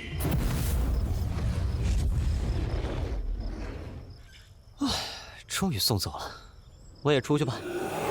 这个法术怎么说呢，仍然需要完善呢。可惜神通分析器不能用在我自创的法术上，那就来分析分析这太阳真火种子吧。神通分析器启动。太阳真火神芒神通已解析完毕，是否现在学习？恭喜宿主，太阳真火神芒神通已掌握。通过神通分析器解析过的神通，掌握的就是快啊！若是能以此推出太阳真火法就好了。可从道法参悟神通容易，要从神通逆推道法，简直难于登天啊！这是太阳真火啊！真的是太阳真火！我之前感觉的没错。给我，快给我！你又搞什么鬼？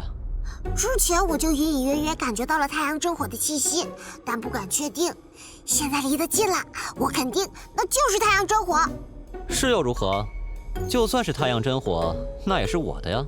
给我吧，求求你，这个太阳真火的种子就给我吧。这家伙虽然一向贪吃，但生冷不忌，从不挑食。这还是他头一次这么迫切渴求某一样东西吧？你为什么这么想要得到太阳真火？我要报仇。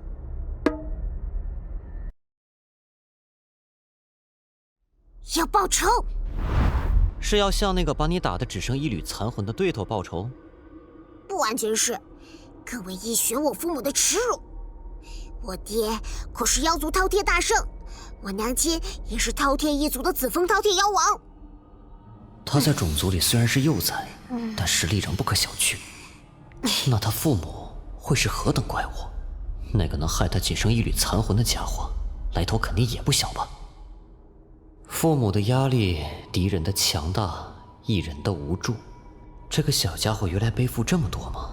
太阳真火的种子，给我吧！只要你把它给我，你让我做什么都行。啊，这么低声下气，不像你啊！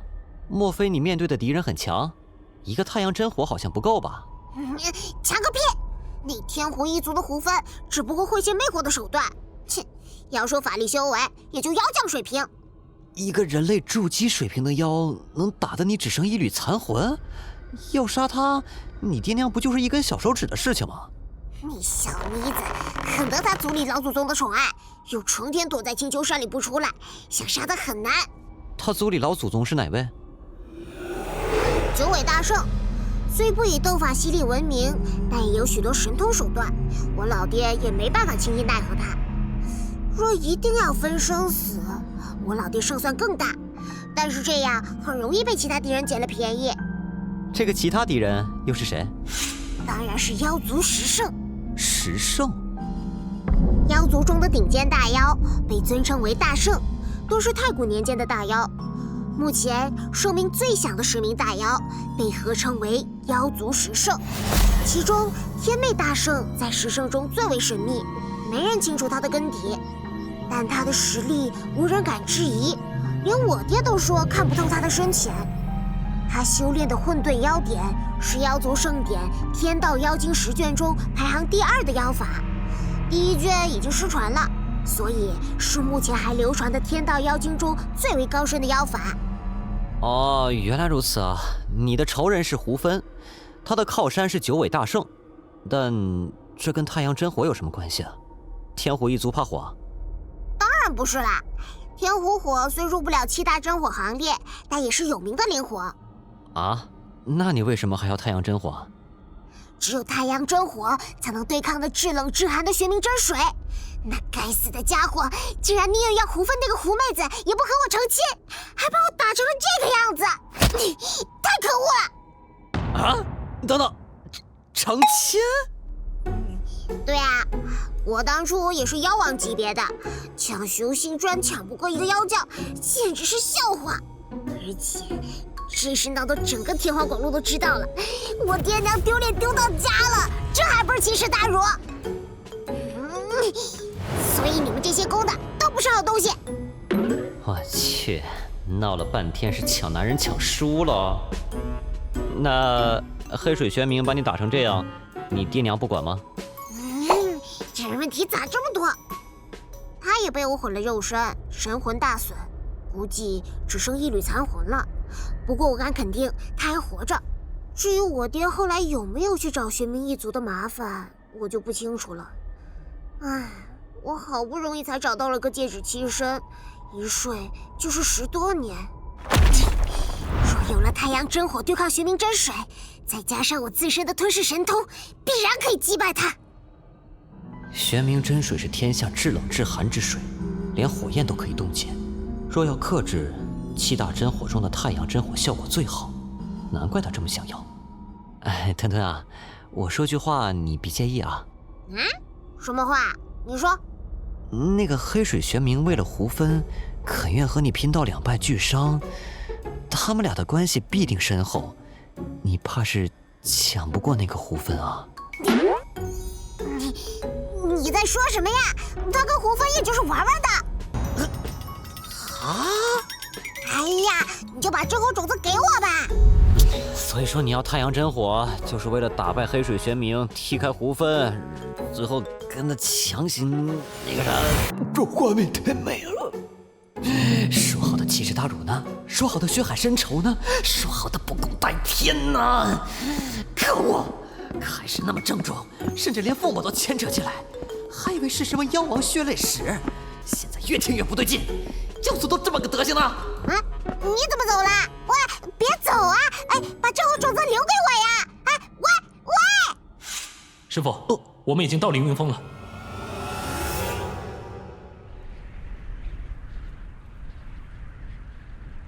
玉京山应该就在此处，你们4个随为师向上。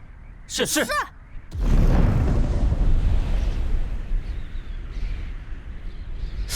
怎么回事啊？这凌云峰的上空完全空无一物啊！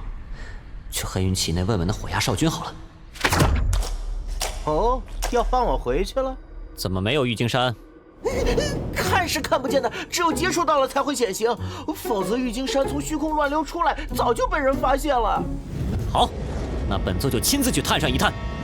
这是拒绝我进入。师傅，刚才那是什么？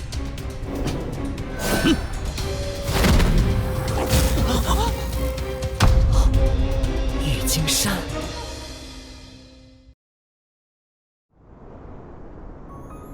师傅，这就是您要带我们来的地方。不错，此山名为玉京山，便是我们师徒的山门洞府。怎么样，都喜欢吗？天上白玉京，12楼5城，这里才可称得上真正的人间仙境。嘿，没得说，1级棒。哦吼，好哎！飞廉，我们快去呀！真是猴急。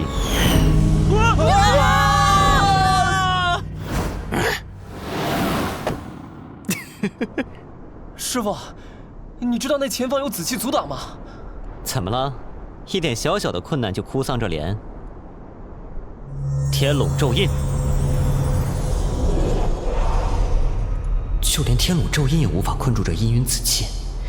幸好我手快，让神通分析器解析了这紫气。名称：周天紫气，大周天万物母气。详情：天地初开，造化诞生时，伴随天地而生的一缕清灵气息，本身没有攻击性，但却可以化生万物，也可以排斥万物。哦，原来是因为它在与天笼咒印接触时，化身为与天笼咒印同源的形态，所以他借此骗过了天笼咒印。之前叫你们寻找此山是第一重考验，不过是预热罢了。现在才是真正的考验。你们前面的阴云紫气名为周天紫气，又名周天万物母气。此气可化生万物，但也会排斥万物，绝非你们想象中那么简单。去吧，方法不限，谁能第一个破开周天紫气的阻隔，登上玉京山，为师有特别奖励哦。是，师傅。嘿嘿，我先来。飞廉，助我一臂之力。去吧。无效。强攻恐怕不行。风在泽上，俊鸟出笼，轻易脱困。连遁剑道也排斥。让我化解了这紫气，说不定就能进去了。八卦崩解。啊，还是无效。糟了！看来你们还是没搞清楚这紫气的特质。有人知道刚刚是怎么回事吗？周天紫气既然号称万物之母，想来会隐含造化创生之意。大师兄的八卦崩解是破灭乾坤造化，双方可以说是死敌啊。哦，原来如此。好在师傅及时将师弟移走，要不然就糟了。看来得另寻方法了。嘿嘿嘿，好玩。不要心急，慢慢来。为师的奖励可不是那么好拿的。弟子等人一定尽力。哎，这周天紫气真是难顶啊！是啊，我们的招数全都不行。知己知彼，百战不殆。我们先观察一下吧。好，那我让飞廉绕着紫气云海飞一圈。好，我也要尽快努力了，破除周天紫气的阻隔，才能到达玉京山啊！这片紫气云海将内部空间完全封住了，不能用黑云旗，也不能用2阶虚空妙术。无论是法术还是人，都会被这紫气排斥。这特性倒是和我那未完成的法术类似。天地初开，清气上升为天，浊气下沉为地。周天紫气就是天地初开造化时上升到天穹的清气之一，充满了造化创生的玄妙意境。此次对道法的理解更进一步，更是适合修炼的时候。此前灵台筑起，却迟迟不能凝练丹鼎，丹鼎的品质对日后结丹的成功率和质量都有巨大的影响，切不可大意啊！先感受天地灵气，试着将身体与这天地融为一体。识海，想象出丹顶的外形。丹顶出形一往，接下来就是锤炼法力了。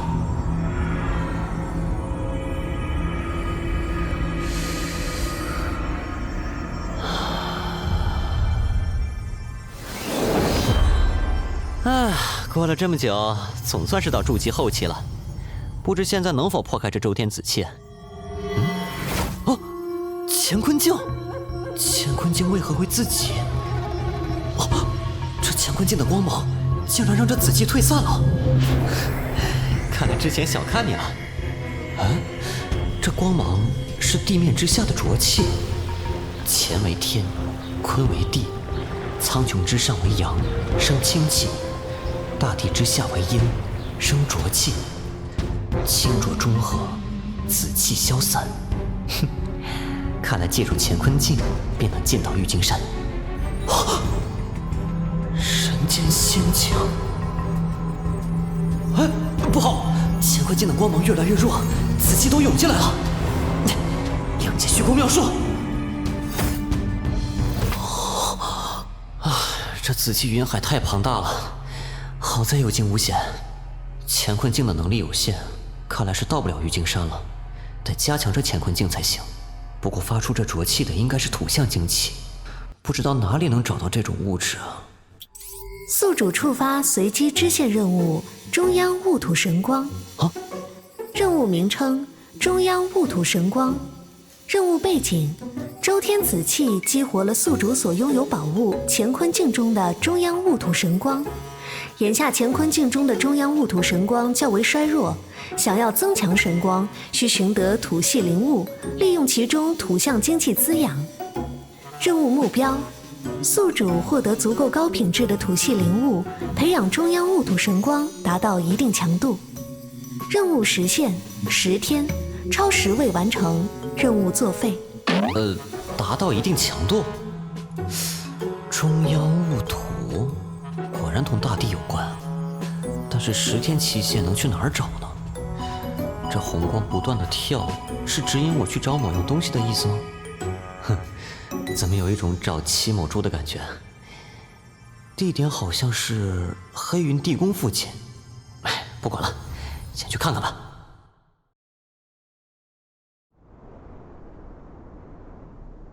呸！真晦气，守着这么个破地方。一点油水都没有。是啊，还要担心地下的幽冥血河爆发。有人来了！卑职参见将军。陈将军，您今天不当值，怎么来了？我不放心这底下的幽冥血河，所以再下去看一趟。李将军刚才探查完血河才离开，陈将军又来，二位没遇上吗？这不是你该过问的。卑职知错。陈将军，前几天送给你的青梅酒，还合您口味吧？费心了，那几坛子酒还在家里摆着呢。果然。哼，陈将军，您是不是糊涂了？怎么？我记得您最讨厌的就是青梅酒，您忘了吗？你不是陈将军，你究竟是谁？哎呀，失算。不过，就凭你们，还不够格。怎么动不了了？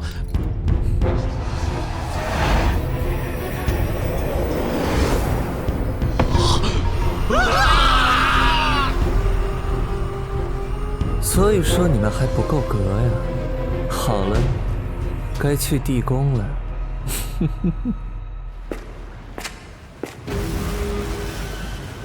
这里就是幽冥血河呀。好香的血腥味，见到我应该很高兴吧？刘洋，血河真水的味道还可以吧？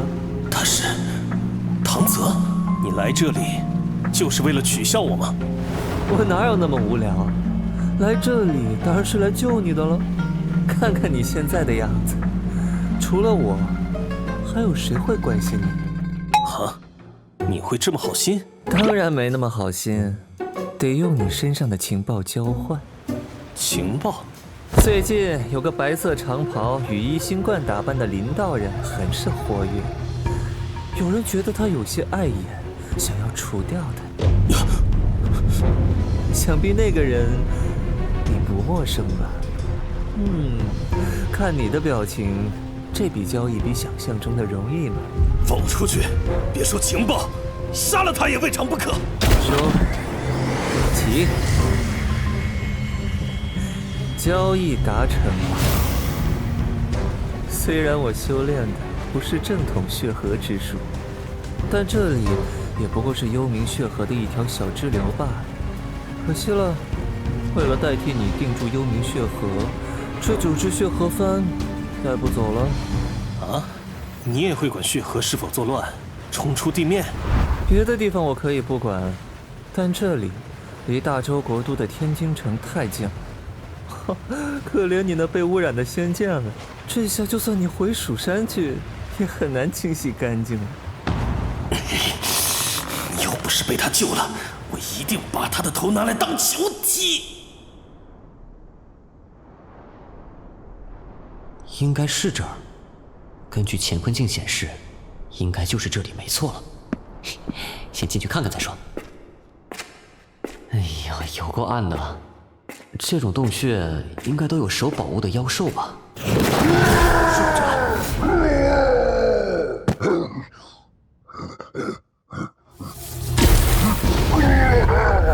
筑基期的妖将作为守宝妖兽有些弱。哼，这石凯倒是挺结实的，救了你一命。还来？看来这洞穴深处有我要找的东西。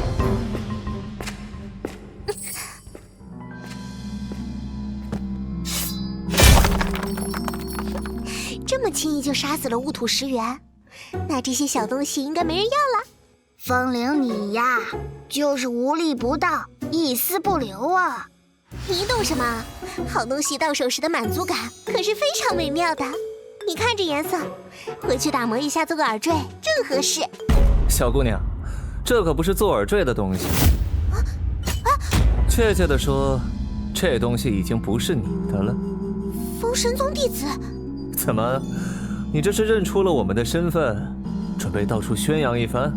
没，不是说贵宗丢了一只飞莲吗？我就多留意了一下。哦，留意？难道飞莲是你偷的？不是，但我知道是谁。偷东西那人刚从那边进去了。哦，这巨人也是他杀的，我亲眼看着他骑着一只绿色灵宠从那边进去了。筑基期的妖兽确实不是一个炼气期的小姑娘能杀死的。不过要真如这小姑娘所说，我只是刚好路过，不小心捡了2位的宝物。再说我一个小姑娘，能有什么坏心思？看在我提供消息的份上，放了我吧。烈风长老说，最近在附近感应到了飞莲，刚好现在有人目击，不会是巧合吧？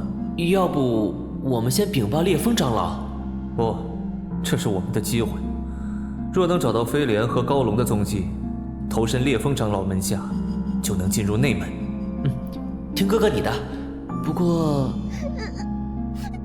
要杀了他，算了，杀了他指不定会引来什么人呢。留着他，以后说不定还能救自己一命。走吧，我们先去会会那位。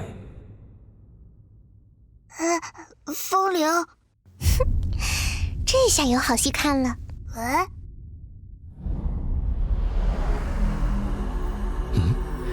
通往地下的洞穴怎么会有亮光？好刺眼的光芒，是什么东西发出的光？这是……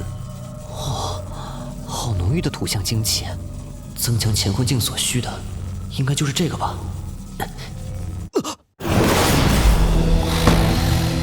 这才是宝物真正的守护妖兽。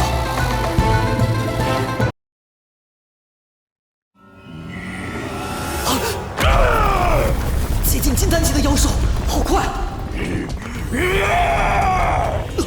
两界虚空妙术，机会，得离他远点儿。山神玉，先天之灵，10万大山才能孕育出的山石精华。原来是先天之灵，难怪可以滋养中央雾土神光。这里，之前没感觉到，拿起山神玉就有了。莫非这山神玉镇压了什么东西？把东西放下！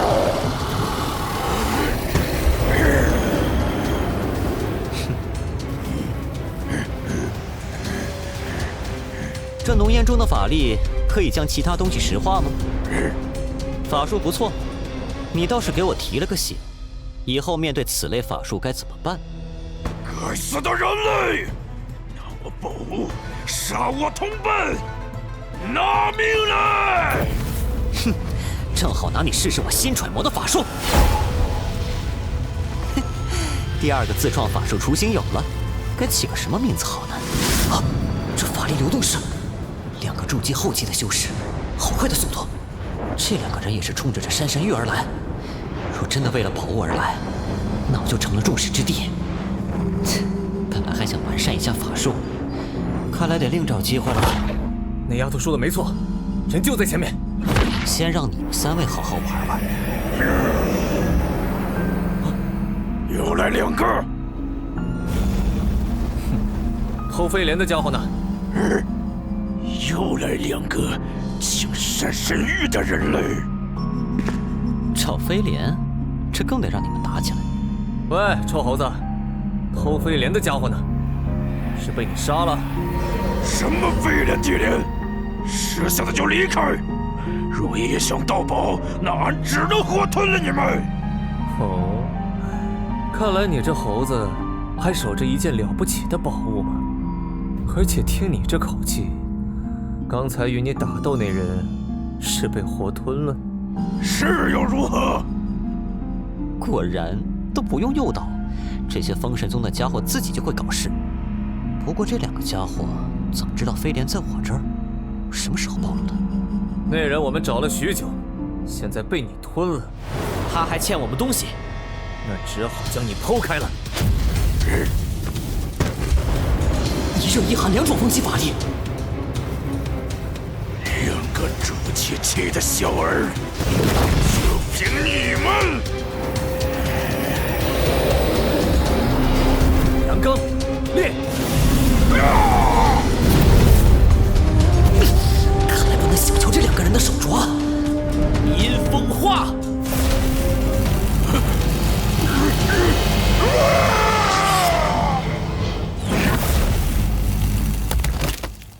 喂，弟弟，你这种打法，恐怕连被吞到肚子里的那人都一起轰碎了。看这猴子那么嚣张，一下子没忍住。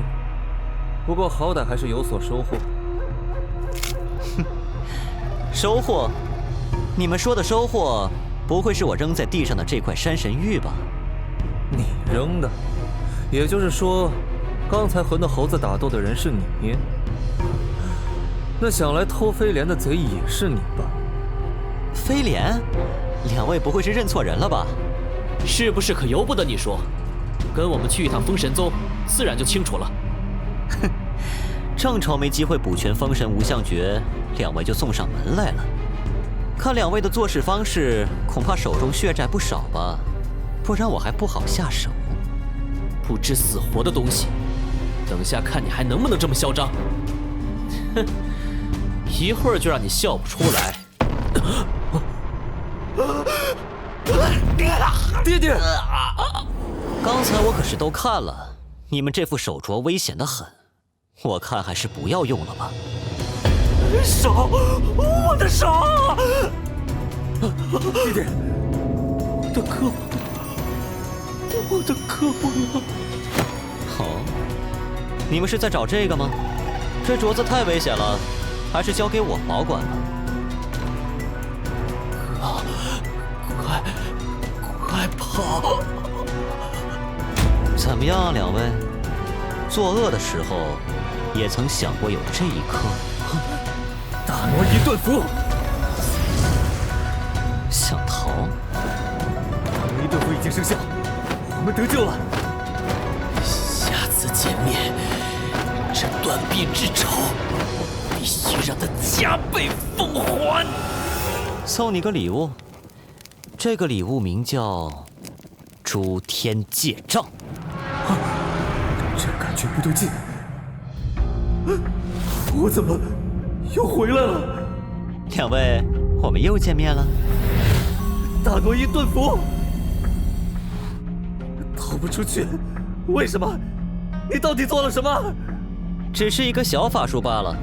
诸天戒杖于虚空中分界，为诸天设立屏障，隔断目标范围内灵气法力的流通与运动。凡入了这3丈方圆，便如同那笼中之鸟，无处可逃。好了，二位，既然知晓了我的行踪，那就随我走吧。震感又来了，这山神域真的镇压了什么？用神念探究一番吧。那是无间钢杀，无尽轮回，永远无法解脱，地狱中的地狱。这地下镇压的，竟然是4大神方之一的无间钢杀。无间钢杀，凡触碰的生灵，都将立刻被夺取神魂，化为厉鬼。被吞噬者，将永世不得轮回。这无间钢杀力量诡异霸道，又没了山神域镇压，还是早点离开此地为好。果然是你比较厉害啊！要是能知道你的行踪就好了，这样本姑娘就可以源源不断的引人去找你麻烦。等你反杀他们之后，就跟在后面捡现成的。可是他好像什么都没给你留。不对，他好像把这个留给你了。那个穿白袍的道人，本姑娘记住你了，别让本姑娘再碰到你。不会是感冒了吧？哼，山神玉已备好，是时候破开这周天子气了。乾坤镜，中央雾土神光。中央雾土神光强化完成，宿主完成强化任务，获得1次抽奖机会。玉京山，让我看看你究竟是何模样！快到尽头了吧？这就是仙山白玉京。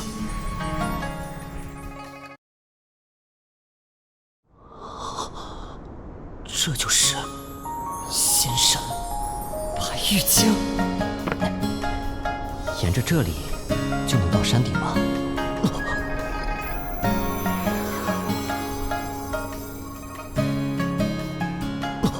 这玉京山竟然蕴含了时间的道理。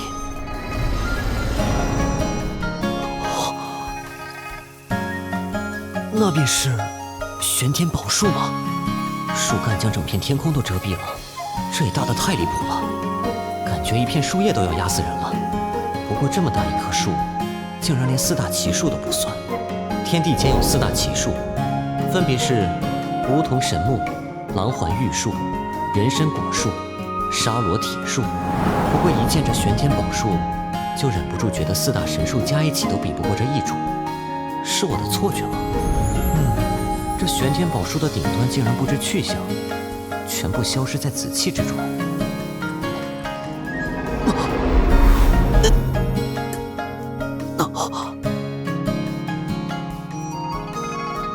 这株玄天宝树居然自行开辟了一个洞天。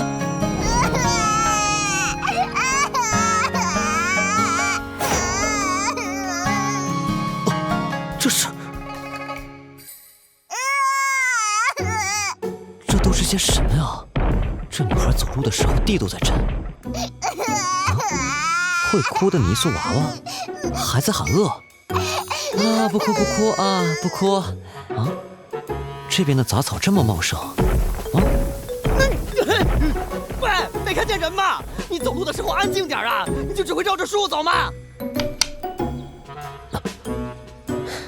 不用说，你也不会理人，对吧？至于下棋嘛，按照套路，都是下在最不可能下的地方就对了吧？啊！这棋盘竟然不是一子一子落下，而是局势在不停的变换。让我试一下。算了，我也不懂，还是不作死了。希望他们不会干扰我掌控玄天宝术和玉京山洞府就好。果然是一处福地啊！我先来探一下这玄天宝术。空间之力，这宝术蕴含的竟然是空间之力，流入体内了。我明白了，这仙山原来自成一个世界，周天子气是生命，玉京山同时展现永恒和刹那两种时间之力，而这玄天宝术便是空间。时间、空间、生命，这三者变成了一个世界。似乎还缺少什么。生命并不单纯，花鸟鱼虫飞禽走兽是造化，山川河流岩石江海亦是造化。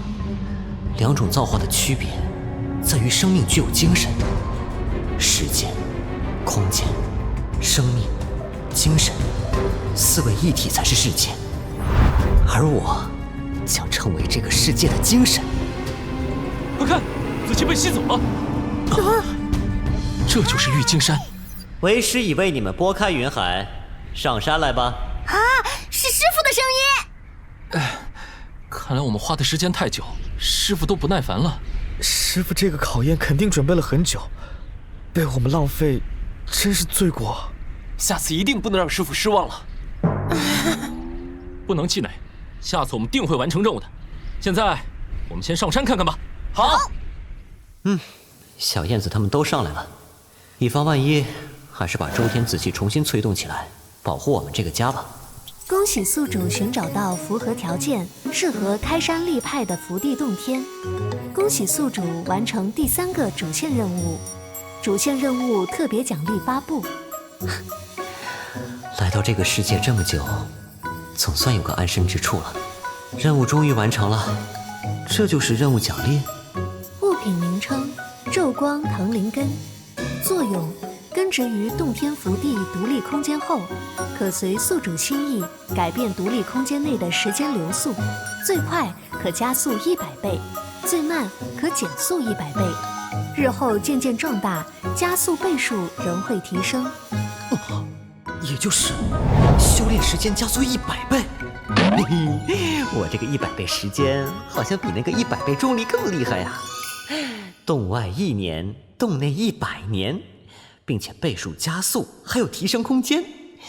天元大世界的大宗们基本都拥有各自不同的加速修炼洞府，但加速时间在100倍之上的屈指可数。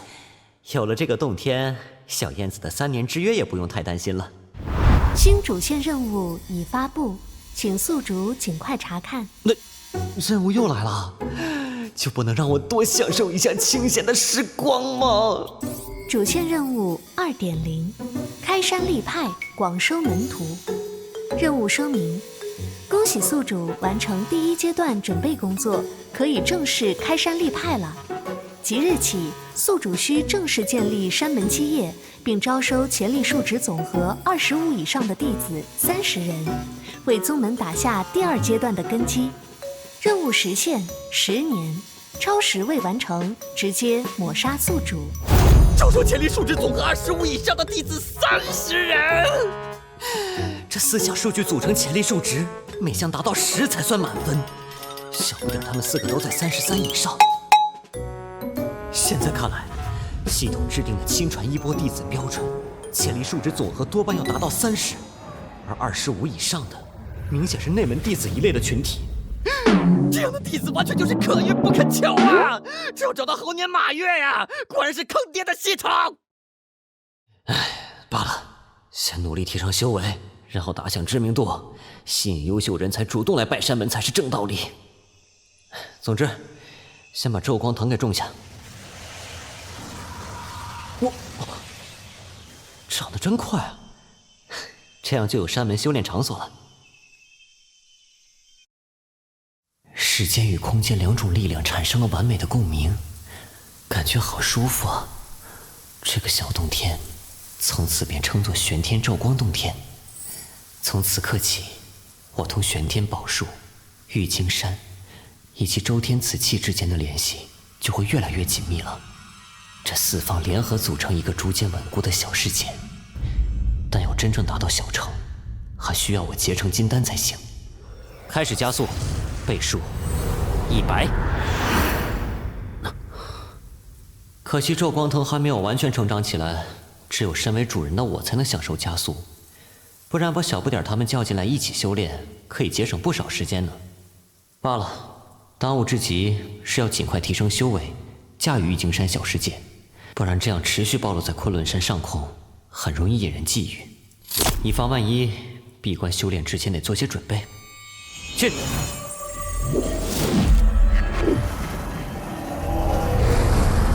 那个是……你们莫要惊慌，这只是一个暂时的护山法阵，为师要闭关一段时间，你们自己留在玉京山里修炼，不要离山。除了玄天宝树上方的小洞天以外，其他地方都可以自由活动。是，师傅。师傅真是选了个好地方。我们也不能懈怠，一会儿上山后马上开始修炼吧。好啊，我听大师兄的安排。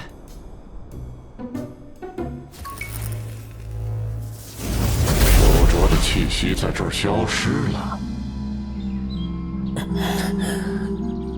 要清洗这血河真水，唯有天一真水了。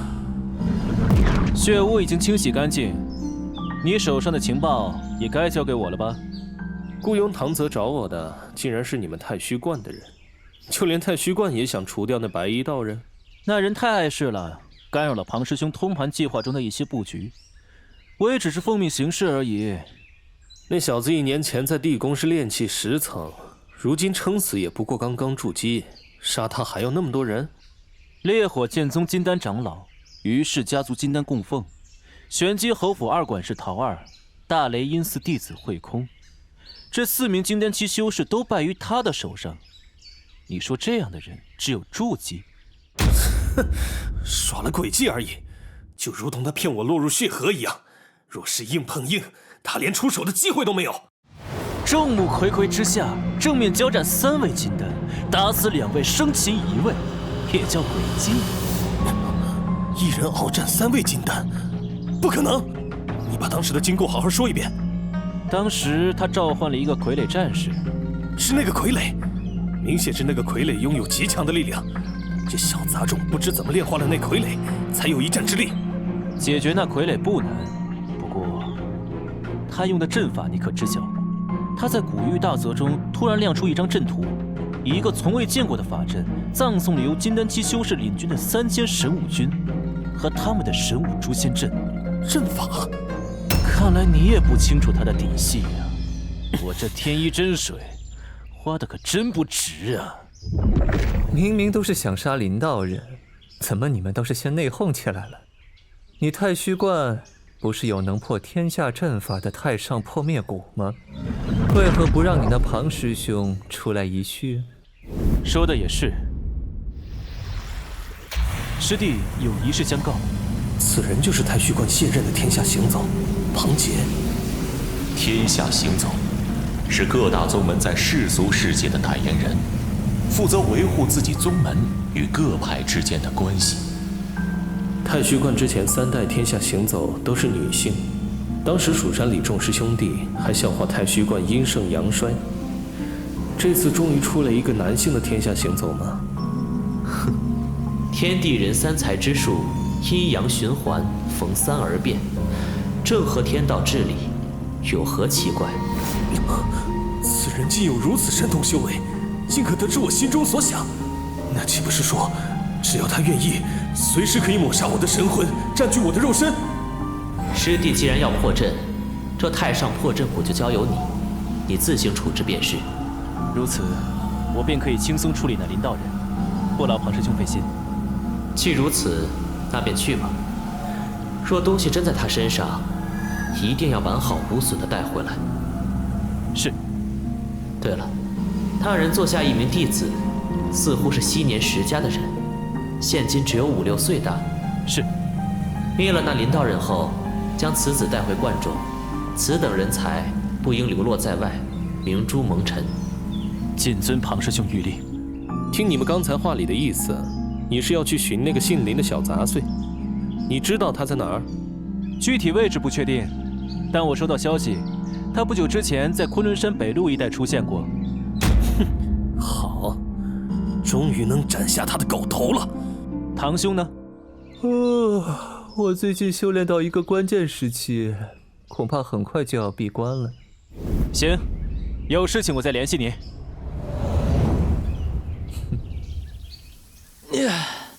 今天的修炼终于结束了，待会儿我们去山下转转吧。好啊好啊，一直坐着闷死了。登高望远，开阔心胸，古人诚不我欺。流泉飞瀑，仙气缭绕，师傅的这处道场，当真是个好地方。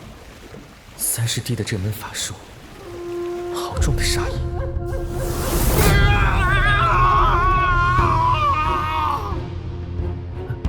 站起来了，这是要天皇全指，湮灭吧！看来一击诛杀筑基期的修士还做不到，还得继续修炼才行。30弟，同敌人有仇怨，报了仇也就是了。实在可恨之人，直接灭杀便是，也不用如此折辱他吧。二师兄不喜欢，我不练便是了。我敢肯定，我前脚一走，他后脚肯定会故技重施。有什么东西来了？啊！这妖力是金丹气。好一座仙山！少君昔日曾提过，在昆仑山北路发现过一处奇妙洞府，莫非是这里？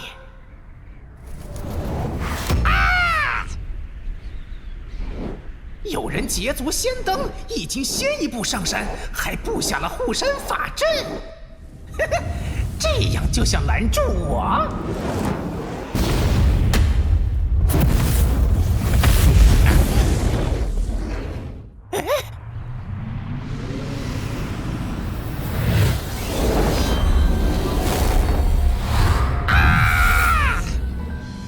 竟将我的旭日真火化成了细雨，这是什么神通？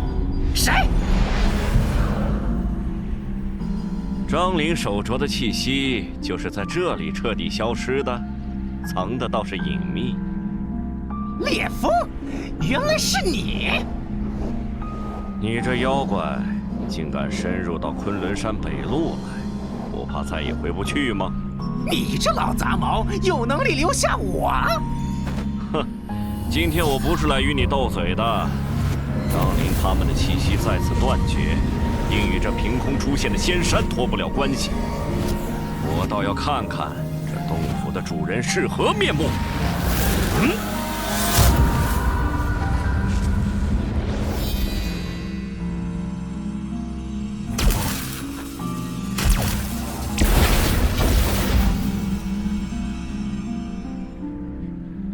变火为水，化风成雷，当真好手段。此间主人不简单呐。看来老杂毛也没了手段。你竟将六色羽扇祭炼出了第7道光圈。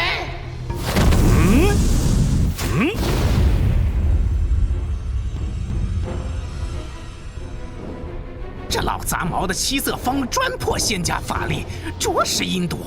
我可要小心，别不知不觉中了他的道。妖孽，本真人今日有正事要忙，暂不与你计较。识相的，赶紧离开昆仑山脉，再叫本真人碰上，就没这么好说话了。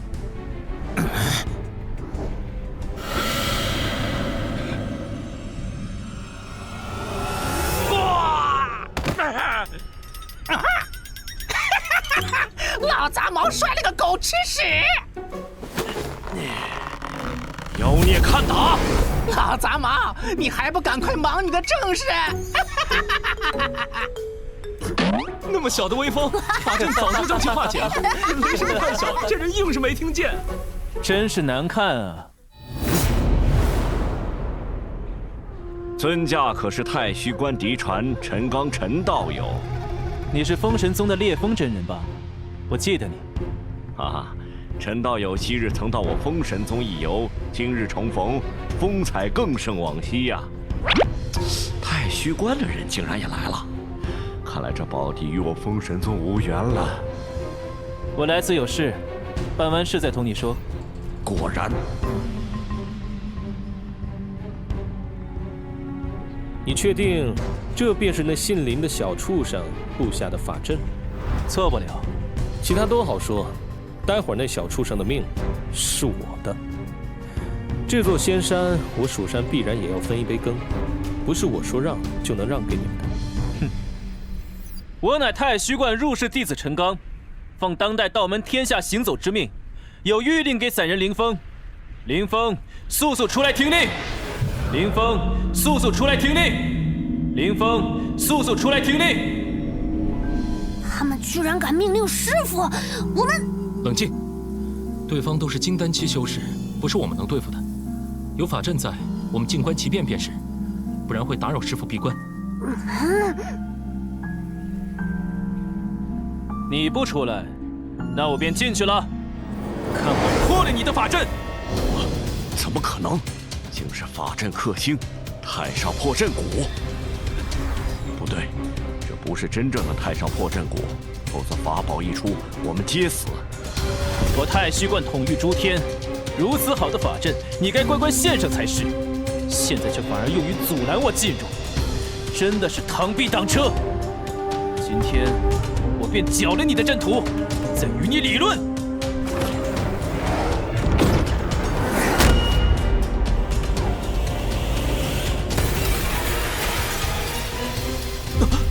师傅的大阵破了！哼，不过如此。逃吧，终究都会是我的。姓林的小畜生，给我滚出来！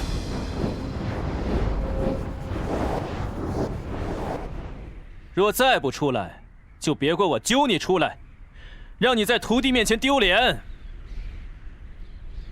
对方法器厉害如斯，师傅人在闭关，法阵无人主持，敌人又攻上山来，这下不妙了。外界已过1月，林峰却在虚空之中度过了8年多。此时已是金丹将成之时。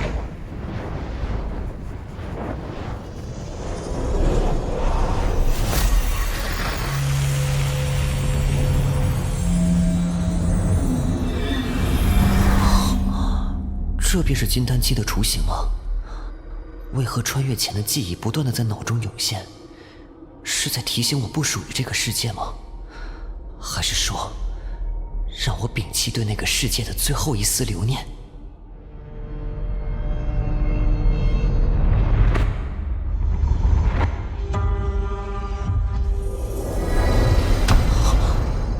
原来这一切都是参悟生死之间的走马灯。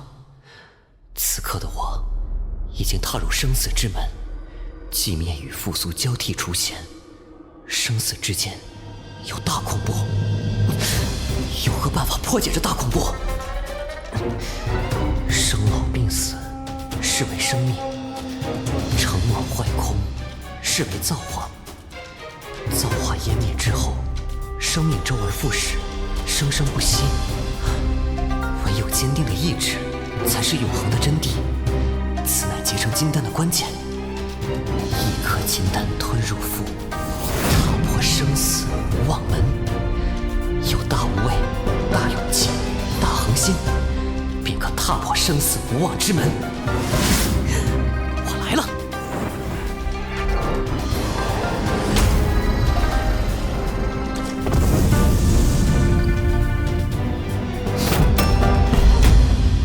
外面的不速之客，也该闹腾够了吧？准备好受死了吗？师傅人在闭关，这下被敌人攻上山来，情况糟糕至极。那株玄天宝树看上去很厉害，我们引对方去攻击宝树，让玄天宝树收拾他们如何？玄天宝树究竟有何为能？我们不知道，一切都只是猜测。万一不成，反而伤了宝树。我们靠自己。师傅在树顶洞天内闭关，最好不要打扰他老人家。这一战，4人一起面对。我最心爱的弟子高龙就死在他们师徒手中，这个仇我一定要报。两位不要插手，我只要那姓林的小畜生的命，其他人一概不管。那个小孩和那个青山书生，不要伤着了。剩下2个，随你处置。随你处置？瞧不起谁呢？不知死活的小辈！御风淬魔阵，八卦崩解。大师兄扛住了第1波攻势。这次我们必须配合迎敌，否则胜算为零。小师弟，准备无限风雷，尽可能提升威力。我们要靠你反击。你们为我争取时间。交给我，我去吸引他们的注意。剑道。猪鸡小儿，滚开！就是现在！纪念一指。切，真是好险呐！要是这法术再熟练一些，说不定我就躺下了。你们错失了杀我的唯一机会，到我了。唯一机会。老鬼，你先在我这招活下来再说吧。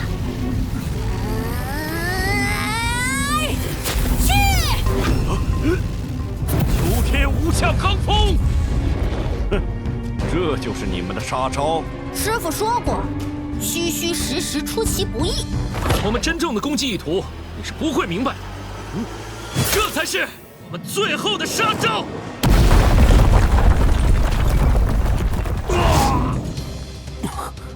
一击击杀金丹期，果然还是太难了。金丹修士能被几个小鬼欺负的，也就老杂毛你啦！可恶，诡计多端的小鬼！给你机会，你不中用啊，那可别怪我们了。3个筑基期加1个炼气期，居然能让一个金丹期修士差点翻船。老实说，真有些出乎意料。现在玩闹结束了，快让姓林的小畜生出来！他这缩头乌龟要当到什么时候？得放干净点，跟我师父这么大仇怨，看来没少在我师父手上吃苦头啊！你那狗屁师父，就是个炼气期的小杂碎，若非使诡计害我，早被我砍下狗头了。炼气期，你们所谓的师父，其实修为最多跟你们一样，只不过他比较会装神弄鬼而已。你们年轻识浅，被他蒙骗也不稀奇。不过现在还为时不晚，你们还有挽救的机会。这小小年纪就筑基成功，正应该投入我太虚观门下，日后必定大道可期，前途不可限量。还有你，不到2年时间就筑基成功，不愧是冰云师姐的儿子。朱洪武果然是看走眼了。游子归乡，你也该回归太虚观了，那里是你母亲的师门，也理应是你的师门。至于你们2个，一个勇猛坚毅，一个冷静沉着，心智上也都过得去。如果愿意，也可以随我回山。若能通过考验，还是有机会拜入我太虚观门墙哦。我说你啊，在那不停自言自语的，是不是自我感觉太良好了？少在那唱白脸黑脸的，我们不吃这套。我只问一句，我娘亲过世时，你们在哪里？执迷不悟，那就没办法了。天龙咒印，天龙咒印，乖乖跟我走吧。你做梦！休想带走我的师弟！这火焰是7大真火之一的幽冥邪皇。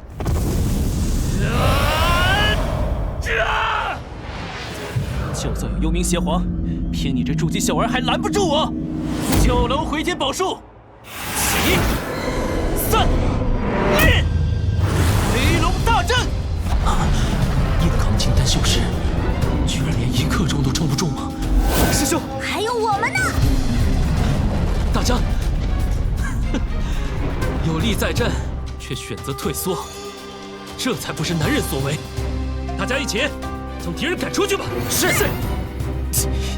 区区筑基小儿，不懂马口，真是可笑。止水旗，现！此土名为息壤，乃上古大能遏制滔天洪水左右，可自行增长，永不减少。对付你这点火焰，已经绰绰有余了。师兄，撑住啊！到了现在，你们总该相信你们那师傅是徒有其表的骗子了吧？他确实得了些保护，但也无法掩盖他是跳梁小丑的本质。闭嘴！什么闭关？那只是他的遮羞布罢了。我破了他的阵法，现在他害怕我能破他的傀儡，这样他就没有任何底牌了。本座的手段又岂是你能揣测的？这法力流动是……辛苦你们了，接下来就交给为师吧。师傅，姓林的小畜生，你还敢出来？我要一刀一刀刮了你！竟敢在我玉京山放肆！好在我徒儿无恙，否则定让你们尸骨无存。哼，没有幽冥血河帮你，还敢口出狂言？今天就由我来揭开你这跳梁小丑的真正面目！万气自生，剑冲废血，石上寒，死！师傅，两界虚空妙术消失了。你再次找来，想必已经做好了死的准备，那就成全你。怎么可能？不可能啊！不可能！不到2年时间，你怎么可能会变得这么强？一定用了某种异宝，这绝不可能是你本身的力量，绝不可能！这就是你的遗言？啊！等等，等等！怎么突然那么痛？我的身体呢？残杀蜀山修士，林道友有想过后果？擅闯山门，意图杀害他人弟子，几位所为放在任何宗门都是死罪。这种辱没山门的逆贼，蜀山太虚观想必也不会承认吧？再加上几位出不了我这玉京山，就更不会有人知道了。诸天戒障！封神宗之人可不能离开，之后我们肯定免不了一场大战，但不是现在，所以永远留下吧。我封神宗之人绝不会饶了你的。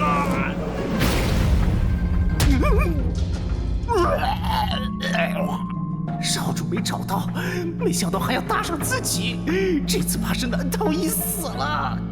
刘洋说你只有筑基，现在看来远远不止。好在我有2手准备。现身！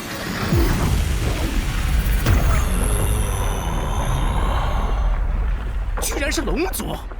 传闻太虚观圈养龙族，竟然是真的！龙族，传闻太古之时，万妖并存，龙族是最顶端的。没想到一个金丹期弟子竟有如此法宝。陈刚，这就是你说的好对手。就是他，切不可大意。看上去不是修炼肉身神通的呀。你个二货，还挑对手？好，本座成全你。这就是那魔偶傀儡？不，这是身外化身。这下你满意了吧？嘿，求之不得。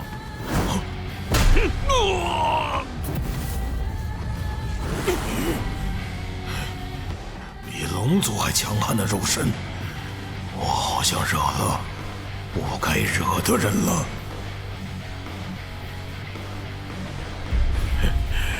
没想到这次外出遇到的对手会那么强，被陈刚这小子骗了。不过，比起我家里那位，你可差远了。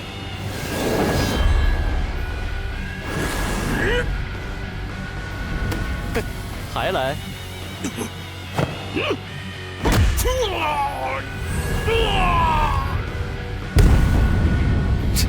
这就是龙族？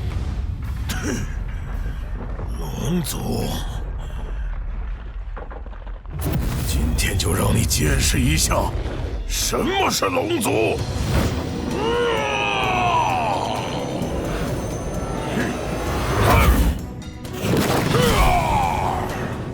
就你个子大！昆仑山被要塌了，我的魔偶已经被你成功拖住了，你还不出手？想逃呢？太虚观之，只有死的，没有逃的。死战者，你们的宗族我会厚待；逃跑者，勿怪我庞杰不留情面。太虚观何时出现过借战之人？就是这面古先前破了我的2仪生灭阵，果然不凡。那时我闭关不在，无法主持法阵，现在还怕斗不过？我太虚观太上破阵谷，既然名为破阵，就是天下法阵的克星。你不信邪，偏要以法阵抵御，就是自取其辱。哦，是吗？那这个呢？天地之变，裂苍穹。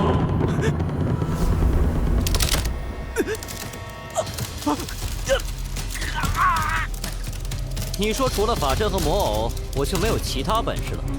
现在又如何？是我失算了，但这都是死，何不死的壮哉？我也感受一下被太虚观支配的恐惧。陈师弟辛苦了，接下来就交给我吧。太虚观天下行走，庞杰，堂堂道门圣地，竟然通过献祭弟子生命让自己神魂来到此处。若没有猜错的话，接下来你便要将他炼成身外化身，然后夺舍操控他的身体。没想到道门圣地也会有这么歹毒的手段。这是太虚观弟子必须有的觉悟。为了清除你这种妖邪，所有太虚观弟子皆做好了献身的准备。哼，所以你就可以心安理得地夺舍其他人？我从天道罢了，非是天道不仁，而是天道同仁。他日需我顺应天命，我也会毫不犹豫地舍去这肉身。不尊者就是违逆天道。你以为太虚观为天下第一圣地，便可当为人间主宰吗？你要如何理解是你的事情。我来此，只是为了收回那些不属于你的东西。这座仙山，龙叶那妖女的石笛，以及你的4位弟子。玉京山、石笛，这些虽说都是不是宝物，但这些对我而言也只是身外之物。即便扔掉，我眉头也不会长一下。但你那脏手，要是敢指向我的徒儿，哼！献祭仪式结束后，就是我现身之时。到那时，你还能拦我？拦不拦得住，可不是你说了算。诸天戒障，隔绝法力流转，这是什么法术？看来我还是小看你了。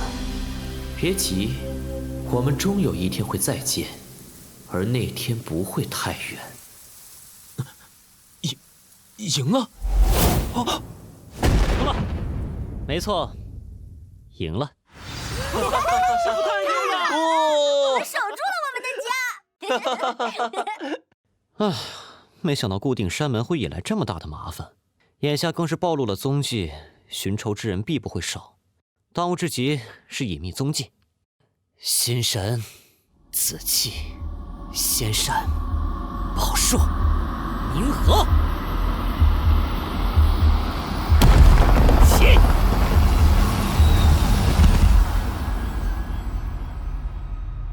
若我修为更进一步，结成元婴，参悟更多空间奥秘，再与玄天宝术合作，应该就可以让玉京山随意出入虚空，想在哪里出现就在哪里出现。可惜现在从虚空遁出后，玉京山只能现身在昆仑山北麓凌云峰上方。师傅，我最近有些过于严肃了，其实一切都在变好啊。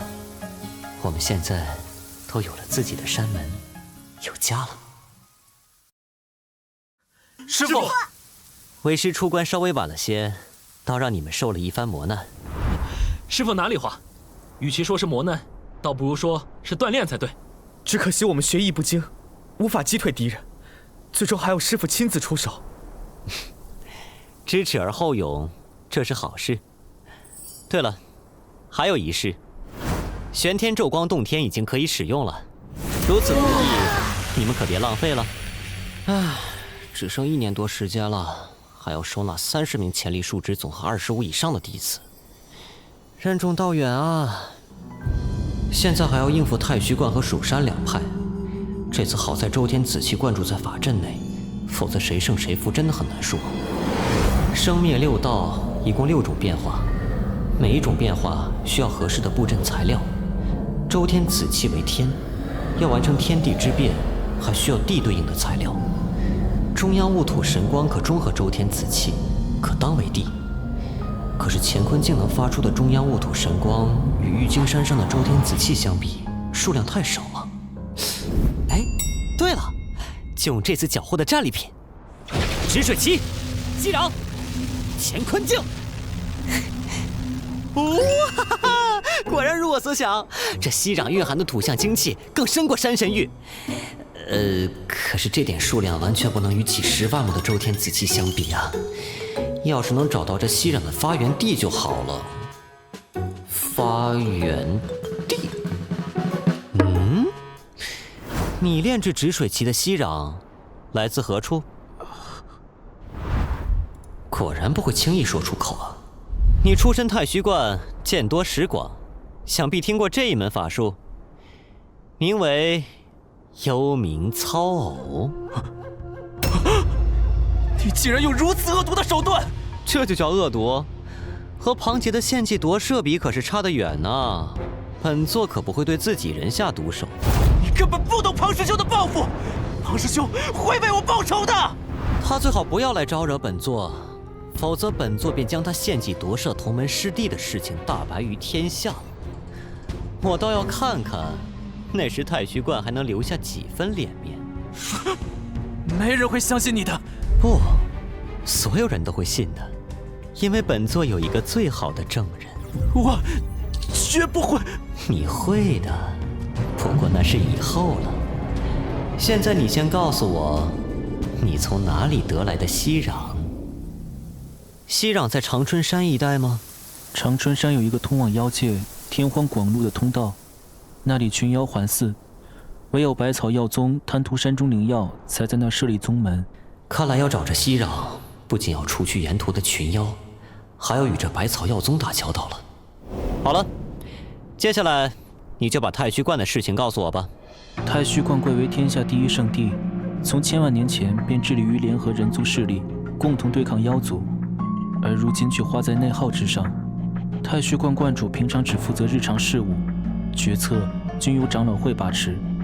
在这种制度之下，长老会出现了2种声音：一是主张成为天下宗门之首，成为人道至高主宰的激进派；二则是主张各宗门势力平衡的保守派。当代道门天下行走庞杰是激进派入世后的代表，也是派系中的后起之秀，更是重点栽培的对象和继承人。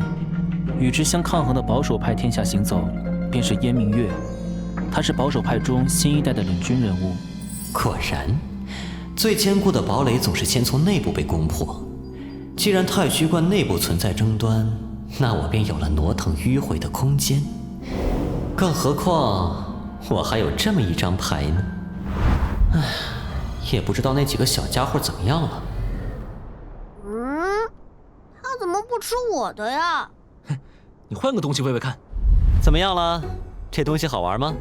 师傅。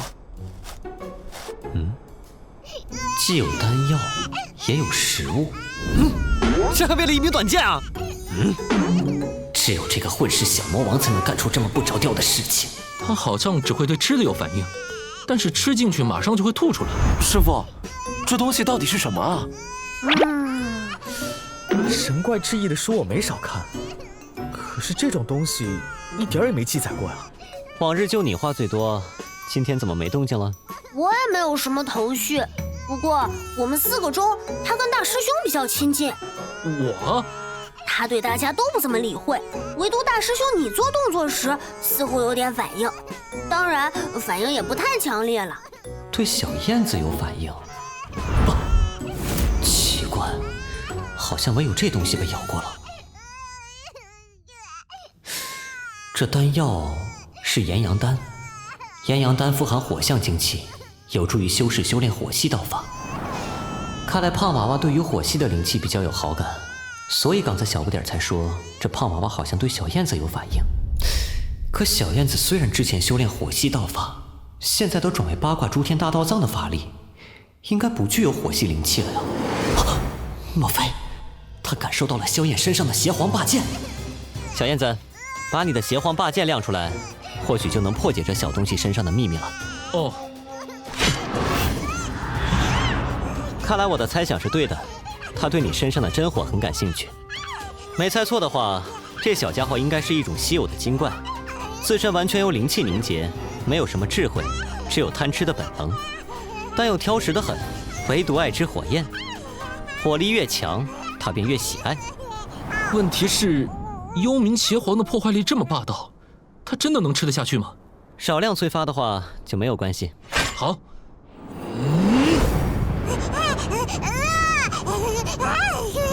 小家伙，你别伤到了哟。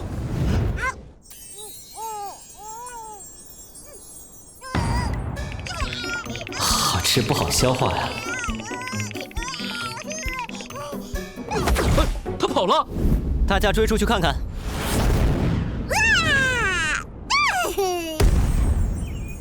这田地好像充斥着很强的生命力，让我看看你的效能。这些药材都已经被采摘下来晒干了，早已失去了生命气息的药材，竟然枯木逢春。那人参，不过短短片刻，长得足足有人手臂粗细，在土中如婴儿一般。这声音是在进行蜕变吗？成精了！这人参成精了！药材多则千年，少则100年才能成精。这风干的药材随意一撒就成精了，这速度也太恐怖了。五行相生相克，其中火生土，难怪。想来火力越强，这天机灵壤的灵力也会越强。幽冥邪皇为天地间7大真火，对他来说算是最顶级的食物了。哦，这岂不是一块上好的药田？有这样的药田种植灵草灵药，那速度质量谁可媲美？现在知道它是什么了吧？大师兄，以后就靠你养活这个小家伙了。这小家伙变化出的土壤叫天机灵壤，能加速草木生长。至于它化成的人形，就叫天机娃娃吧。看来他是喜欢上你了。我看就如天昊所说，由你来照顾他吧。师傅，这天机娃娃这么好，那洞天里剩下的那2个怪人，是不是也是某种精气的化身啊？那2个怪人，为师自有处置，你们切勿招惹他们。眼下有了这玉京山做我山门道场，开山在即，你们得抓紧提升实力。师傅，您开山门道场，立下宗派，我们4个是不是就是您在此方世界的开门弟子了？不错，不过为师记得某人曾说过，自愿给所有人当小师弟。那师傅，我们的门派到底叫什么呢？这个完了，这个问题我好像从来没有想过，该叫什么呢？史上第一祖师爷第2季，敬请期待。好啊！太好了，好的，师傅。师傅说的，这一定是真的。我决定了，我们宗门就叫真命天宗。真命天宗，若天宗者，都是真命天子。这个完美的名字，大家肯定会赞叹不已吧？第1季感谢大家的支持，我们第2季再见，看玄门天宗如何成为史上第1大宗门。